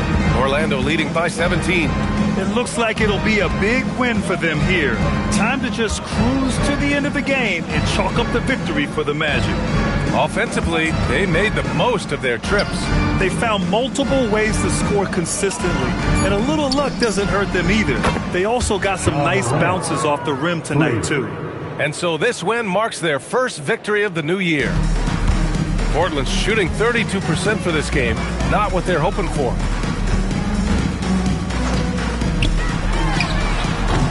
Again, the miss by the Trailblazers. And so it's Morant who brings up the ball for the Orlando Magic. Here in the fourth, they've allowed just 4 points. Pass to Whiteside. Back to Morant. Here's Dort. There's the triple. It's rebounded by McHale. 23 seconds left in the fourth. Now here's Garland. And here's O'Neal. Physical work that time by O'Neal. Defense knows sending him to the line is better than giving him a clean look. At the line for and no luck that time either. Here's Neto.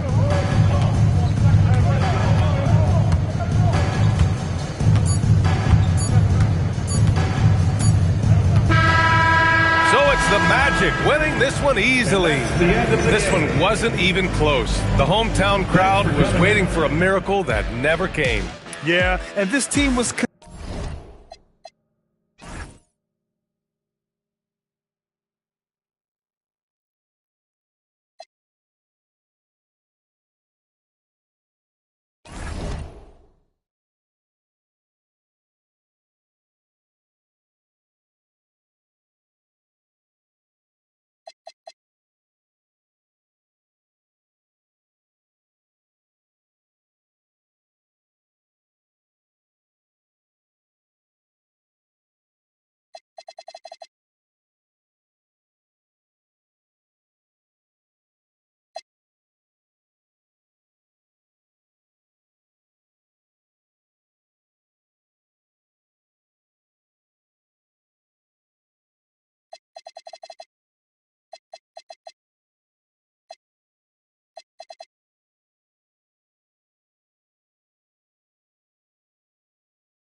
Up next. Greg, we've got two teams that boast some serious firepower off the bench. And that depth makes each team more difficult to defend, more unpredictable. Both sides have a lot of guys who can step up on any given night. A look at the starting group for the Magic. Lou Dort out there with John Morant. Then there's Whiteside. Then it's Robert Covington. Now here's Hayward. Wow, drew the contact, and that three almost went in, so he'll go to the line for 3 free throws. Yeah, good job trying to get a hand in the face, but you've got to be more careful. He's getting his first free throw attempt of the night right now.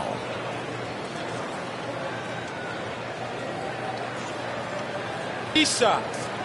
3 shots.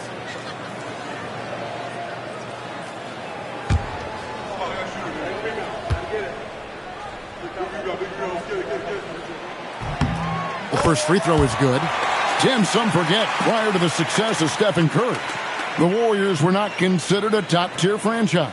Well, before he arrived in 2009, this was one of the lowest all-time winning percentages, but they have built a dynasty, and they are now considered one of the most valuable franchises in all of sports.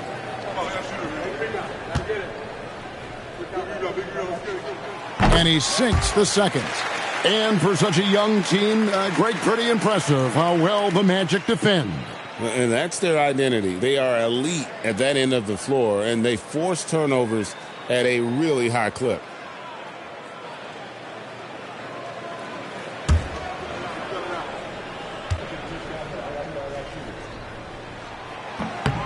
And he makes all 3. So the Magic, their last game, a win against the Trailblazers. Yeah, and with most of the arena against them, they just banded together and trusted one another to make the right play. Yeah, the crowd noise can make it hard to execute your offense on the road, but they did a great job playing their game. And the Warriors with possession here, following the three-pointer by Orlando. There's Ball with the three, bangs home the trifecta. Zero hesitation at the arc. Ball truly believes in his ability to shoot the three. Dort passes to Morant. Magic moving the ball around. 6 to shoot. Here's Dort. Tried to come right back with the three of his own. It's no good. Left side, Ball. Puts up a three. Hassan Whiteside grabs the miss. Orlando's gone 1 of 2 from long range in the first quarter. Back to Morant. Buries the long-range jumper. 6 points for him. And I like to see this. They're calling his number early, and he's delivering. And we knew coming into this game, we expected him to be very involved early. The screen from Brown. The shot. Cans the shot with nobody near him. You can't just stop when there's a pick set up. Gotta fight over it as a defender. Well, you just have to communicate those switches. If you don't, it's on you. Covington's shot is off. The Warriors have gone 2 of 3 here to start out the game. Ball feeling it out a bit. Hands it from downtown. And that's exactly what he's looking for. Draining the triple. Morant outside. And in this first quarter, about 3 minutes played. Stolen by Ball. And Ball slams it in. And Ball's more athletic than giving credit. He's got surprising pop off the floor. And from technical fouls, Tim, to flagrant fouls, it always seems like Draymond Green is walking that line and in the crosshairs. Walking that line or stomping on that line. I don't know what, but it's where he seems to want to live. You love that competitive fire. You just have to make sure it doesn't cross the line where he hurts his team. But don't you think he knows exactly what he's doing at all times? He understands most officials don't want to give him that second technical. Timeout. And so the timeout by Jamal Mosley here. He's ready to talk things through with them.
Let's take a look at the numbers for Hassan Whiteside.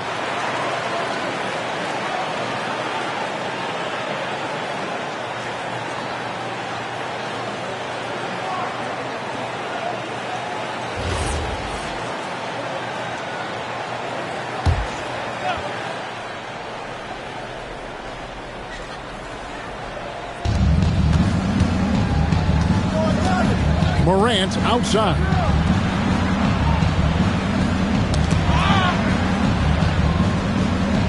Right side sets the pick for Morant. Just 5 on the clock. For 3, Covington. And he didn't punish them for the weak coverage there, but they can't count on him to continue missing. Hayward outside. Ball from long range. Orlando grabs the miss. They're getting their first look of the season at the Warriors in this one.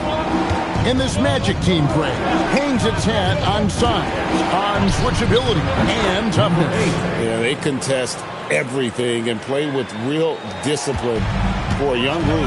That is uncommon, and it's a big reason they've taken the lead. And here are the Warriors now, following the bucket by Orlando. And the 3 ball is good. He's got 11. They're getting a lot of their points outside the paint. 3 of their last 5 baskets are from three-point range. It's time to send it over now to our reporter, Allie LaForce. Thank you, Kevin. Draymond Green's talked about his mind for the game. He said, I've never been the tallest or the fastest. We all have gifts. My IQ is a gift that was enhanced by great coaches. I was taught the game properly, so I'm very fortunate and extremely thankful for the coaches that I've had in my life. Back to you guys. Paying tribute. Nice job. Okay, thank you, Allie. Anthony Parker's checked in for Golden State. Tony Snell comes in for Ball. Yeah, they built up this lead 3 points at a time. Yeah, when you string triples together, it adds up quickly. Pulls it up. Shot goes down. Very quick possession right there. Great quarter for him at the offensive end, trying to will his team back in the game. Hayward outside. The 3. Rebounded by Covington. I'm surprised he missed that one. He is a dangerous guy to leave open. Pass to Bielitsa. This one for 3. Oh, yes, he did. 5 up and 5 down for him so far. How about 5 straight made from the field to start? Hayward outside. Fires the 3. That one's in. His first bucket of the game. He's 1 for 2. 12 straight points off of 3-pointers, and the D looks shell-shocked. Shoots. Gordon Hayward comes up with the rebound. Warriors leading by 12. 34 seconds left to play in the first quarter. A 3-pointer is right on target. 17 points in the game. Bottom line, you need shooters on your team who can space the floor. Yeah, that's how you create that spacing, and that will open up a lot of options offensively. It falls for the 6th time in 7 tries this contest. That's 86%. Somebody came to play tonight. 6 out of his first 7.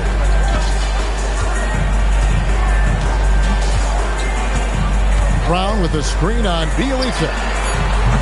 Hayward can't hit.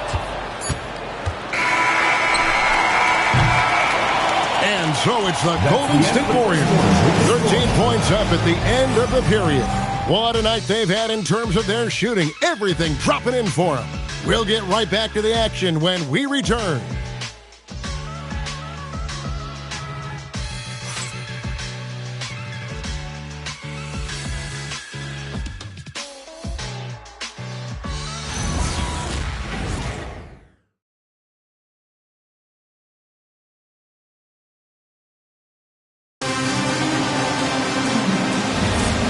Glad to have you with us, folks. Second quarter of basketball. This game has not exactly been neck and neck, but plenty of time left in this one. And a moment here to take a look at the scoring breakdown for the Warriors. They've looked to fire as much as possible from outside the arc, and so far they are hitting at a high clip. And their ball movement has been next level. When your team is playing unselfishly like this, that is tough to beat. This is how the floor looks for the Magic start in the second. They've got Luke Cornett. Dorian Finney-Smith is out there with Bielitsa. Then there's Reggie Bullock, and it's Morant in at the 1. Here's Morant after the Warriors pick up 3. His 3-pointers off the mark. And Jimmy Butler is what some might call an old-school kind of player. Would you agree, Greg? Yeah, I mean, he's all toughness, grit, and basketball IQ. A tone setter at the defensive end who plays unselfishly. That guy is all about winning. Yeah, no reason to fade away there. Pass to Finney-Smith. The tray. Warriors with the rebound. They're coming off that win against Philadelphia. Remarkable consistency from deep. You can't count on that every game, especially on the road. Well, if you shoot the ball at 40% or better from the three-point line, you are going to win most games, no matter where you're playing. Now here's Williams, still without a basket. Bullock with it. Nice move. And the layup is up and in. And that's what he does. I mean, he is a bucket getter. Warriors leading by 11. And so Steve Kerr decides to call a timeout. He's going to have a discussion on the sideline. Tim, I can hear it in my head right now. You called Steph Curry must-see TV. Does anyone from this next generation maybe approach that description for you? Well, Kevin, certainly Victor Wembanyama would be at the top of that list. You're talking about a one-off when you combine that size with that particular skill set. And then Anthony Edwards would be another guy because of the explosiveness and excitement that he brings every single night. It'll be exciting to see this next generation and see if they do impact it like the ones before, for sure.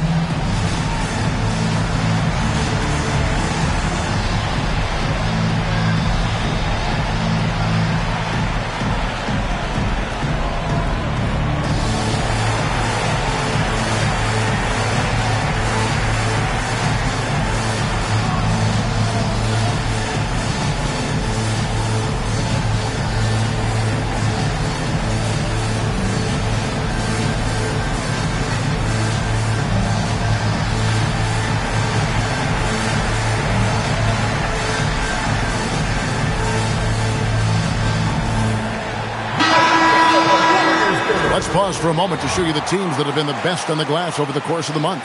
Fourth, the Magic. I mean, they've taken their rebounding to another level, getting physical and playing with a ton of energy.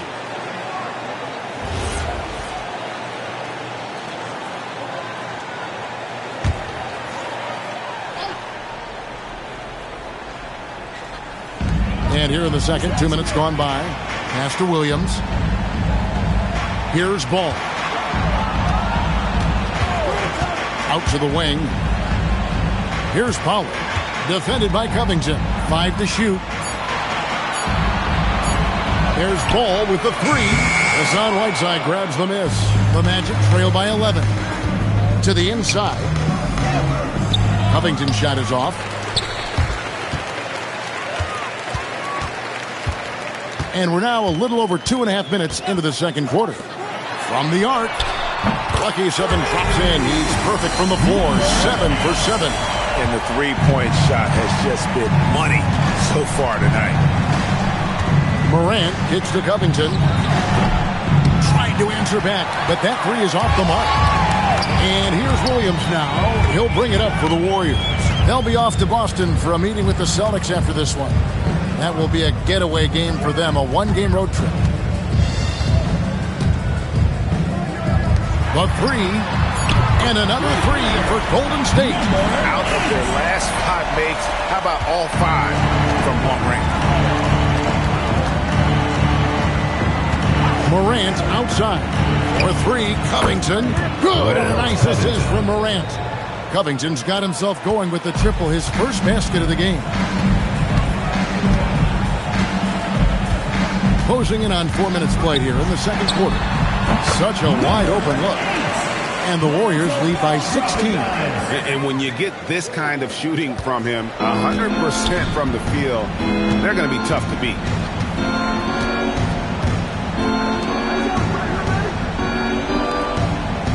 Some nice ball movement by the Magic.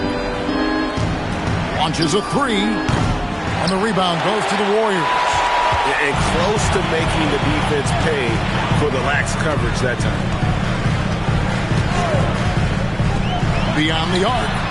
And another three for Golden State. And it just seems that every pass they make is leading to a score. Just great ball movement. And so the timeout by Jamal Mosley here. He's going to take a few moments here to check in with his team and regroup. Attention fans, now on the court is your high squad. Get loud.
comes in for Nicholas Claxton.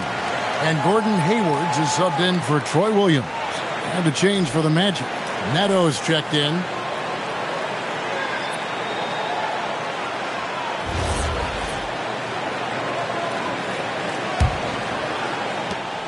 The Magic trail by 19.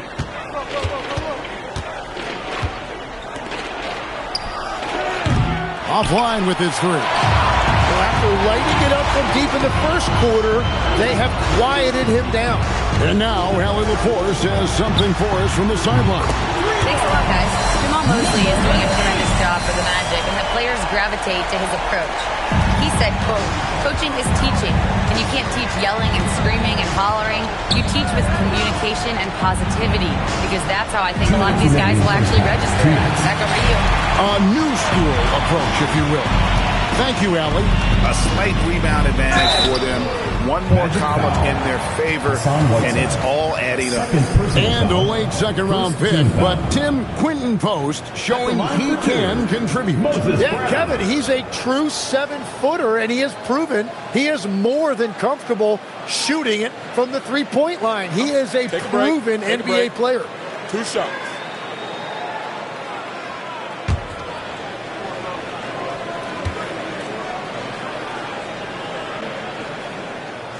Free throw good from Brown. And when it comes to team building, GA, there's been a debate about whether the 2-star or 3-star approach is more effective. Kevin, for me, I think it comes down to fit more than anything. It doesn't matter how many stars you have if they don't mesh. And if they're not comfortable in the role that's carved out for them on that respective team. That's also good. So he hits both free throws. 1:52 left now here in the second. Dort passes to Covington. Connects from three-point range. Covington's got his second bucket of the night. Well, he was cold in that first quarter. Now it's great to see him flip that switch and start getting hot here. From outside the arc, it's the three-point bomb. And they're getting their points now almost exclusively from the triple. 4 of their last 5 makes are from beyond the arc. Here's Neto. Nothing on the board. It's rebounded by Pollard. And he's been way off the mark this quarter. It's been ugly. Fires for 3. Good! Another from 3. Buries his 10th triple of the game. Unbelievable. And so it's Dort with it. He brings it up for Orlando. They'll be playing host to Chicago for their next game. That game is the first and last of their homestand. And they've got a big lead, not just on the scoreboard, but really in the rebounding numbers as well. Outside ball. And there are the Warriors now with another bucket. Well, he has been pretty much unstoppable this quarter, and his team is thriving as a result. Now, here's Dort. There's the pick. Another miss by Orlando. Well, after a great start, he has really cooled off pretty quickly. Pass the ball.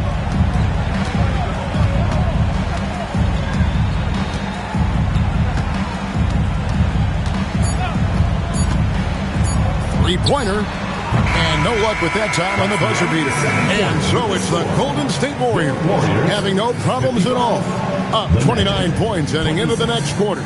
They've been playing some ferocious defense. Now we have a moment to go courtside. Allie LaForce has got something for us. Thank you. Well, Coach Kerr, what did you like about the way your guys have started this game off? Well, I like the way we defended without fouling so we could get our flow. And guys just came in and made some big ones, and our offense got going. The defense was disciplined. Thanks, Coach. Allie, thank you for that interview. And now we're at halftime. And we'll be back to bring you more basketball after this.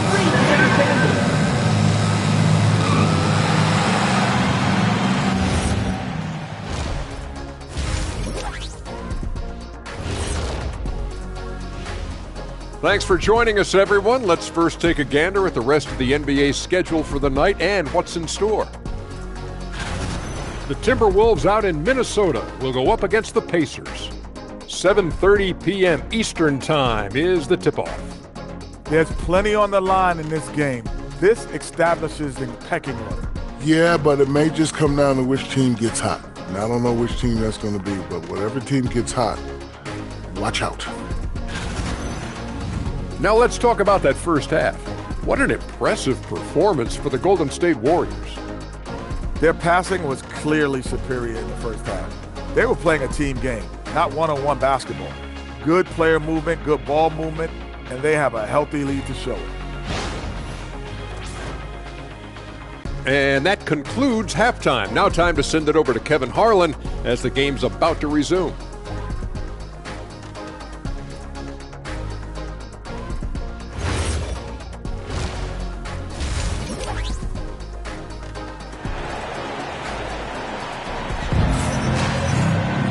And with the second half upon us, we'll find out if this game becomes the route that it's threatening to be.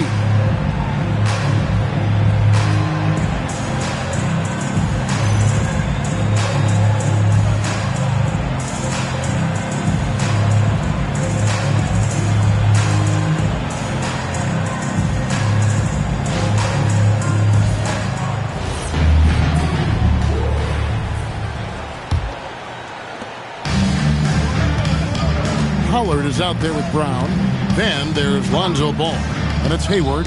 That's Steve Kerr's 5 as we get into the second half. Covington kicks to Dort.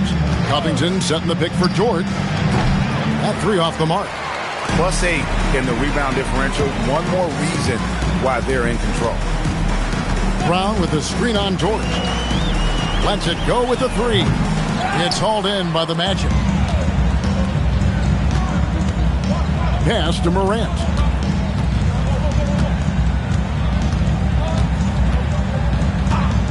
Whiteside sets the pick for Morant. Dort misses. Diversified scoring in this one for him.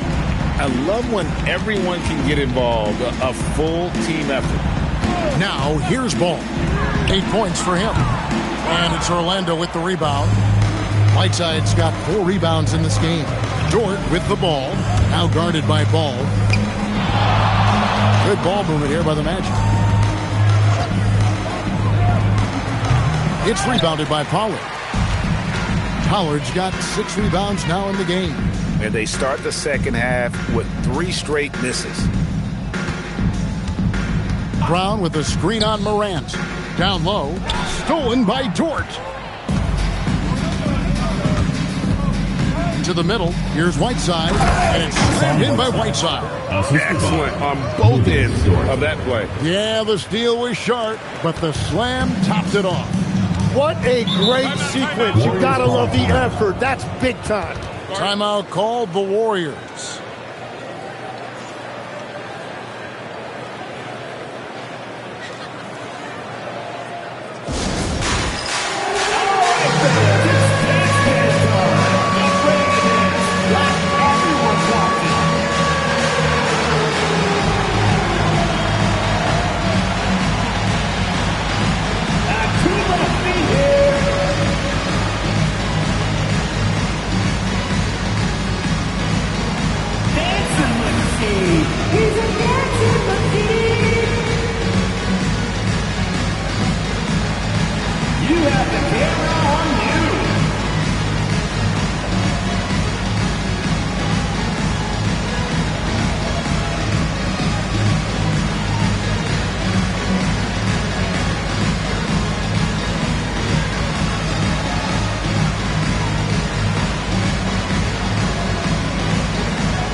With a break in the action, we go to the 2K leaderboard to see the teams that excelled at slowing the pace down a campaign ago.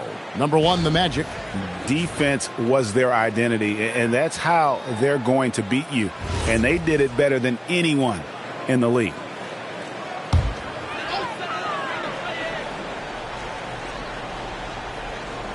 And we're just about 2 minutes into the second half now.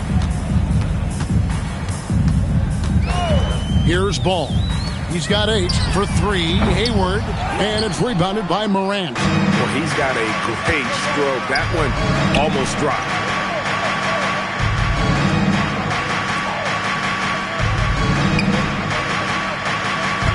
Right side a screen. 18 feet away, and he knocks it down. 17 points in the game. You can't just stop when there's a pick set up. Gotta fight over it as a defender. Well, you just have to communicate those switches. If you don't, it's on you. Really left alone that time. He's got 39. And that is their first make of the third. Let's see if that gets them going. One of the best defenders of his generation. Tim, do you think Draymond Green will be a surefire Hall of Famer? Well, he's a former Defensive Player of the Year, and not to mention a key contributor on 4 Warriors championship teams. Kevin, he will be in the Hall of Fame, no question. Now a timeout called by Orlando.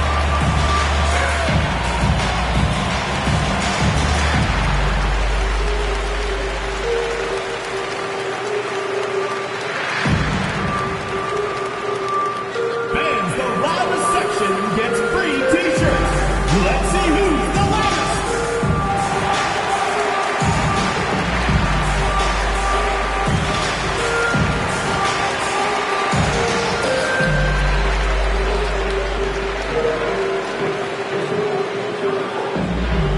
It's t-shirt bonanza. Make some noise.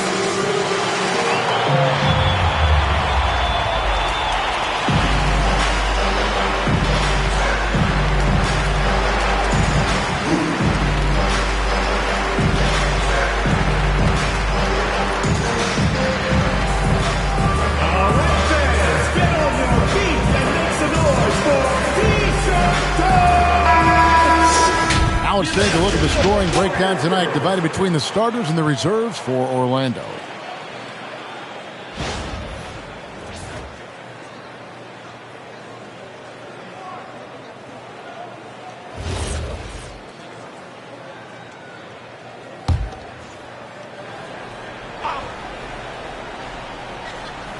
Here is Whiteside.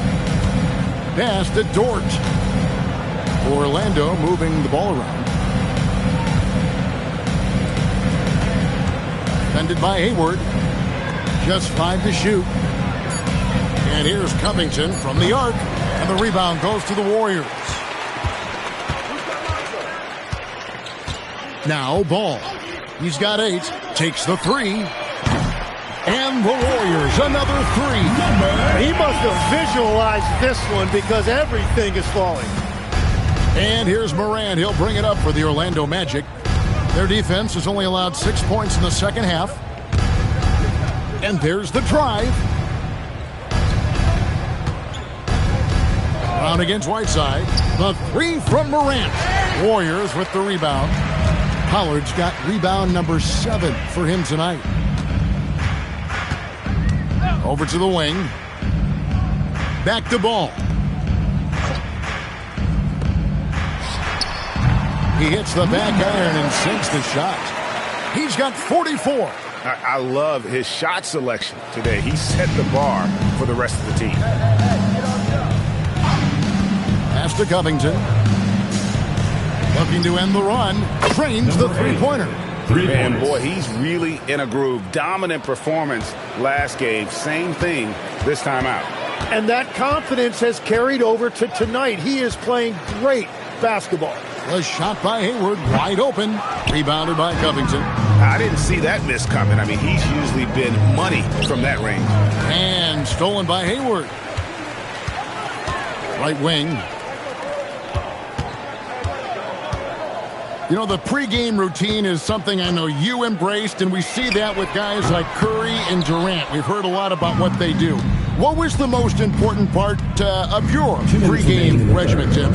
Well, you know, Kevin, for me, I was really going to be judged based on catch-and-shoot percentages. Can I get off threes, and can I make threes? So for me, it was all about high-volume three-point shooting before the game, getting comfortable from every spot on the floor where I may get a shot. And same routine every game? Every game, same thing. And I made sure, of course, I finished on that make. Wow. The Magic need to get a shot off here. And it's Morant missing. And they had some box coverage that turned into no coverage. Good on the three-point shot. And I bet he wishes they could play this team every night. Things are going great out there offensively. And the Magic shooting pretty terrible here in the third quarter at around 30%. Covington in the corner. There's the triple. The Magic again can't hit. On offense, here are the Warriors. They're on an 11-3 run. Brown sets a screen for Ball. From deep. Another one goes. Incredible. My goodness. 50 for the game. Yep, he is putting on a show. They could use a big shot here to get this offense going. Too many empty possessions. Right now, they need a basket. No problem knocking that one down. 23 points in the game. And that's his second three of the half and his fifth overall. Really lighting it up.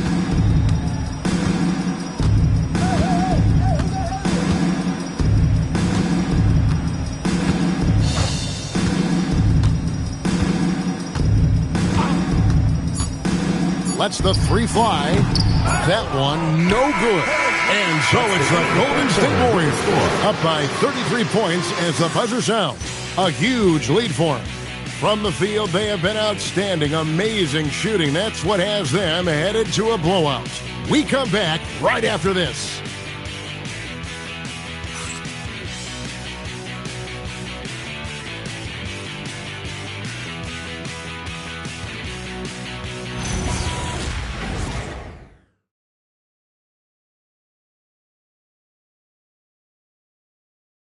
In a moment now as we take a look at our State Farm assists of the game.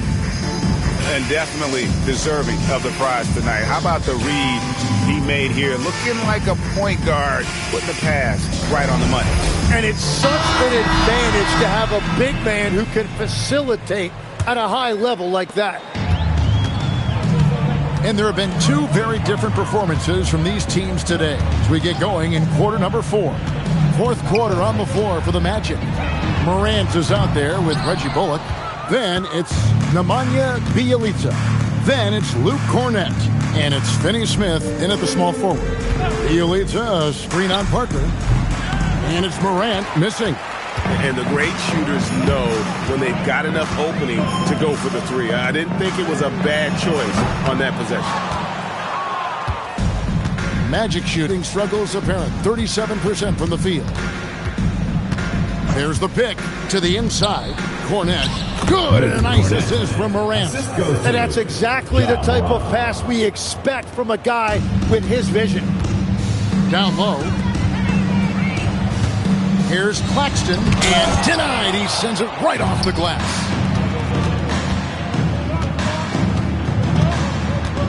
Fourth quarter still young, just over a minute play. Now here's Morant for three. It's rebounded by Golden State. And it just feels like his poor shooting has been contagious to his entire team as they find themselves trailing. To the paint. AC dishes to Anderson. Snell from outside. Drops in the tray.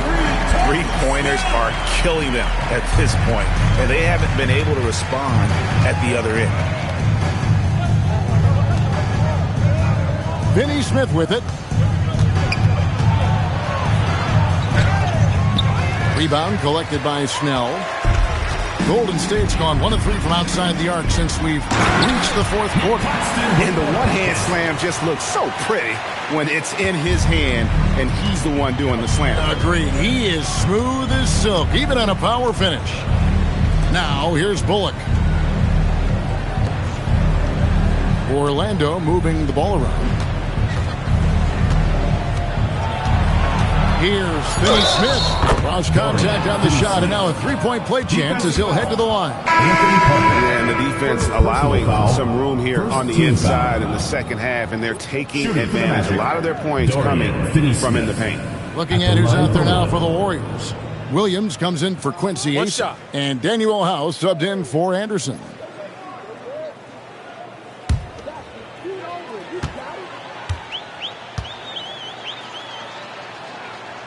A free throw drops for Finney Smith.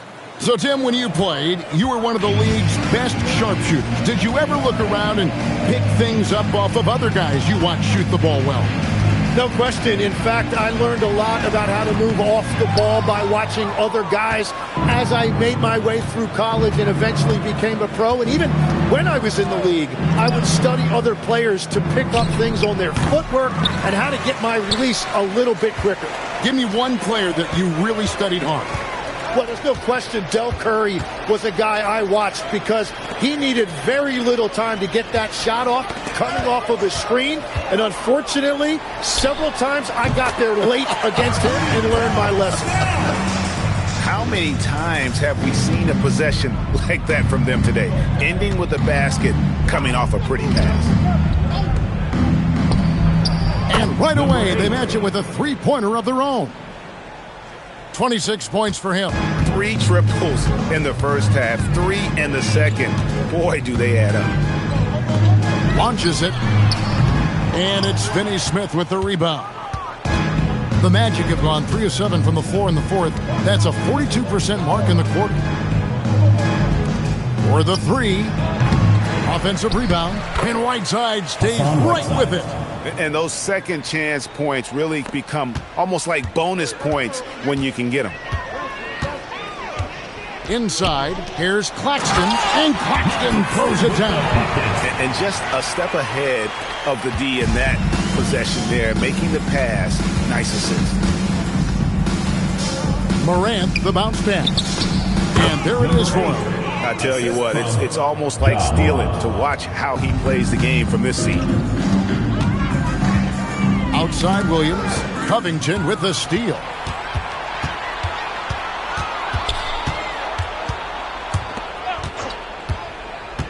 You know, Tim, some people love the star power of dynasties, but do you think the league's push for parity is helping the game overall? Overall, I do believe competitive balance is good for the league. I think there are more fan bases that stay more engaged longer into the year, and that's just good for everybody. I totally agree. Here's Finney Smith. Morant outside. Bangs home the trifecta. There is no doubt he's been the dealer for them on offense, but he is going to need some support from his teammates. Outside Williams. There's the screen. Back to Snell. Pass to Claxton. Over Whiteside. And again, no good by Golden State. Orlando's gone a disappointing 2 of 6 on three-point attempts here in the fourth. Well, guys, this was never really a contest. Just a total obliteration, if you will. And you can safely say mission accomplished now for the Warriors. And this was one that never really was in doubt, but an all-around dominant performance. And you kind of thought that maybe even going into the game. Yeah, there was a sense of that. And man, they just pretty much blew them right out of the water. A clinic was put on display here today. And it'll mark their 4th win on the year. Actually, their 5th win on the year. Now, here's Covington. Here's the 3. And again, it's the Magic from deep. And you're asking for more trouble than you can handle if you're going to let him just roam free from beyond the arc. Outside Williams. Parker sets the screen for Williams. 29 seconds left to play here in the fourth. Shot clock at 6. Parker finds Williams. Snell from outside. It's hauled in by the Magic. Pass to Morant.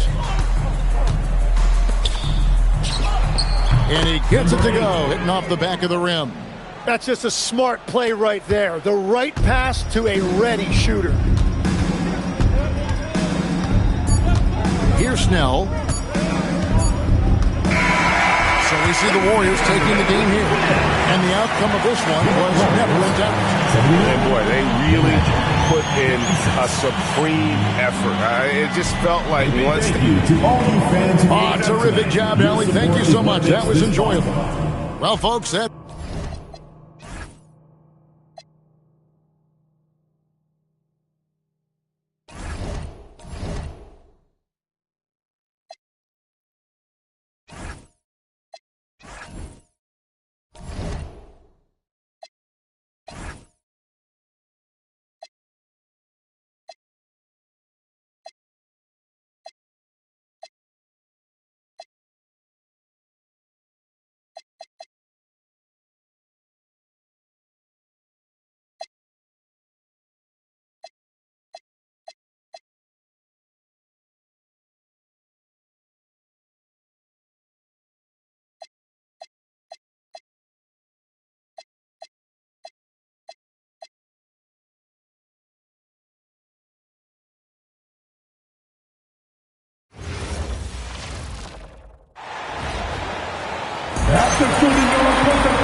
All-Star break just behind us, Grant. Everyone should be well rested for every game. Yeah, B.A. I mean, you'd be surprised how quickly that rest evaporates. It's much needed, but it only gets you so far. A look at Indiana's starting group. We've got Jakob Poeltl, Jordan Poole out there with OG Anunoby, and it's McGrady in at the shooting guard position. And that's what they want to do. Get him open looks early. With the floater, and the shot goes in. What a burst out of that first step, straight to the hole. And it's Daniels with the ball for the Minnesota Timberwolves.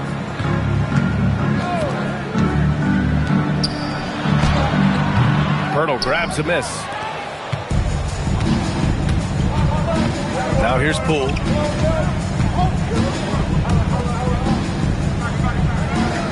Some nice passing by Indiana here. 6 to shoot. The rebound by the Timberwolves. It's stolen by Poole. A little over a minute gone here in the first quarter. Pass to McGrady. Launches a three.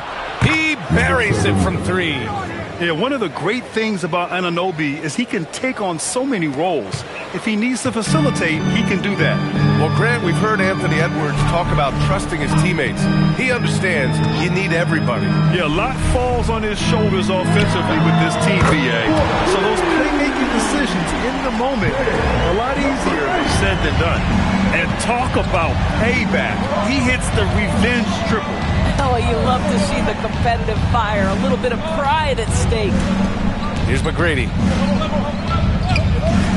The 3 is up. And again, it's Indiana with a 3. This is just fun.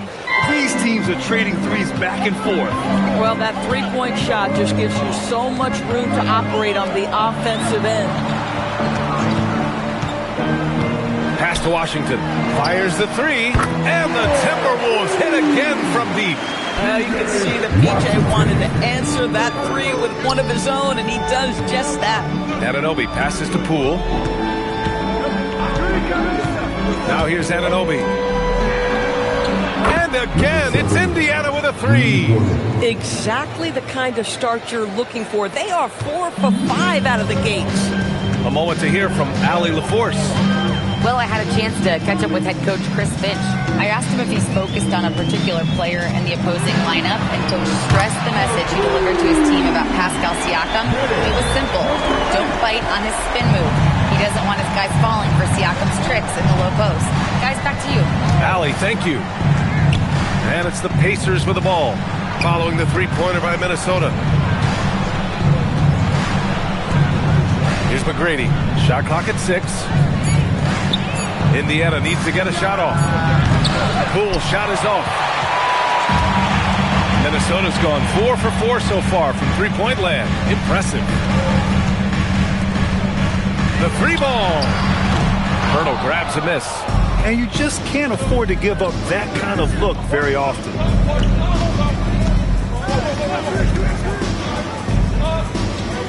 Pass to McGrady.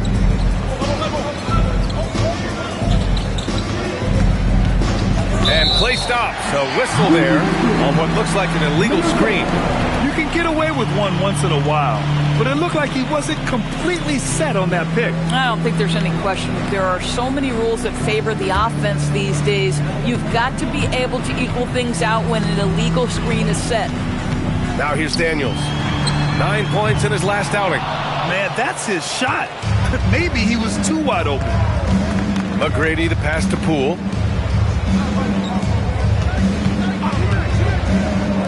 Pass to McGrady. The 3 is up. He drops it from range. McGrady's got his second bucket of the night. And boy, has this been a competitive matchup thus far. These teams have swapped leads 7 times already, and we're not even in the second half. Fires for 3. He connects. And now he's 4 for 6 in today's game. and just shredding apart the defense with his passing. He's helping to pace this offense so well. And I think they count on him for that. He is a tone setter, extremely unselfish. Counted. He's got 11. Boy, he is just doing it all right now. And the more the ball goes through the net, the more his confidence grows. And Chris Finch wants a timeout. A moment to rest and confer on the game plan. This game coming on the heels of their win versus the Knicks. They were really able to exploit that defense. I mean, getting almost any shot they wanted. It was that easy. Give them some credit. I'll tell you this. They caught an opponent on a very off night defensively, and you take advantage. Simple as that.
Here to take a look at the 2K leaderboard. Here were the league's top shooting squads from last year. In third, the Pacers. They were so consistent with their shooting. Maybe not lights out, but they played smart and didn't let good looks go to waste.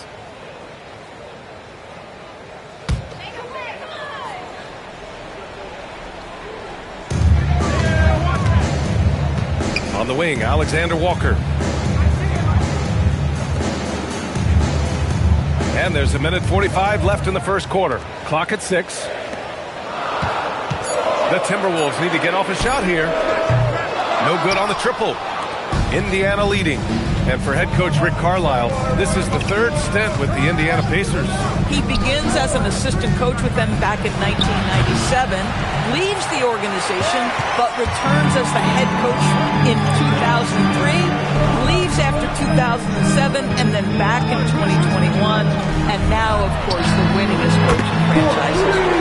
Buries it from 3. A dozen consecutive points off of threes. This defense looks rattled. Cook, pass to O'Koren.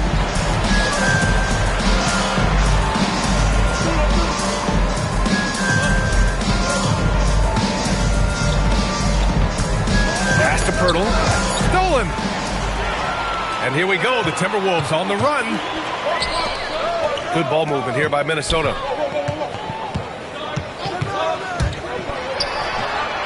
And the Timberwolves hit again from deep. Wow, 5 consecutive threes. This defense looking very frustrated right now. Here's McGrady. Indiana again missing. The Timberwolves lead by 5. He's still feeling it. And Minnesota again with a bucket. This guy is on fire right now. Defense has got to step up and try to disrupt his rhythm. That one's off. Still out of sync. And so it's the Minnesota Timberwolves closing out this quarter with a 7-point lead. Great shot selection right now, keeping the game simple and getting high percentage looks. All right, stick around. We'll be right back after this.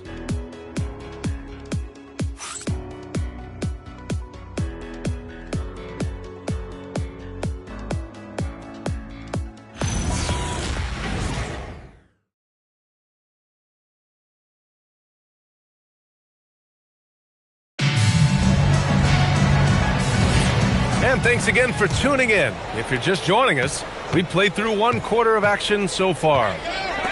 A chance to catch up on some numbers here. The scoring breakdown for the Timberwolves. Yeah, their early focus on outside scoring has paid off. They're finding plenty of points from three-point land. Yeah, and in addition, their ball movement has really unleashed their offense. Boy, they've been fun to watch. They've got Jonathan Isaac, and it's Brown in at the pivot spot, manning the middle. That's the 5 to begin the second quarter for the T-Wolves. Here's Barry. Pass to Cook. Here's Barry. Now Hartenstein. Launches it. O'Koren, no good. Now Alexander Walker. Back to Isaac. There's the 3. Pure from three-point range. And the Timberwolves lead by 8. They're getting torched on the perimeter. 4 of the last 5 buckets have been threes. And you look at Colin Sexton, puts points on the board, Grant, and does it efficiently. Well, B.A., unfortunately, he gives some of that back on the other end of the floor. But there's always a place in this league for guys who can fill it up. Pass to Alexander Walker. Fires for 3. Hartenstein pulls it in. Pacers trail by 8. Cook, the pass to Barry. Nails it from 3. Boy, that's just inviting trouble. Defensively, you simply can't give him that much space. And Chris Finch wants a timeout. He might have seen something and needs a review with his guys. This, their first chance to take a look at Indiana this season.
Substitutions here. All right, let's look back on the last month now and see which rookie players were leading the way in assists per game.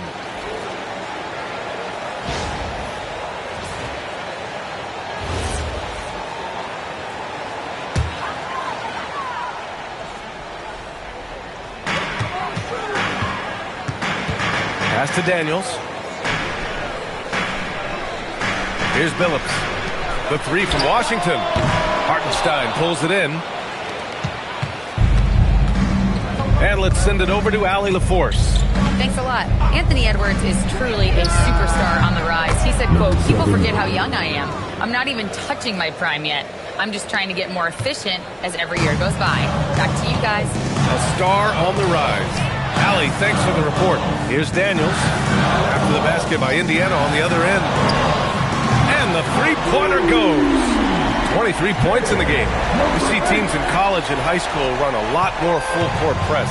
Why is that less prevalent in the NBA doors? Well, it's been less prevalent, BA, but all of a sudden teams are starting to push up in full court, understanding that if you can take 4 to 5 seconds off a shot clock, with the shortest shot clock we have in the game, then that puts so much more pressure on the offense to execute. From down in the low post, it goes. And now just a 1-point Minnesota lead. Boy, he's been unconscious this quarter. I love the confidence he's playing with. And again, it's Minnesota with a 3. And for so many teams in the NBA, establishing the three-point shot is goal number 1 on offense. He's definitely doing his part tonight. No doubt it's a growing trend, Greg, and he is highly accurate tonight. And timeout called by Rick Carlisle. He's going to take a minute to regroup with his players.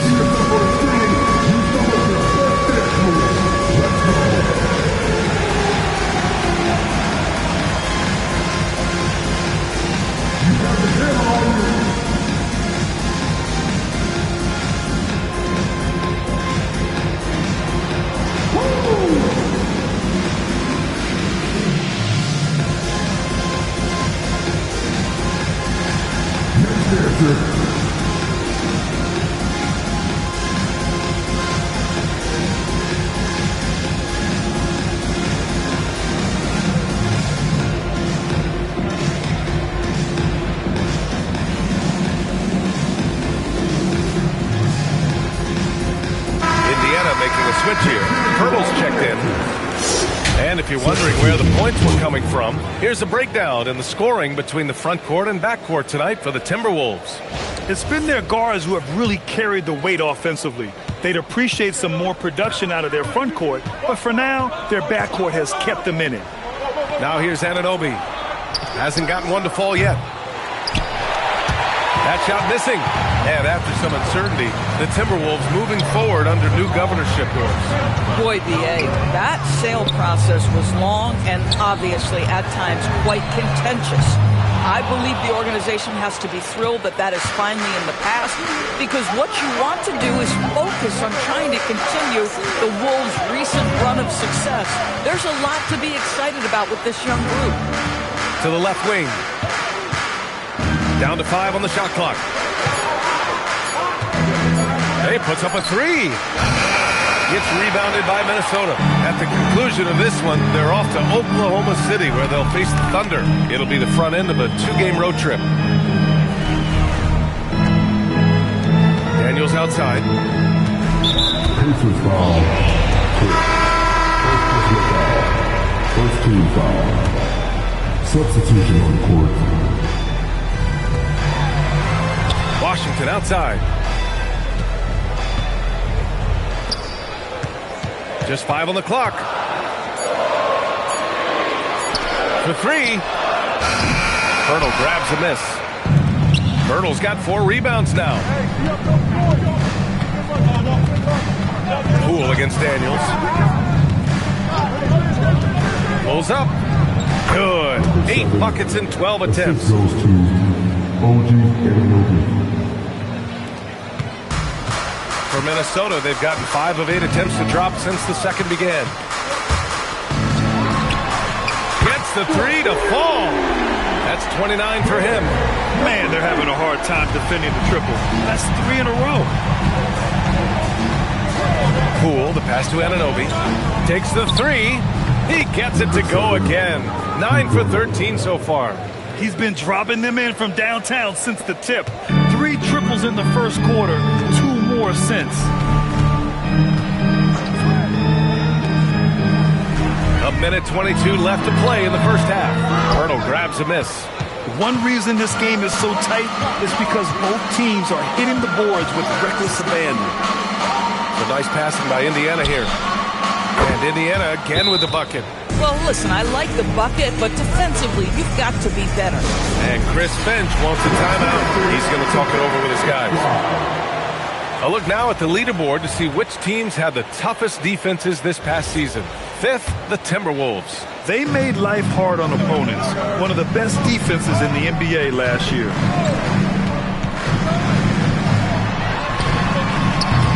Minnesota again missing. Indiana's gone 7 of 14 from the perimeter in this one. Pass to McGrady. Puts one up from 19. Gets rebounded by Minnesota.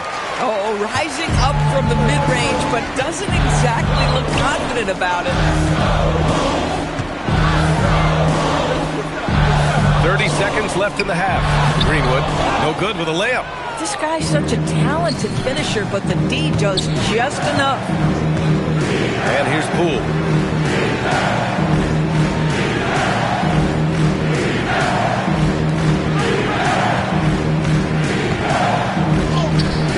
And the go-ahead bucket, no good. And that's not going to go. Misses at the buzzer. Tie game in Minnesota. And we'll see you back here after the break. Third quarter action in just a bit.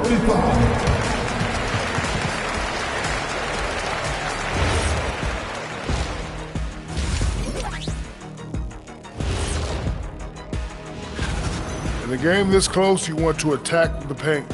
Get yourself some easy looks. Get to the line, man. Get to the line.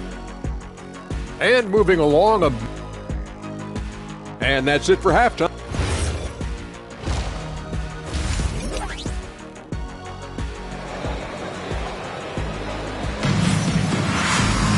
And we're halfway through this one. Plenty of basketball left in a game that's been a fairly even one. And it's Poole with the ball for Indiana. And the Pacers looking at who they've got. We've got Jordan Poole, Jakob Poeltl out there with OG Anunoby. And it's McGrady in at the 2. Knocks down the long J. 26 points for him. Yeah, put your head down and go to work. That's what they need to do. Boy, the tide is running one way and then shifts back in the other direction. I've lost count of how many lead changes we've had here tonight. From outside the arc, connects again from distance. Buries his 10th triple of the game. Unbelievable, B.A. Unbelievable. Poole looking it over. The 3 ball. The rebound by the Timberwolves. And a minute played as the second half gets going. Anunoby covering. Poeltl comes with a double. Washington outside. 6 on the shot clock. That puts him in the lead. Washington's got 5. Now, P.J. Washington's coaches and teammates always encourage him to be ready to rise and fire. Catch and shoot. Just lean into it. Poole with the ball. He's scoreless. Sends it home from three-point land. Very consistent tonight at the offensive end. Right there, he helps fuel the fire. The Timberwolves trail. Daniels outside. It's stolen by Poole. Here's McGrady. Doesn't go for him.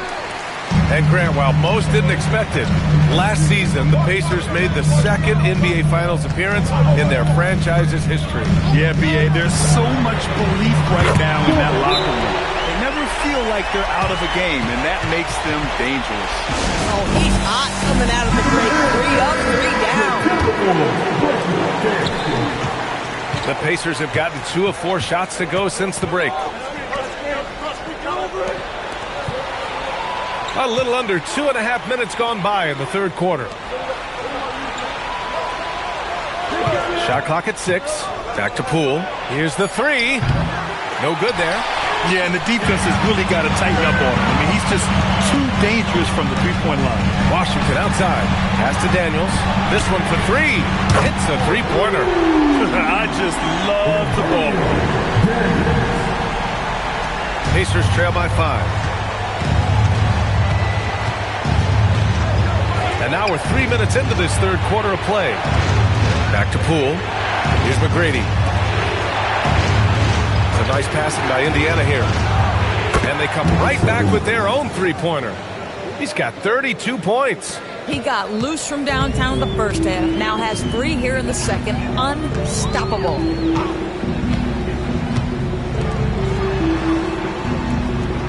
To the paint. Benjamin.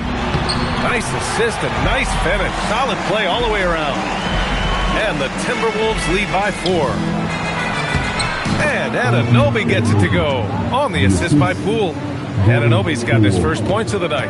Well, OG Anunoby is just continuing to add to his skill set. Nice finish on the interior. Washington outside. Puts up a 3. And again, it's Minnesota with a 3. They are shooting the lights out and doing a good job of maintaining this lead. Pacers trail by 5. Poole outside.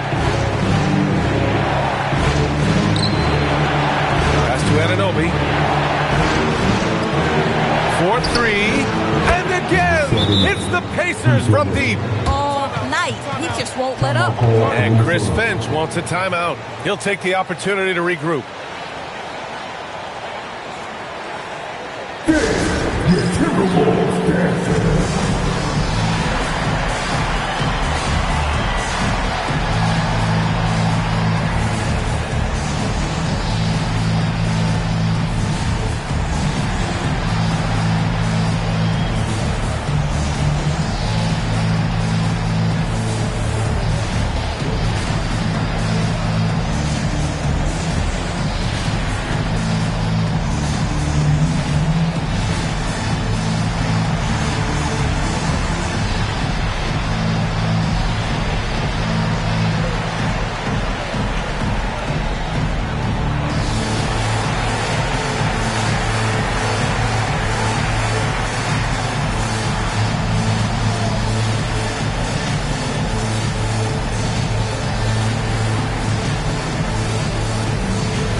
Let me check the numbers for Jakob Poeltl.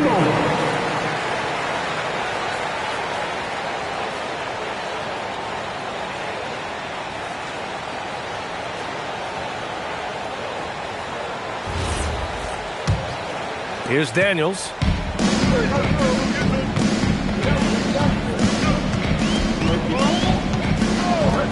Fires from deep. And another three from Minnesota. This guy has been in attack mode this quarter. The defense might want to intercede here. Poole, the pass to Anunoby. Jacks up a three. Here's Poeltl. Ooh, a clear foul there on the missed shot. So he'll get a pair at the line. I don't mind that. I mean, they met him at the rim and temporarily prevented the points. And a chance for just a second to check out the scoring breakdown for the Timberwolves. Well, they have owned the offensive perimeter throughout this game, finding lots of openings and turning them into big shots. I think another thing that's striking here tonight, the ball movement is incredible. Again and again, they're making smart passes to ready shooters. You know, Grant, for a guy who started playing basketball at age 17, Siakam has put together quite the resume. Yeah, B.A. Pascal is a champion. He's got multiple All-Star and All-NBA selections, and one of the great developmental stories when you think about his discovery through basketball without borders. And Grant, this defense of the Timberwolves, one of the league's stingiest. Well, if you look up and down their lineup, not many weak links for opponents to target. And then, of course, you've got four-time Defensive Player of the Year, Rudy Gobert, on that back line. B.A., they're tough. Now here's Anunoby. Poole, the pass to Anunoby. And he hits the jumper. 37 points for him. This guy's been impressive this quarter, putting his team on his back. Minnesota leading by 3. And here's Daniels.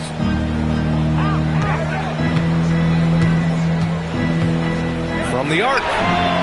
Indiana with a rebound. Poeltl's got 9 rebounds in the game. Boy, he's getting it done. Let's go now to the sideline and catch up with Allie LaForce.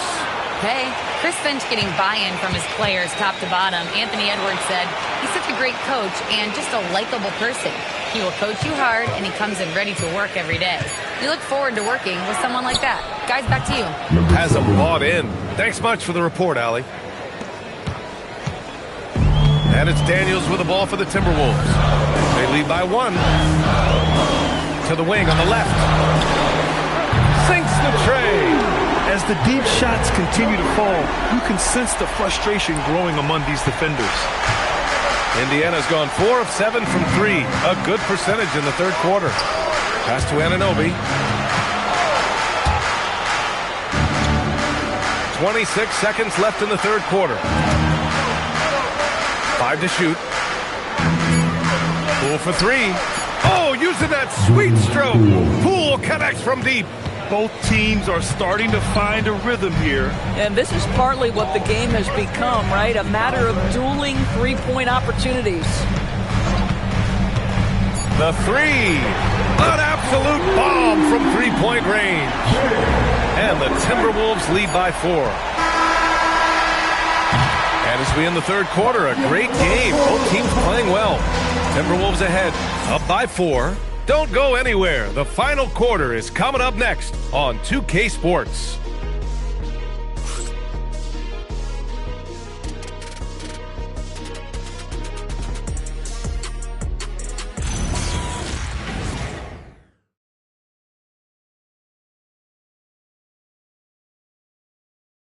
And while we have a chance, let's go to our State Farm assist of the game. Yeah, just shredding the defense with that feed. Zero chance to stop that. Well, that's what a great pass will do, right? You love the unselfish play. And with 3 quarters behind us, we'll start the fourth in what is still anybody's ball game. Jonathan Isaac is out there with a good! Another from 3. Oh my, he is scorching hot. Another 3. And he's approaching the franchise record for 3s in a game. Pass to Hartenstein from deep. It's hauled in by Isaac. Minnesota leading by 7.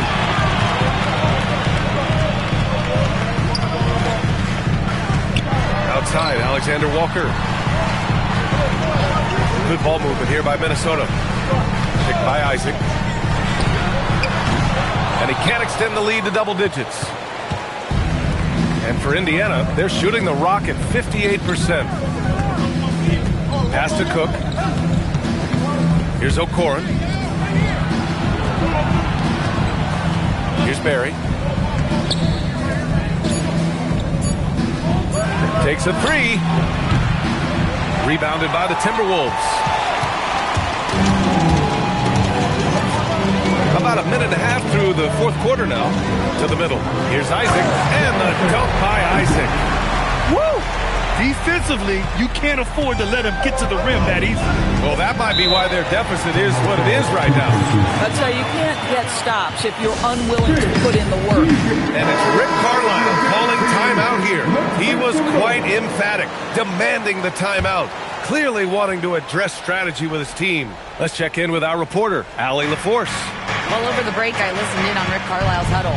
Well, Coach is thrilled with their three-point shooting, saying in the huddle, guys, let's keep it up. Continue to shoot it from deep. It's working. They've been on fire from distance so far. Okay, thank you, Allie. And they pick up two. Well, one thing you know about Jakob Poeltl, this guy never stops working. What a motor. Collins outside. Launches it. It's rebounded by Indiana. Poeltl's got rebound number 11. Pass to Cook. Out to the wing. Here's Barry. No good with the triple. The Timberwolves lead by 7. And they're running. Poeltl grabs a miss. Poeltl's got a rebound number 12 here already in the game. He might be forcing things a little bit right now. Credit the defense for how they're playing him. Here's Greenwood. Minnesota again missing. Here's Cook. Picked by Poeltl. Pass to Barry. From behind the arc.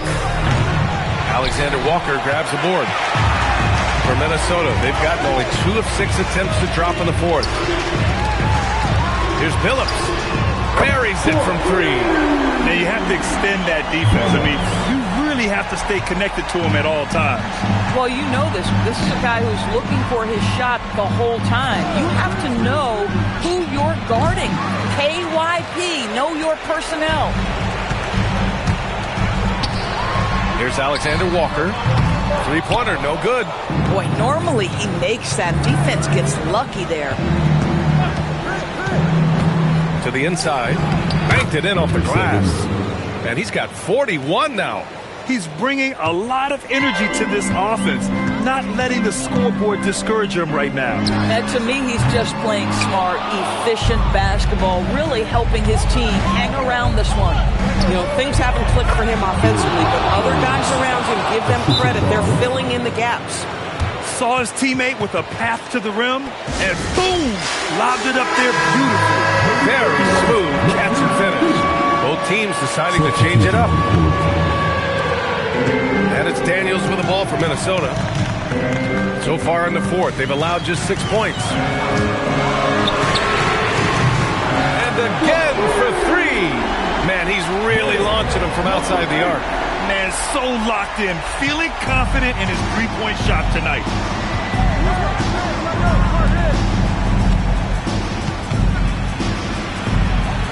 Here's McGrady.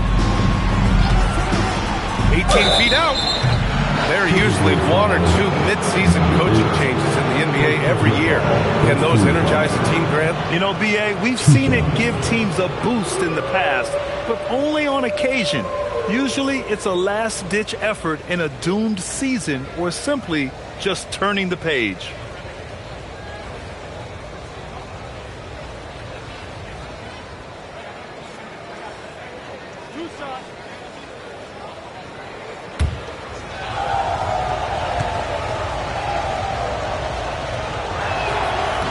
That free throw misses.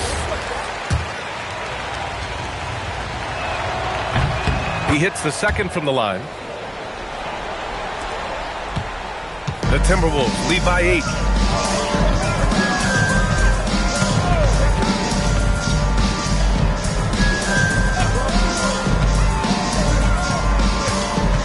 Now Washington beyond the arc. Man, he made sure to get his money's worth on that foul. First personal foul. First team foul. At the line for Minnesota. Taking 2 shots. Take a break. Take a break. 2 shots.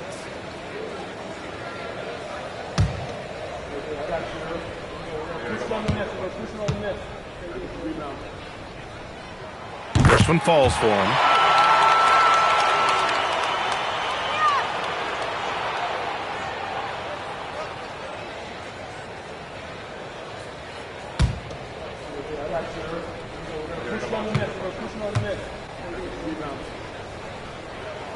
And good on the second, so he makes them both.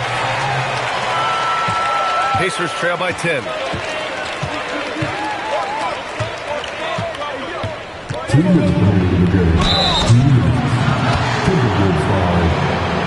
First personal foul. Second team foul. 2 shots. Number 7.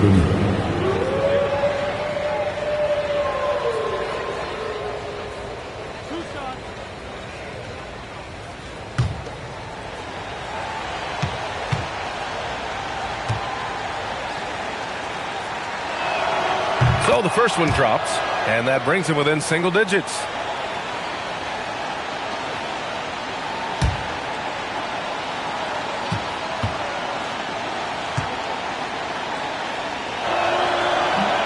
Both good from the line that time.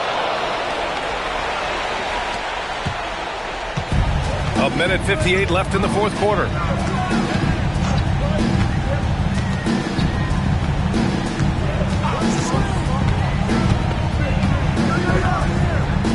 Here's Daniels. Shot clock at 5. The 19-footer. Oh, it doesn't go. Oh, the analytics department is smiling after that one.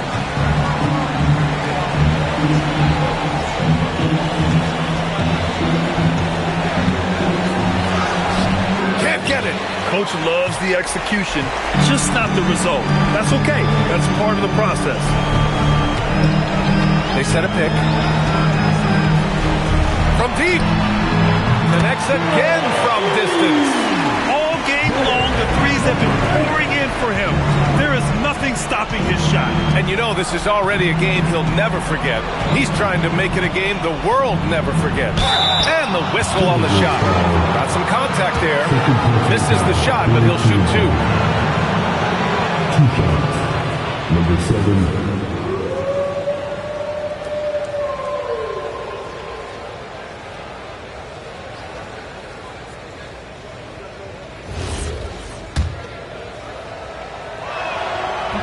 First free throw is good, and that brings him within 10. Both shots good from the stripe. And it's Daniels with the ball for the Timberwolves.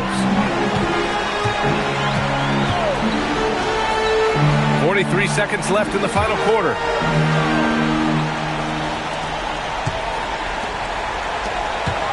Six to shoot.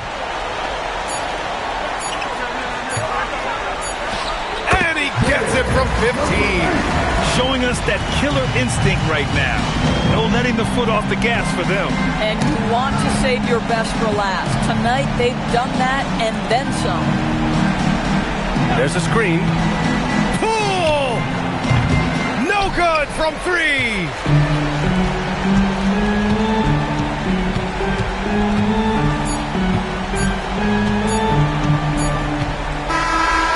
So it's Minnesota easily grabbing this one. Even early on in this game, they appeared happy to be playing at home. And it makes a huge difference. Once they started to get into a groove, you never really felt like they wouldn't come out on top. And that's going to do it tonight, folks, for our broadcast. For Ali LaForce, Grant Hill, and Doris Burke, I'm Brian Anderson saying thanks for tuning in. And time now for our player of the game.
Oh, say does that start? This deep into the year, Greg, do you expect guys to start slowing down a little bit? Well, if you're prepping for the postseason, you could ease back a little minutes-wise, but if you're on the bubble, it is still go time every game. So here's Miami's starting group. Sanders out there with Daniel Gafford. Then it's Carter Williams. Then there's Ori. Now Porter.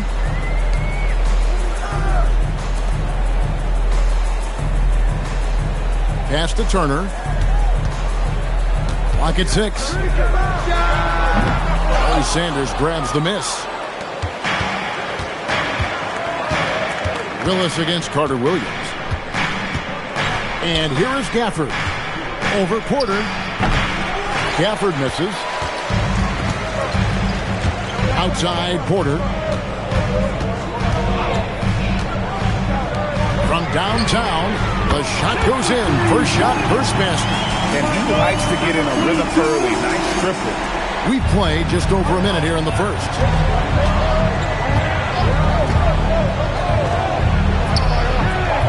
Tried to come right back with the three of his own. It's no good. To the left wing, from past the arc. And the Pistons another three. Yeah, that's a high percentage look when the D doesn't fight over the screen. Yeah, it's certainly worth it to disrupt the offense. Coaches notice that extra effort. Lets it go from deep. Detroit with the rebound. Well, you like the competitive mindset there. Trying to answer right back. It just didn't fall. And Duncan Robinson, one of the more efficient three-point marksman coach in this league. Yeah, look, Kevin, Duncan Robinson built his game around his three-point shooting, and the threat of the three has drawn more defensive attention, and Duncan Robinson has learned to make plays for other people based on the defense that he sees, a much improved all-around basketball. And so it's Detroit with the ball. Following the score by Miami. Shots good by Turner. Yeah, this looks like a pregame shoot-around with all the threes they're allowing. Outside, Ori. Good ball movement here by Miami.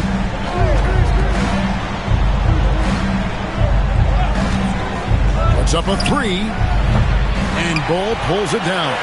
Finding space on the perimeter, but he couldn't capitalize. Wow, and that sort of showmanship is just deflating right now to a team trying to get back into a game like this. Ouch, Greg, that is definitely an emphasis jam. A big apostrophe or exclamation point, maybe even a question mark. Here's Carter Williams after the basket by Detroit. And Willis pulls it down. Well, you can tell he's forcing things a bit at the moment. He's been trying to get it going, but this hasn't been his quarter. Porter, bounce pass. Sproul, a screen on Carter Williams. No one near Turner as he lets it go. And again, Detroit with the three. Yeah, we're seeing some fireworks from them already. Yeah, I mean, this is exactly how you want to start a game, with a big offensive push. And so Eric Spoelstra will call a timeout. He's going to take a minute here to get things straightened out. And while we have a second, let's see which squads have topped the league in assists during the past month. In fourth, the Heat. And what stands out during this recent stretch is just how well they pass the basketball. I mean, this is a club that has become really unselfish. Now here's Carter Williams. No scoring in this one. Pass to Gafford. Shot to stop the run, and Bull pulls it down. Wow, his shooting woes continue, and it's weighing down this offense. Porter kicks to Turner.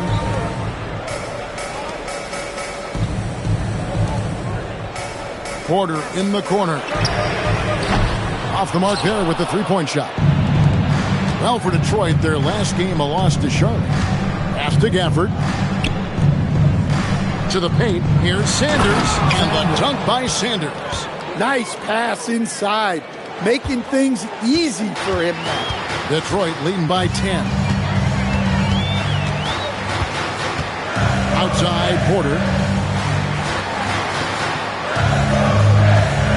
2 minutes remaining in the first. Here's Bowl. Three-pointer. Comes out of the gate empty. He's 0 for 1. And Stan, when you think of the most athletic teams in the NBA, the Pistons have to be right up there. Yeah, a handful of supreme athletes. And most importantly, Kevin, they use that athleticism to attack and disrupt. That's what makes the difference. Now, here's Porter.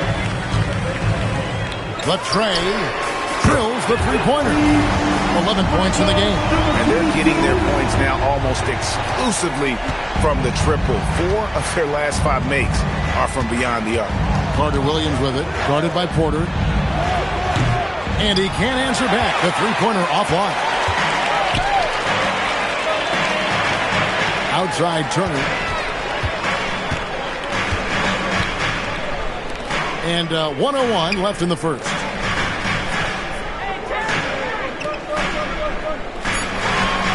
Detroit needs to get off a shot. Willis, no good. Doesn't register as a block, but he did everything you want defending that shot. Well, you know, sometimes the most pivotal plays don't always go on the stat sheet. Now, here's Sanders. Here's Horry. Lead pass was put in just the right spot. Great find, leading his teammate right to the bucket. Porter looking it over.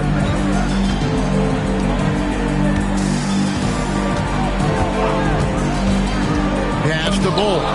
Gafford with the steal. And here's Horry for 3. And a great assist by Carter Williams as that one goes in. Carter Williams has got his 4th assist with that last one here tonight. Fires from deep. And that one released in time, but no good. And so it's the Detroit Pistons holding on to an 8-point lead heading into the break.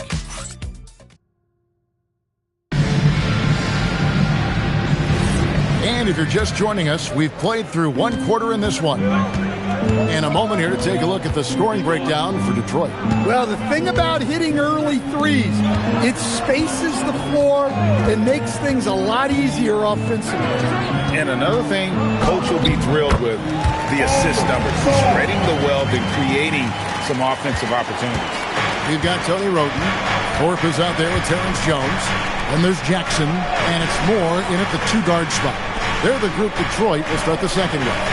Now, let's take a minute to talk to Allie LaForce courtside. Allie. Thanks a lot. Well, a bit of youth movement for the Miami Heat. Their rising star guard, Tyler Hero, said, "We've got a bunch of young guys who can come in and put in the work, and that's what I'm all about." This is an organization that values that, and it's important that we all have the same vision as the young guys start to grow up. Guys, back to you. Okay, Allie, thanks. And so it's Smith with it. He'll bring it up for Miami, trailing by 10. This game against Detroit here, it's their first meeting of the season. And last year, an entertaining season series between the two ended up battling to a draw. Yeah, and since both teams are in similar positions in the conference, winning the series this year would make a nice statement. He's got to know not to take that shot when he's so closely defended. Pass to Jackson. Three-pointer on the way. It's hauled in by the Heat. Next up on the docket, the Bucks following this one. That'll be the first of 2 straight at home. Smith outside. Shoots over Roten. It's good, and the Piston lead is cut down now to just 8 points with the basket from Smith. And there's a pattern starting to take shape here. They're working it inside, getting good shots from close range. So it's both teams making substitutions here. We're now about 2 minutes into the second quarter. Porter with it.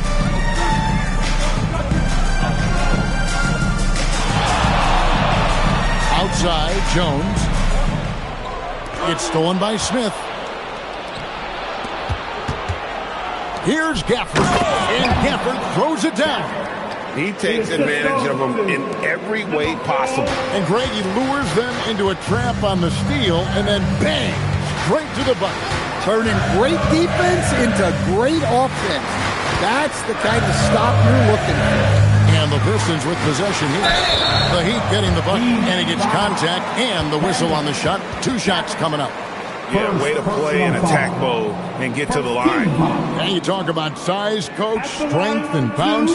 Jalen Duren drawing comparisons now to a young Dwight Howard. Yeah, he certainly is, Kevin. And look, I like to be careful when we're making those kind of comparisons with a young player and a Hall of Famer like Dwight Howard. But there are similarities with the athleticism and the relentless approach to defense and rebound. The Pistons making a change here. Bulls checked in.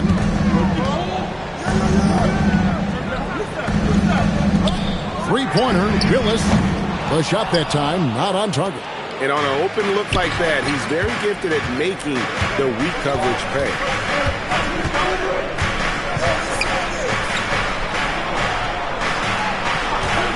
Screen by Sanders. And the shot goes in. He has 7. And that pick takes the D totally out of the equation. Yeah, you've got to lock and trail hard. You can't allow him a clean look for him.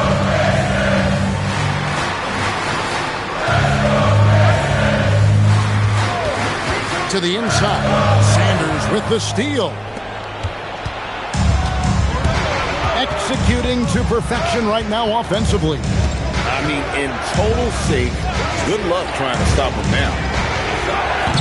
Can't tie it up as that one's no good. Well, you can't question his confidence from out there, but it's not falling. Maybe time for a different approach. And so the timeout here by J.B. Bickerstaff. Coach needs a moment to talk things over.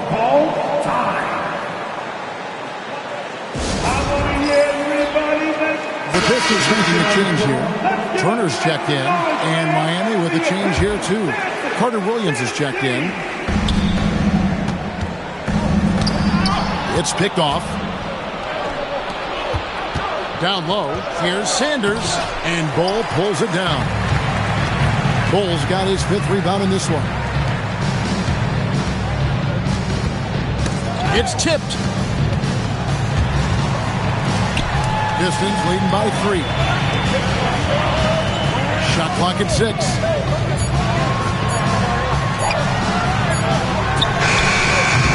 That 3 off target had some space there after the little pump fake. Launches a 3, and Willis pulls it down. Willis has got 4 rebounds now tonight. Pass the Bull. And foul on the shot. He'll shoot 2 at the free throw line. That's on Daniel Gafford. Stan, you and, well, your whole family, masters of defensive coaching. So with that in mind, what makes a great defender? Wow, that is a great question, Kevin, and a complicated one in a lot of ways. Number one, length and athletic ability really help you. Guys who can move their feet and have great length can cover up a lot of mistakes. But then there's the fundamentals and your ability to move your feet and great focus and determination.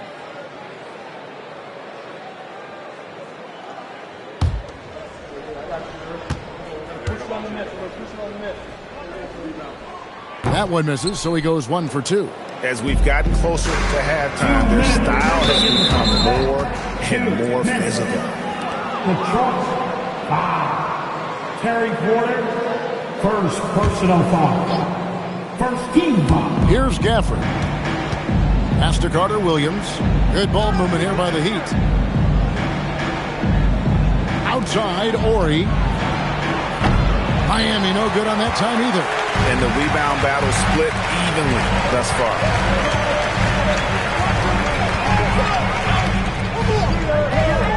Back to Porter. For 3. And it's Miami with the rebound. Sanders has got 5 rebounds tonight. Gafford sets the pick for Carter Williams. From out on the wing, he knocks it down. He's got 9. Oh, great ball movement there. And so it's Porter bringing it up now for Detroit. 13 points was their biggest lead in the game. Detroit, no good that time either. Heat out offense. They're on a 12-4 run right now. Horry kicks to Carter Williams. Pass to Gafford. To the middle, 5 to shoot, and finished off by Sanders. And he's an automatic finisher when he gets into that area. He is, and he picks the simple one-hand stuff to get the 2 points. Now, here's Porter. To the left side wing. From outside the arc, Miami grabs the miss. There's 21 seconds left to play here in the second quarter. And here is Carter Williams, still without a basket.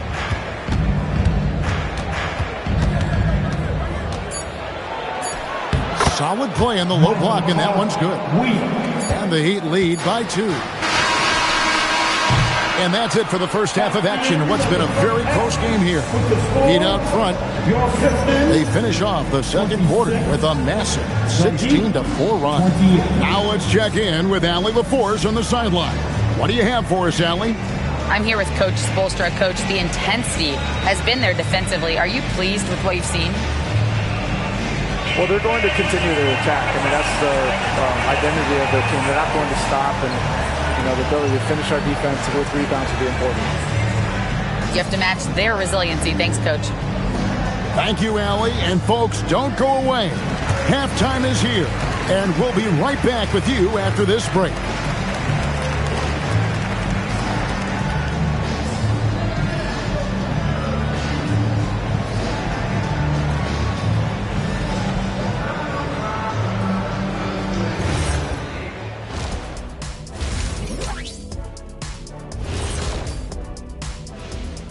Thanks for joining us. The story through the first half, the Miami Heat in a game so far that's been close. And this is totally off topic, but how did you guys feel about games on back-to-back nights? I didn't mind back-to-back games, but what I really like were back-to-back titles. Yeah, I know a little something about that too, Shaq. I know it's pretty sweet. Well, it sure is nice to see you guys agreeing about something for a change. Shifting focus, how about this tight game the Detroit Pistons find themselves in? I'm not seeing their activity on D. Right now, the game... And that is...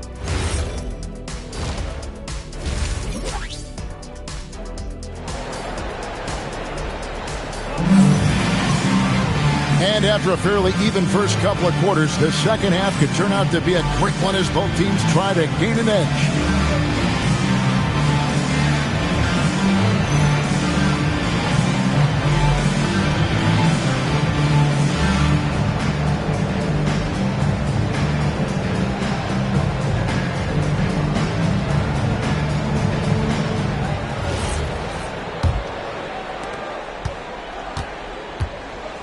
On the court for the Heat, Daniel Gafford is out there with Horry. Then it's Sanders. Then it's Carter Williams. The shot by Turner, no good. The Heat with the lead. Pass to Carter Williams. Shoots the 3. Rebounded by the Pistons. Just enough coverage to bother that three-point attempt.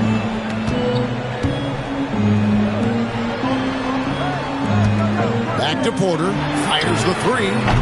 Miami grabs the miss. Sanders has got 8 rebounds in this game. Then over the course of his career, Tobias Harris has shown a willingness to embrace various roles.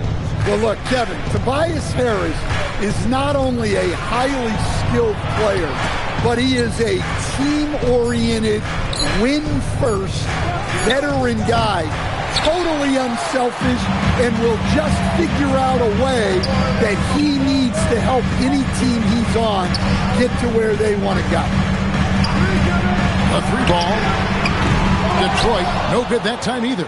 Yeah, but the defense was determined not to give him an inch of free space.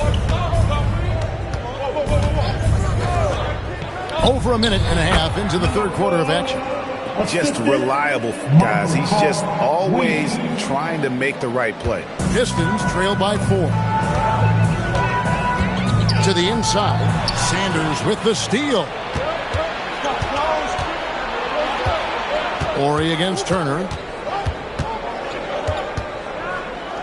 Here's Ori, and that's collected by Willis. Willis has got his 5th rebound right now in the game. Driving to the basket. Down through the hoop it goes. That's his 5th make on 9 shots from the floor. All right, they got one on the board in the second half. Now you want to see more shots start to drop. And Eric Spoelstra wants a timeout. He made the decision to huddle up with his guys and talk about strategy.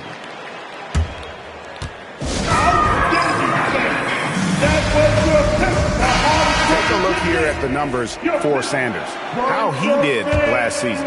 He put up about 8 points a game last season. 4 rebounds and 2 assists. And for a reserve big man, not a big drop-off when he checks in the game. Well, it's because he's someone that understands his role. He plays with confidence and helps provide stability when he's on the floor. Just 4 to shoot. Pulls up on the wing. Again, the miss by the Heat. Yeah, you expect him to make those. Good look. Just couldn't find the mark. For the lead, they grab their own miss. And the rejection by Sanders. Guarded by Porter. Sanders' shot is good. Sanders has got the lead up to 4 now for the Heat. That's the kind of aggressive and assertive play they need as we get closer and closer to crunch time. And so the timeout here by J.B. Bickerstaff. He's going to have a discussion on the sideline.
Let's see some of the numbers here for him.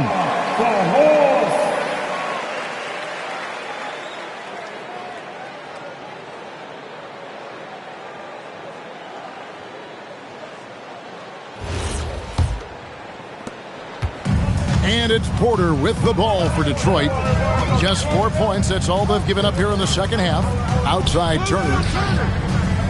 Back to Porter. Outside Turner. Bowles setting the pick for Turner. Shot clock at 5. Back to Porter. From deep. That ball. Nice speed that time from Turner. Turner's got 3 assists in the game. We've gone about 3.5 minutes into the third now. Nails the wide open jump shot. 13 points in the game. Looking to make plays for others. We've seen this from him all night. Yeah, when there's been an open man, he's found him. You love to see a guy dishing it like this. For the tie. And it's Miami with the rebound. Gafford's got his 6th rebound on the night.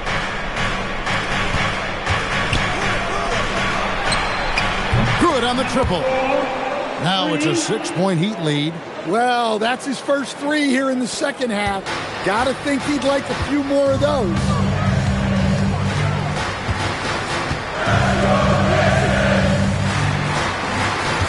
Porter against Gafford. On the wing, Porter. He's got 6. Shoots. Larry Sanders with the rebound. Sanders has got 10 rebounds here tonight. So active. And their offense is really clicking right now. Playing with a lot of energy and really taking it to the defense. Pistons trail by 6. And saying the name, Nikola Jovic. I have to make sure, Coach, I get that right. Yeah, there's only one letter difference in that last name, but there's a big difference in terms of their game. Jokic, obviously a center. Jovic, a wing player. But this guy's got great size and skill, and people will know this name over the next few years. Well, despite his lack of efficiency, the team has put together a good offensive effort tonight. Outside Turner. Good, and a nice assist from Porter. Porter's got his 5th assist in this one. Well, when you move the ball, you open up the defense. Great job to make the unselfish play. And Eric Spoelstra wants a timeout. He's going to take a few moments here to check in with his team and regroup.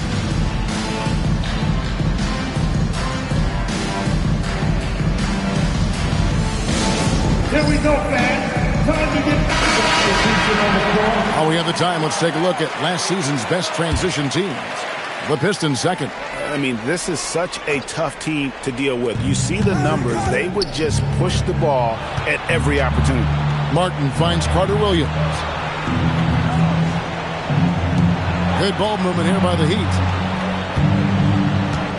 Davis with a screen on Thorpe. Outside for Martin.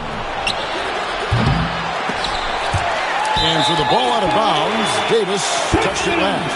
And now let's get a look at the numbers for Jackson, how he performed last season. Put up about 10 points per game, 3 rebounds, and 2 assists. And for him, it's all about getting better each time he takes the floor. Yeah, his coaches and teammates see that drive he has, which is why they want to continue helping him in whatever ways they can. To the left wing. Thorpe kicks to Jones. Jones with the screen on Smith. Jackson in the corner. Trying his luck from deep. And Davis pulls it down. About 3 seconds between shot and game clock. To the paint. And it's slammed in by Davis. Putting that pass right in his stride. Didn't have to slow up and was able to complete the play.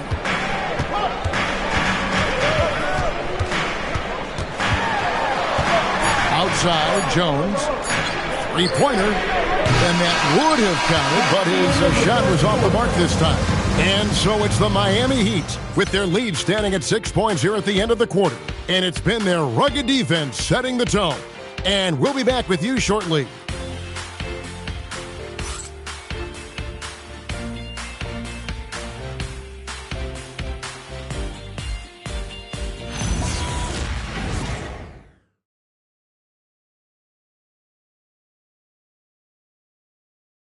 And let's take now this moment to bring up our State Farm assist of the game. And how about the floor generalship right here? I mean, showing us why they're always in good hands when he's the man in charge. Well, he really just helps tie this team together. They know they can count on him to set them up. Well, what a terrific game it's been so far with this 4th quarter. Sure to bring more pressure-packed basketball. Thorpe is out there with Jackson. Then it's Jones. Then it's Tony Roten. That's the group for Detroit right now. Here's Tisdale. Got it off in time and beat the shot clock, but it's no good. And so Roten will bring it up now for the Pistons. 6-point game. And that's right in his wheelhouse. Looking to make an impact when it counts. Well, you know this is when they lean on him, and he delivers with a much-needed score. Outside, Martin. Smith surveying the D. Tisdale, no good. Tisdale's gone 1 of 4 from the field. Pass to Thorpe. Now here's Roten. On the wing, Jackson. That doesn't go on the chance to tie. The Heat leading by 3. Out left to the wing. Davis sets a screen.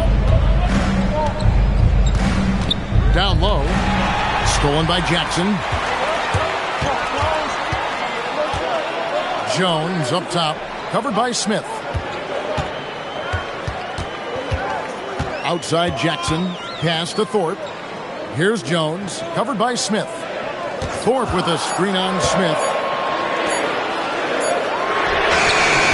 And they're unable to get the tying basket there. Heat shooting at a decent 44% clip here.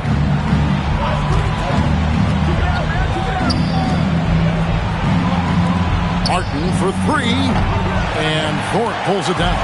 Pistons trailed by 3. Pass to Roten. Just under 2.5 minutes gone here in the final quarter. And timeout called by J.B. Bickerstaff. It's a chance for them to regroup and refocus. Tony, Roten, 2 shots. That'll be a Pistons timeout.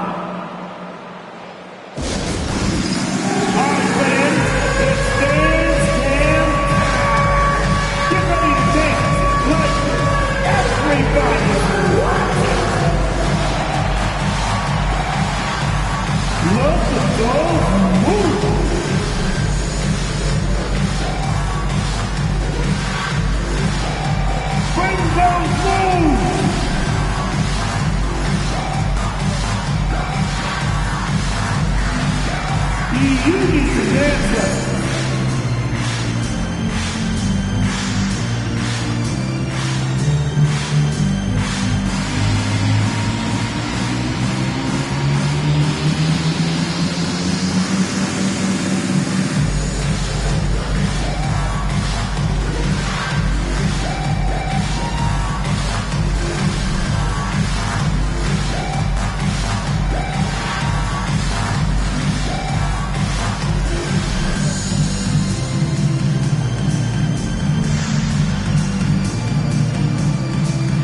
The Pistons roll. He's checked in for Jackson. Willis comes in for Thorpe. And it's Turner in for Terrence Jones. And a new group in for the Heat. Sanders checked in for Davis. Daniel Gafford comes in for Tisdale. Horry's checked in for Martin. And Michael Carter-Williams subbed in for Smith. And now let's swing it over to Allie LaForce on the sideline. J.B. Bickerstaff had some words for his team over the break. He was very passionately telling his team, don't give them an inch when they have the ball. This game is going to come down to defense. I need you guys to work hard and close this one out. Guys? Allie, thank you so much.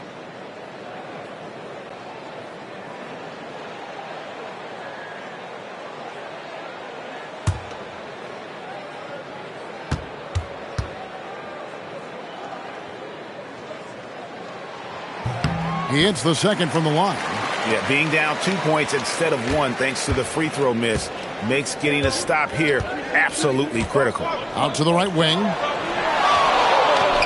Good ball movement here by Miami. Horry gets the bucket. The defenders need to recognize the importance of staying on him as we get into crunch time. Now here's Roten. Pass to Turner. Three-pointer, Willis, and it's Miami with the rebound. Horry passes to Carter-Williams. From past the arc, and the Heat, another 3. Shot's good. That's a high percentage look when the D doesn't fight over the screen. Yeah, it's certainly worth it to disrupt the offense. Coaches notice that extra effort. And a chance for just a second now to check out the scoring breakdown for the Heat. Well, their passing has been just exceptional, and it's opened up the floor for them on numerous occasions. And tonight we've also seen a lot of great play from them inside. They've been consistent in terms of attacking the interior of this D. Pistons trail by 9. Now Porter. Back to Turner.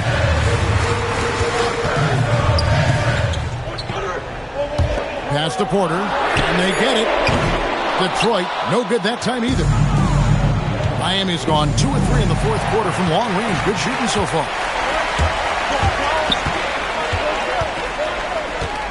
Now Turner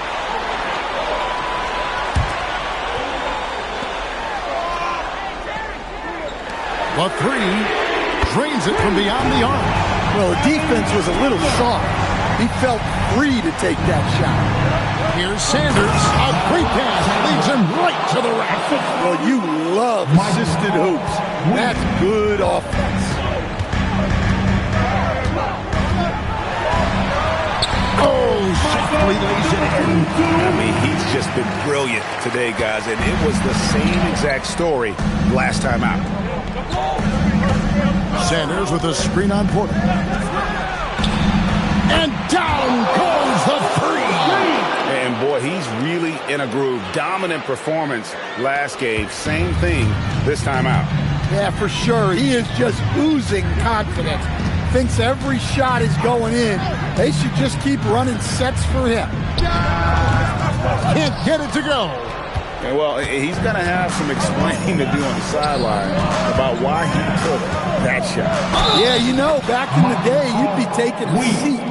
Now, unfortunately, it seems like we see too many ill-advised shots. Team second. At the line for the Heat, Carter Williams, Michael Carter. Find the lanes. Find the lanes. One shot. One shot.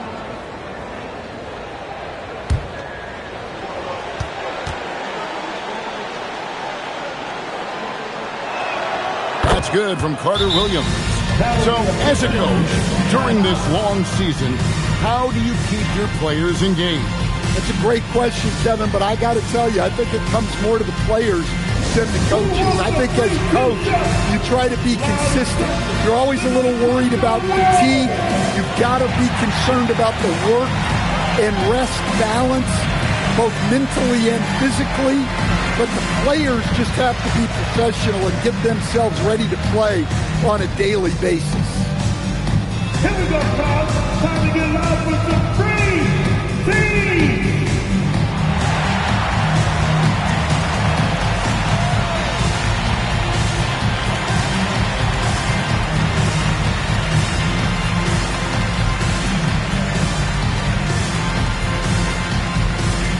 It's time for some team free.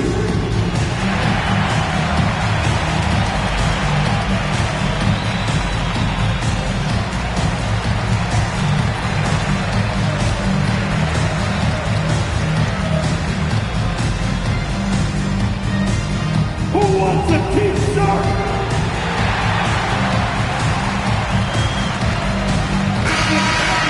That was the Pistons Dancers dance team!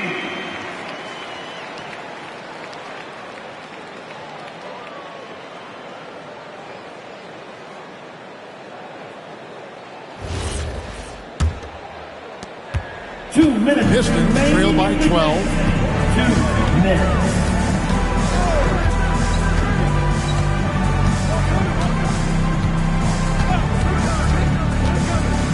And it's Sanders with the foul. That's his first foul. First personal foul. Team second. Outside Turner. Down to 5 on the shot clock. Takes the shot. Bull fires. And he misses the J. Heat on offense. They're on a 15-5 run. Oh, wow, what a great move inside. That is incredible. And he jams it in. They just won't miss. I mean, this is incredible. Well, as a coach, this is when you enjoy what you're watching.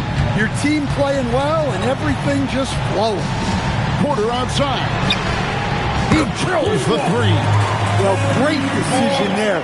Kicking it out to a ready shooter. The Heat leading by 11. Shoots. Cleared away by Ball. And it's Porter with the ball for Detroit.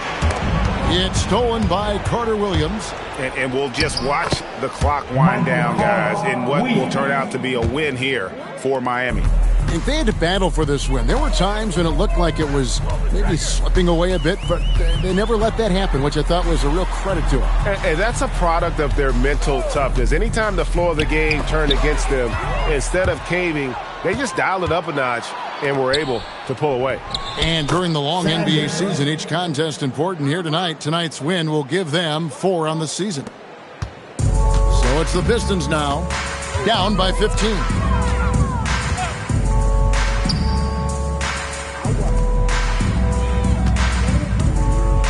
There's 21 seconds left in the fourth quarter. Yeah, it's good!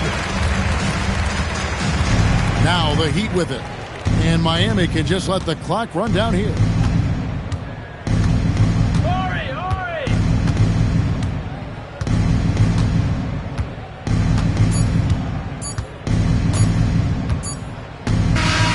And so Miami takes this one by a big margin. A solid win on the road for them. This building was dead silent by the time GA this one wound down. And that's what you want to do. Take the crowd out of it by crunch time. Don't give them any chance to lift their team up at the finish.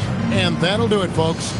Here with Stan Van Gundy, Greg Anthony, and Allie LaForce, I'm Kevin Harlan, signing off for this presentation of NBA basketball as we present our player of the game.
in the rearview mirror now.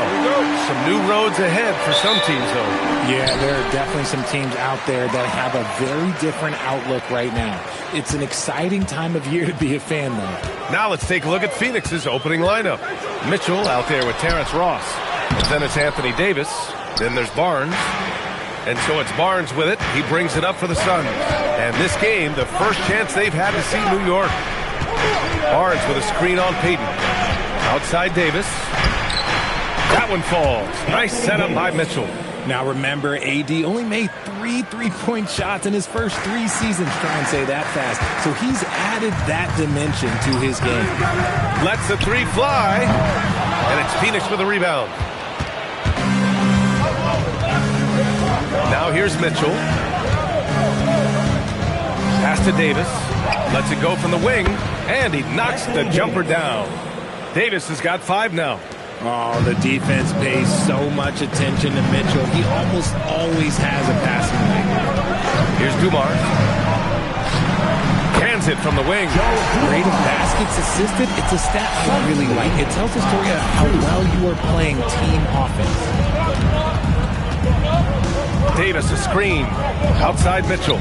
There's the triple. No good that time. And sometimes on defense, people just get lucky. Well, under the current salary cap, it's not sustainable to have 3 max contracts. Richard, just asked the Suns. Yeah, you gotta have depth to win in today's NBA. The Suns traded away that depth to have 3 max players, and that limited their ability to put together a cohesive roster. Now here's Ross. Gets the 3 ball to go. Defensively, you have to stay connected to him on the perimeter.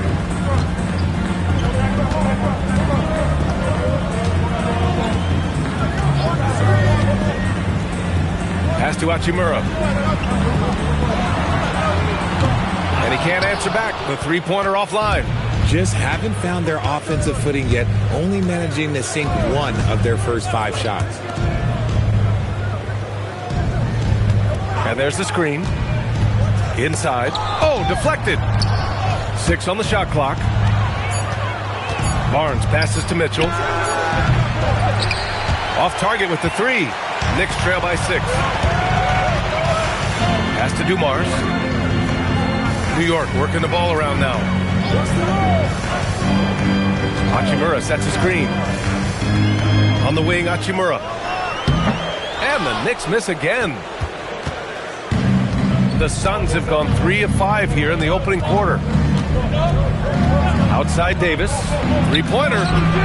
That one doesn't drop. For New York, they've gone only 1 of 6 so far. Pass to Dumars. Hachimura with a screen on Ross. The 3 is up. And it's Phoenix with the rebound. They're coming off that loss against Denver. It was, frankly, embarrassing. I was shocked by their disorganization, and I think they were too. Well, we'll see how they respond after that lead performance. It should tell us a lot about their character as a team. Starting to find his rhythm. He's cooking, and he knows it. Yeah, when he gets engaged this early in the game, it's bad news for the defense. He can roll this start throughout the rest of the game. Phoenix making a switch here.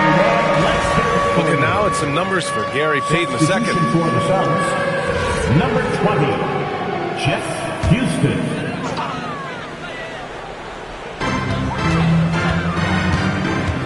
Here's Dumars. He just could not put it together in that loss to Minnesota. Outside Payton. Down to 5 on the shot clock to stop the drought. And that was good, Dumars. Dumars has got 5 points. When guys are moving the ball, sharing it, it makes the game so much more fun, both as a player and as a fan. Outside Davis. Pass to Barnes. Here's Houston. Up top, Davis. And here's Barnes. Here's Houston. Trying to come right back with a 3 of his own, but it's no good. Everyone knows Devin Booker for one thing, Richard, his ability to score. Yeah, I always think back to that 70-point game he had against the Celtics. He was only 20 at the time, the youngest ever in that 70-point club. 2 minutes. Now here's Davis. 2 minutes. He's got 7. Pass to Houston. He tries for three. Dumars grabs the miss. Knicks trail by 5. Now Hayes to the wing, right side. Drills the baseline jumper. He's got 7. Good heads-up basketball. Sees an opening and capitalizes. Here's Houston. No made baskets yet. They grab their own miss. And down it goes. 2 points. Hard work pays off with a rebound and a bucket. That's just great fundamentals. Pass to Dumars.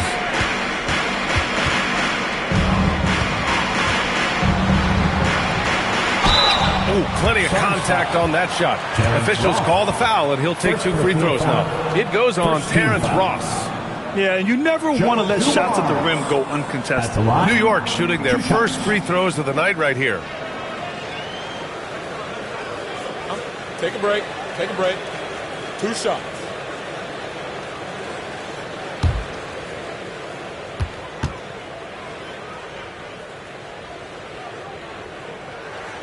The first one falls. And really the heartbeat of this Knicks team is Jalen Brunson, Grant. Yeah, B.A., the lifeblood, both on the court and his willingness to take less on his contract, giving them the leeway to enhance their talent.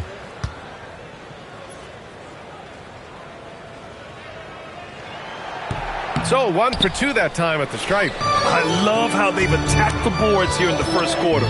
And since the turn of the century, die-hard Knicks fans had dealt with some lean years, Grant, until recently. No doubt, B.A., and they're happy to see meaningful games. The arrival of Jalen Brunson just changed things, and they've gone all in to surround him with talent. Here's Dumars. After the basket by Phoenix on the other end. Zeller with a screen on Crowder. And here's Brown for 3. Woodson with a rebound. Phoenix leading by 6. Pass to Houston.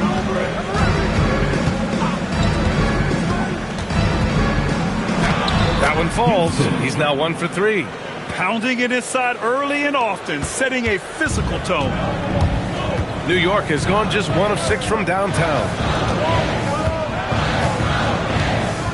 Here's Dumars. Give him 8.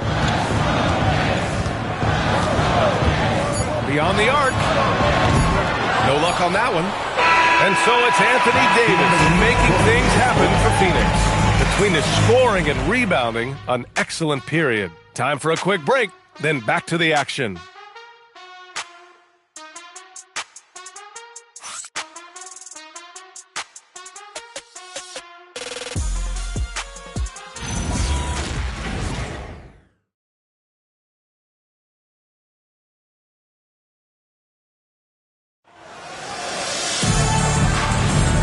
For those of you just tuning in, second quarter action is where we are.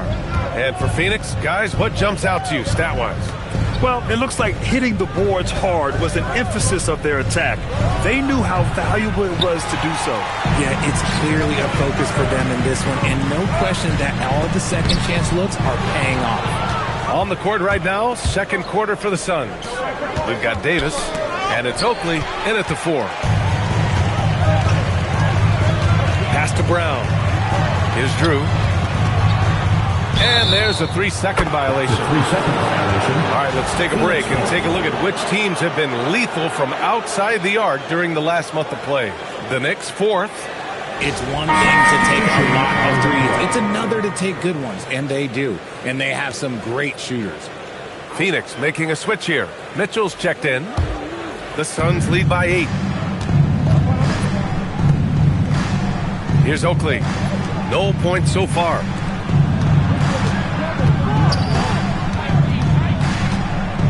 Davis with a screen on Davis. Into the lane. Got a hand on it. Here's Burke. Second quarter, and we're just over a minute in.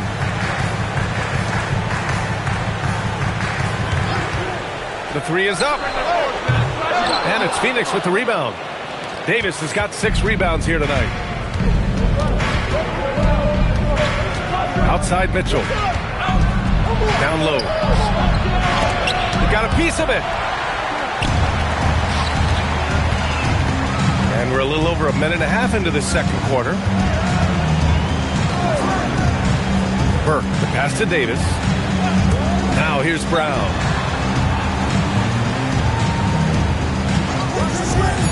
Goes up on the wing. And it's Phoenix with a rebound. Well, it's a make-or-miss league. Sometimes the Jays just don't fall. It wasn't a bad shot. Crowder, the pass to Davis. And here's Mitchell. To the inside. Oakley.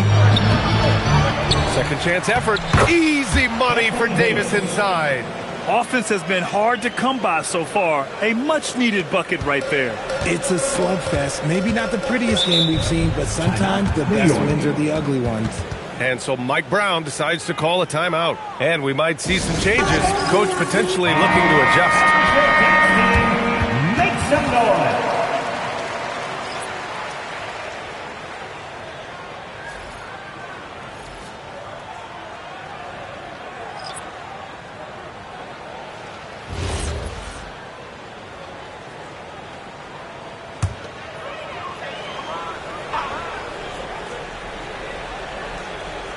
And here, the second quarter of action, just a hair under 2.5 minutes played.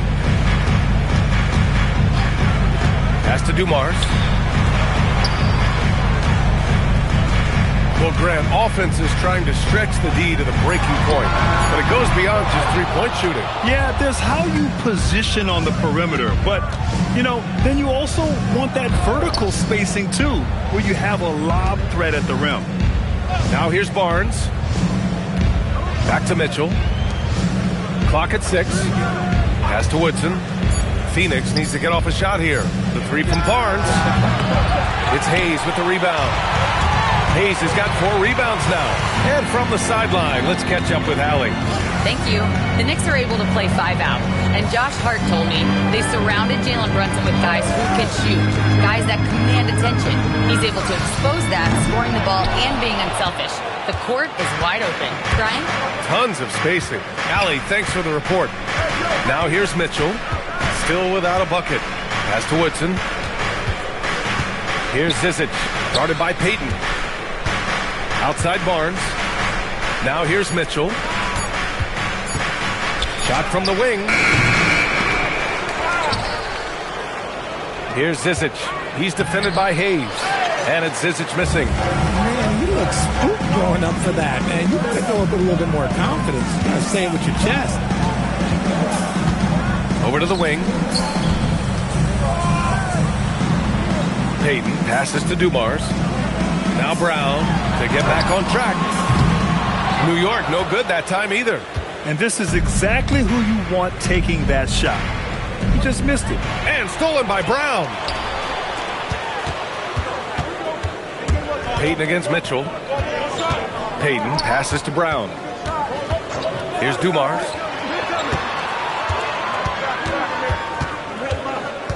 Outside Payton. Lets it go from deep. Woodson with a rebound. Phoenix leading by 10. From going to the finals in 2021 to missing the playoffs last season, Grant, things have not gone according to plan for the Suns. Well, you know, B.A., they followed that trip to the finals with a 64-win season. But then they went all in on the big three of Booker, Durant, and Beal. And that just didn't yield the results they hoped for. Now here's Payton. No points yet. To the left side wing. And the deficit down inside single digits. Taking people to school with moves like that. And so it's Mitchell who brings up the ball for the Suns. They've only given up 2 points this quarter. And so the timeout by Jordan Ott here. Coach probably just checking to make sure everybody's on the same page here. Hachimura's checked in for Brown.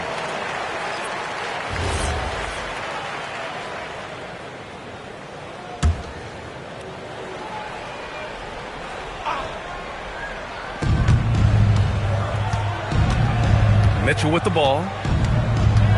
Outside Barnes. Davis, the pass to Barnes. Shot clock at 6. Pass to Mitchell. The three. And it's New York with a rebound. Now Payton.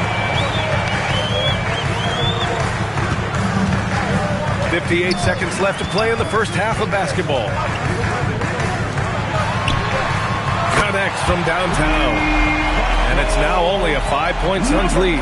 Love to see that kind of activity. He just makes things happen. On the wing, Davis.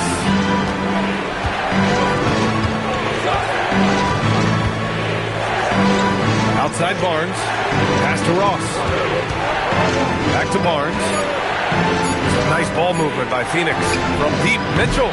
And it's New York with a rebound. Hayes has got 7 rebounds in the game. 17 seconds left in the first half.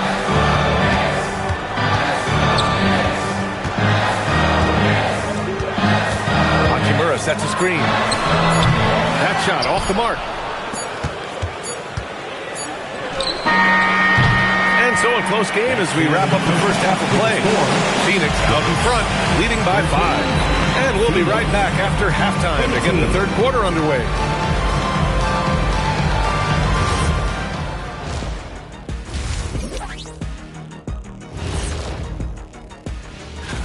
So do you guys agree with what we're seeing here?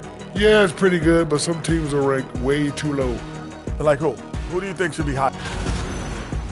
And let's dig into the first half now. Things looking pretty good for the Phoenix Suns. Well, they've been the...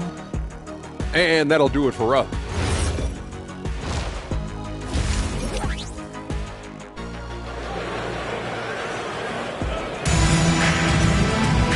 Second half of basketball is upon us, and we may be in for an exciting finish based on how close of a game we've seen so far.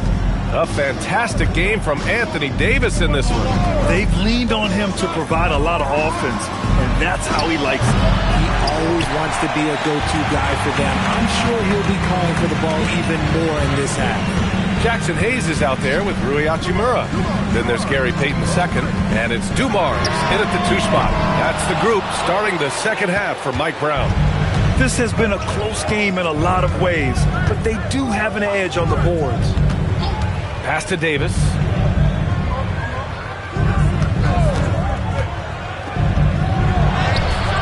And he floats it in for the easy 2. Credit the sweet setup on that one. I love Davis's ability to read the floor. He's improving his ability to create for others. Outside Payton. Now here's Hachimura. Check by Davis. Fades away. He can't get that one to fall. That's a great look. I'm not sure what happened. Barnes passes to Mitchell. Outside Davis. That one's good. Mitchell making the play. 3 points. Mitchell's got 5 assists in the game. And shooting-wise, he's been fantastic, helping to build this lead. Timeout. Things just don't seem to be clicking for them offensively. Yeah, they really need to find a way to get back on track. And so Mike Brown decides to call a timeout. I think right now he might be looking at some adjustments.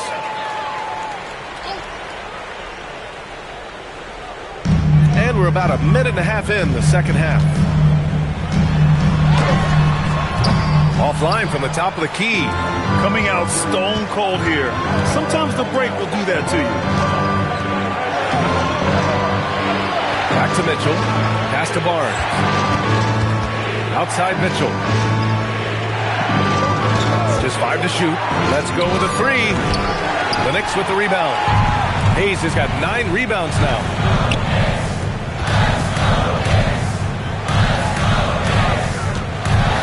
Here's Dumars.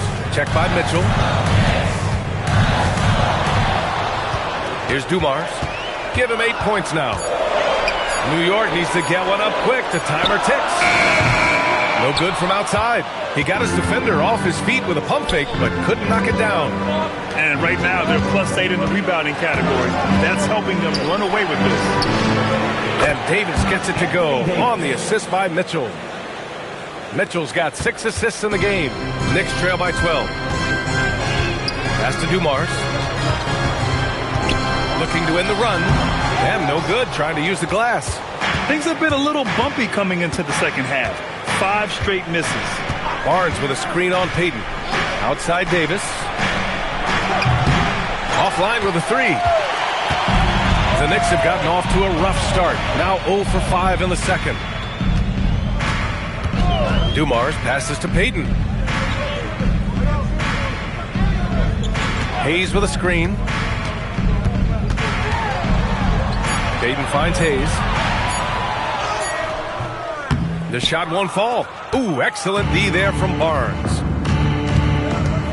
To the middle. Here's Davis. Some solid defense from Hayes. New York has gone 0 for 2 from outside here in the third. Fires the three. Drills it from deep.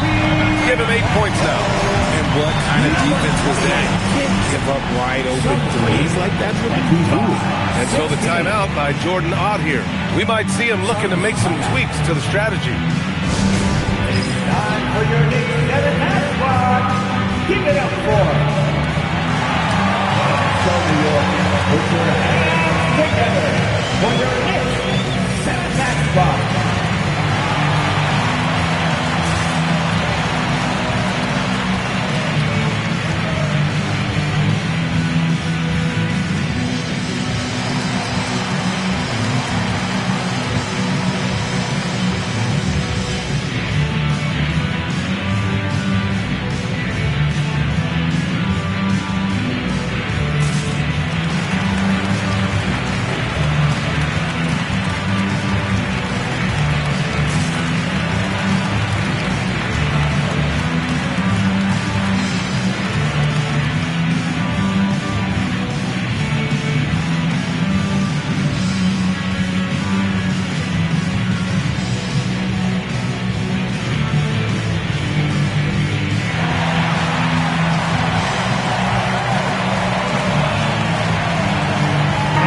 Making a switch here. Brown's checked in. All right, now that we have a break, let's take a look at which teams capitalized from the line last season.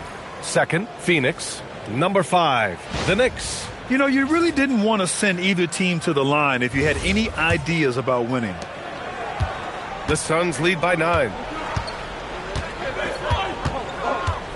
Here's Houston to the paint. Oh, got a piece of it. Pass to Payton. Outside, Brown.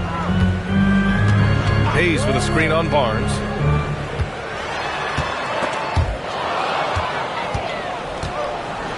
Three on three.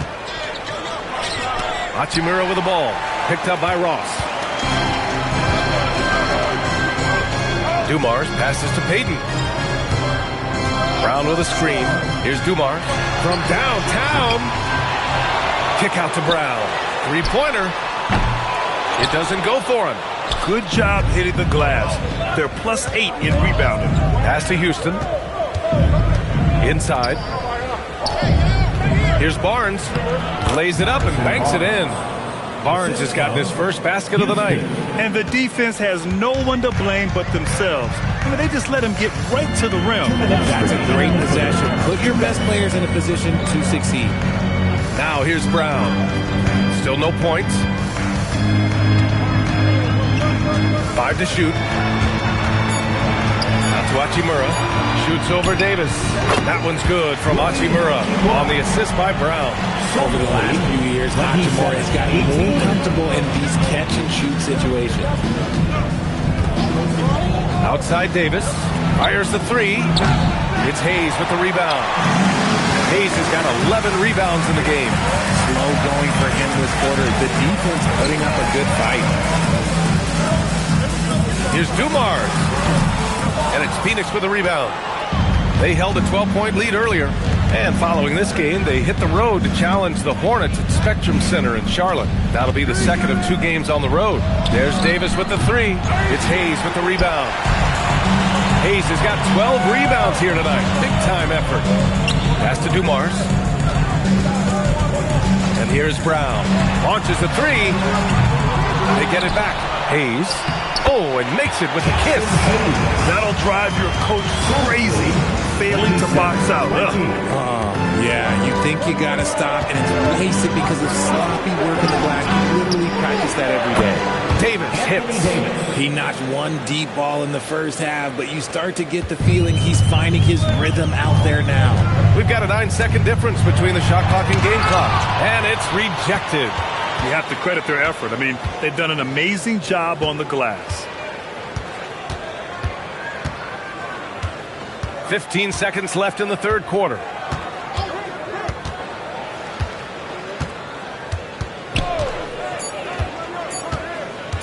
Lets it fly.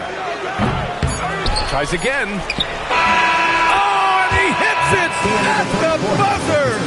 Makes his selection just in time. Well done. He didn't even look worried about the time on the clock. Nice way to end a quarter. And so it's Phoenix now holding a 12-point lead at quarter's end. Their defensive efforts have paid off, effectively shutting down the opposing offense. We'll be right back.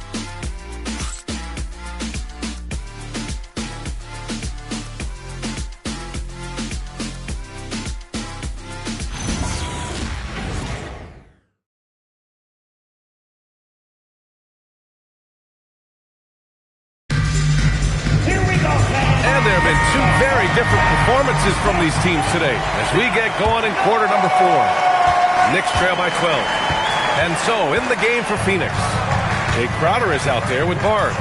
Then it's Donovan Mitchell, and it's battle in at the 2. The screener was leaning a bit right there. His feet may not have been planted. Pretty obvious call by the officials. Well, guys get away with this all the time, but on this occasion, he got caught. Phoenix leading by 12.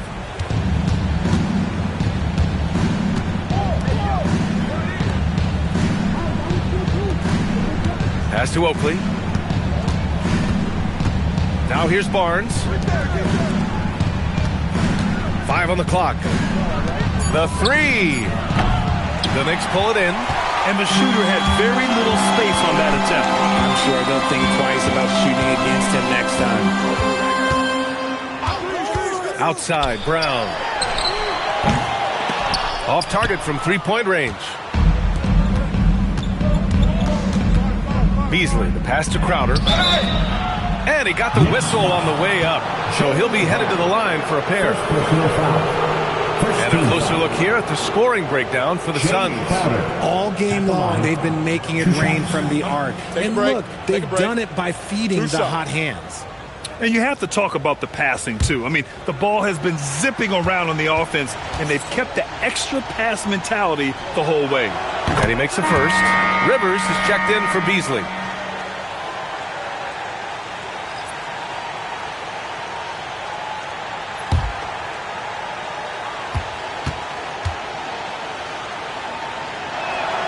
And so he hits both. Knicks trail by 14. We played just over a minute here in the fourth. Zeller with a screen on Mitchell. Davis, the pass to Burke. Screen by Zeller. And it's Burke missing. The Suns lead by 14. On the wing, Rivers. Pass to Crowder.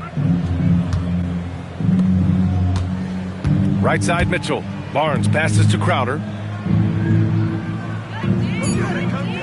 Here's Rivers. Davis with a rebound. Boy, they need something to go to regain some confidence. No question. Way too many empty possessions for them. Brown, no good. You cannot play worse offensively, although he's trying. And he hasn't made one shot yet. I feel for him. Pass to Rivers. And there's a pick.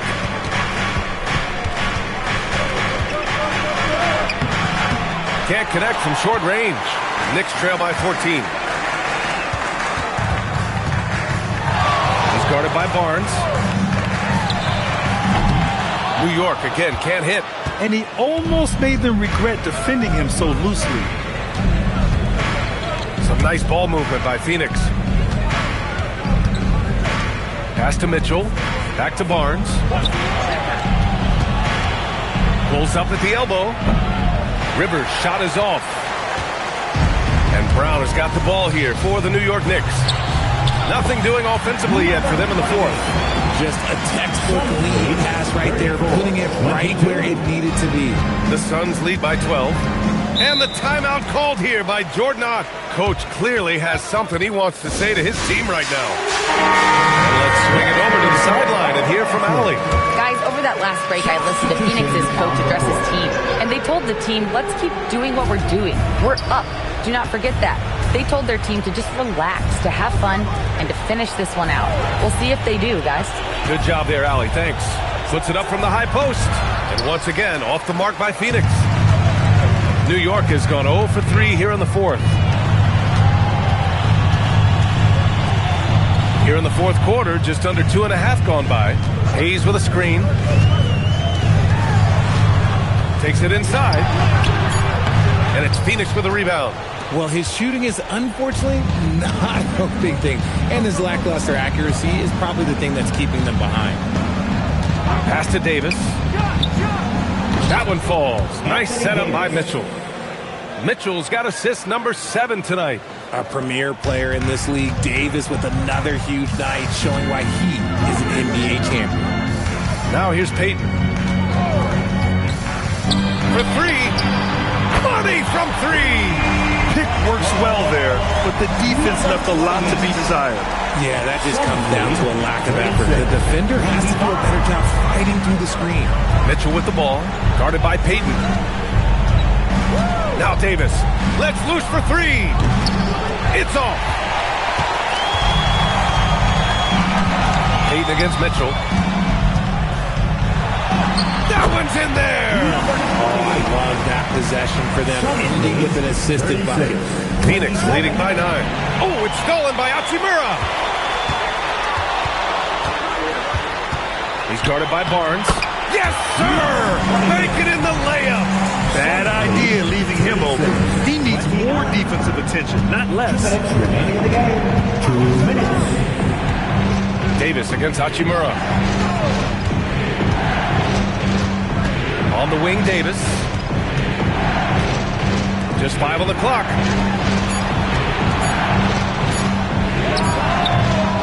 Goes again.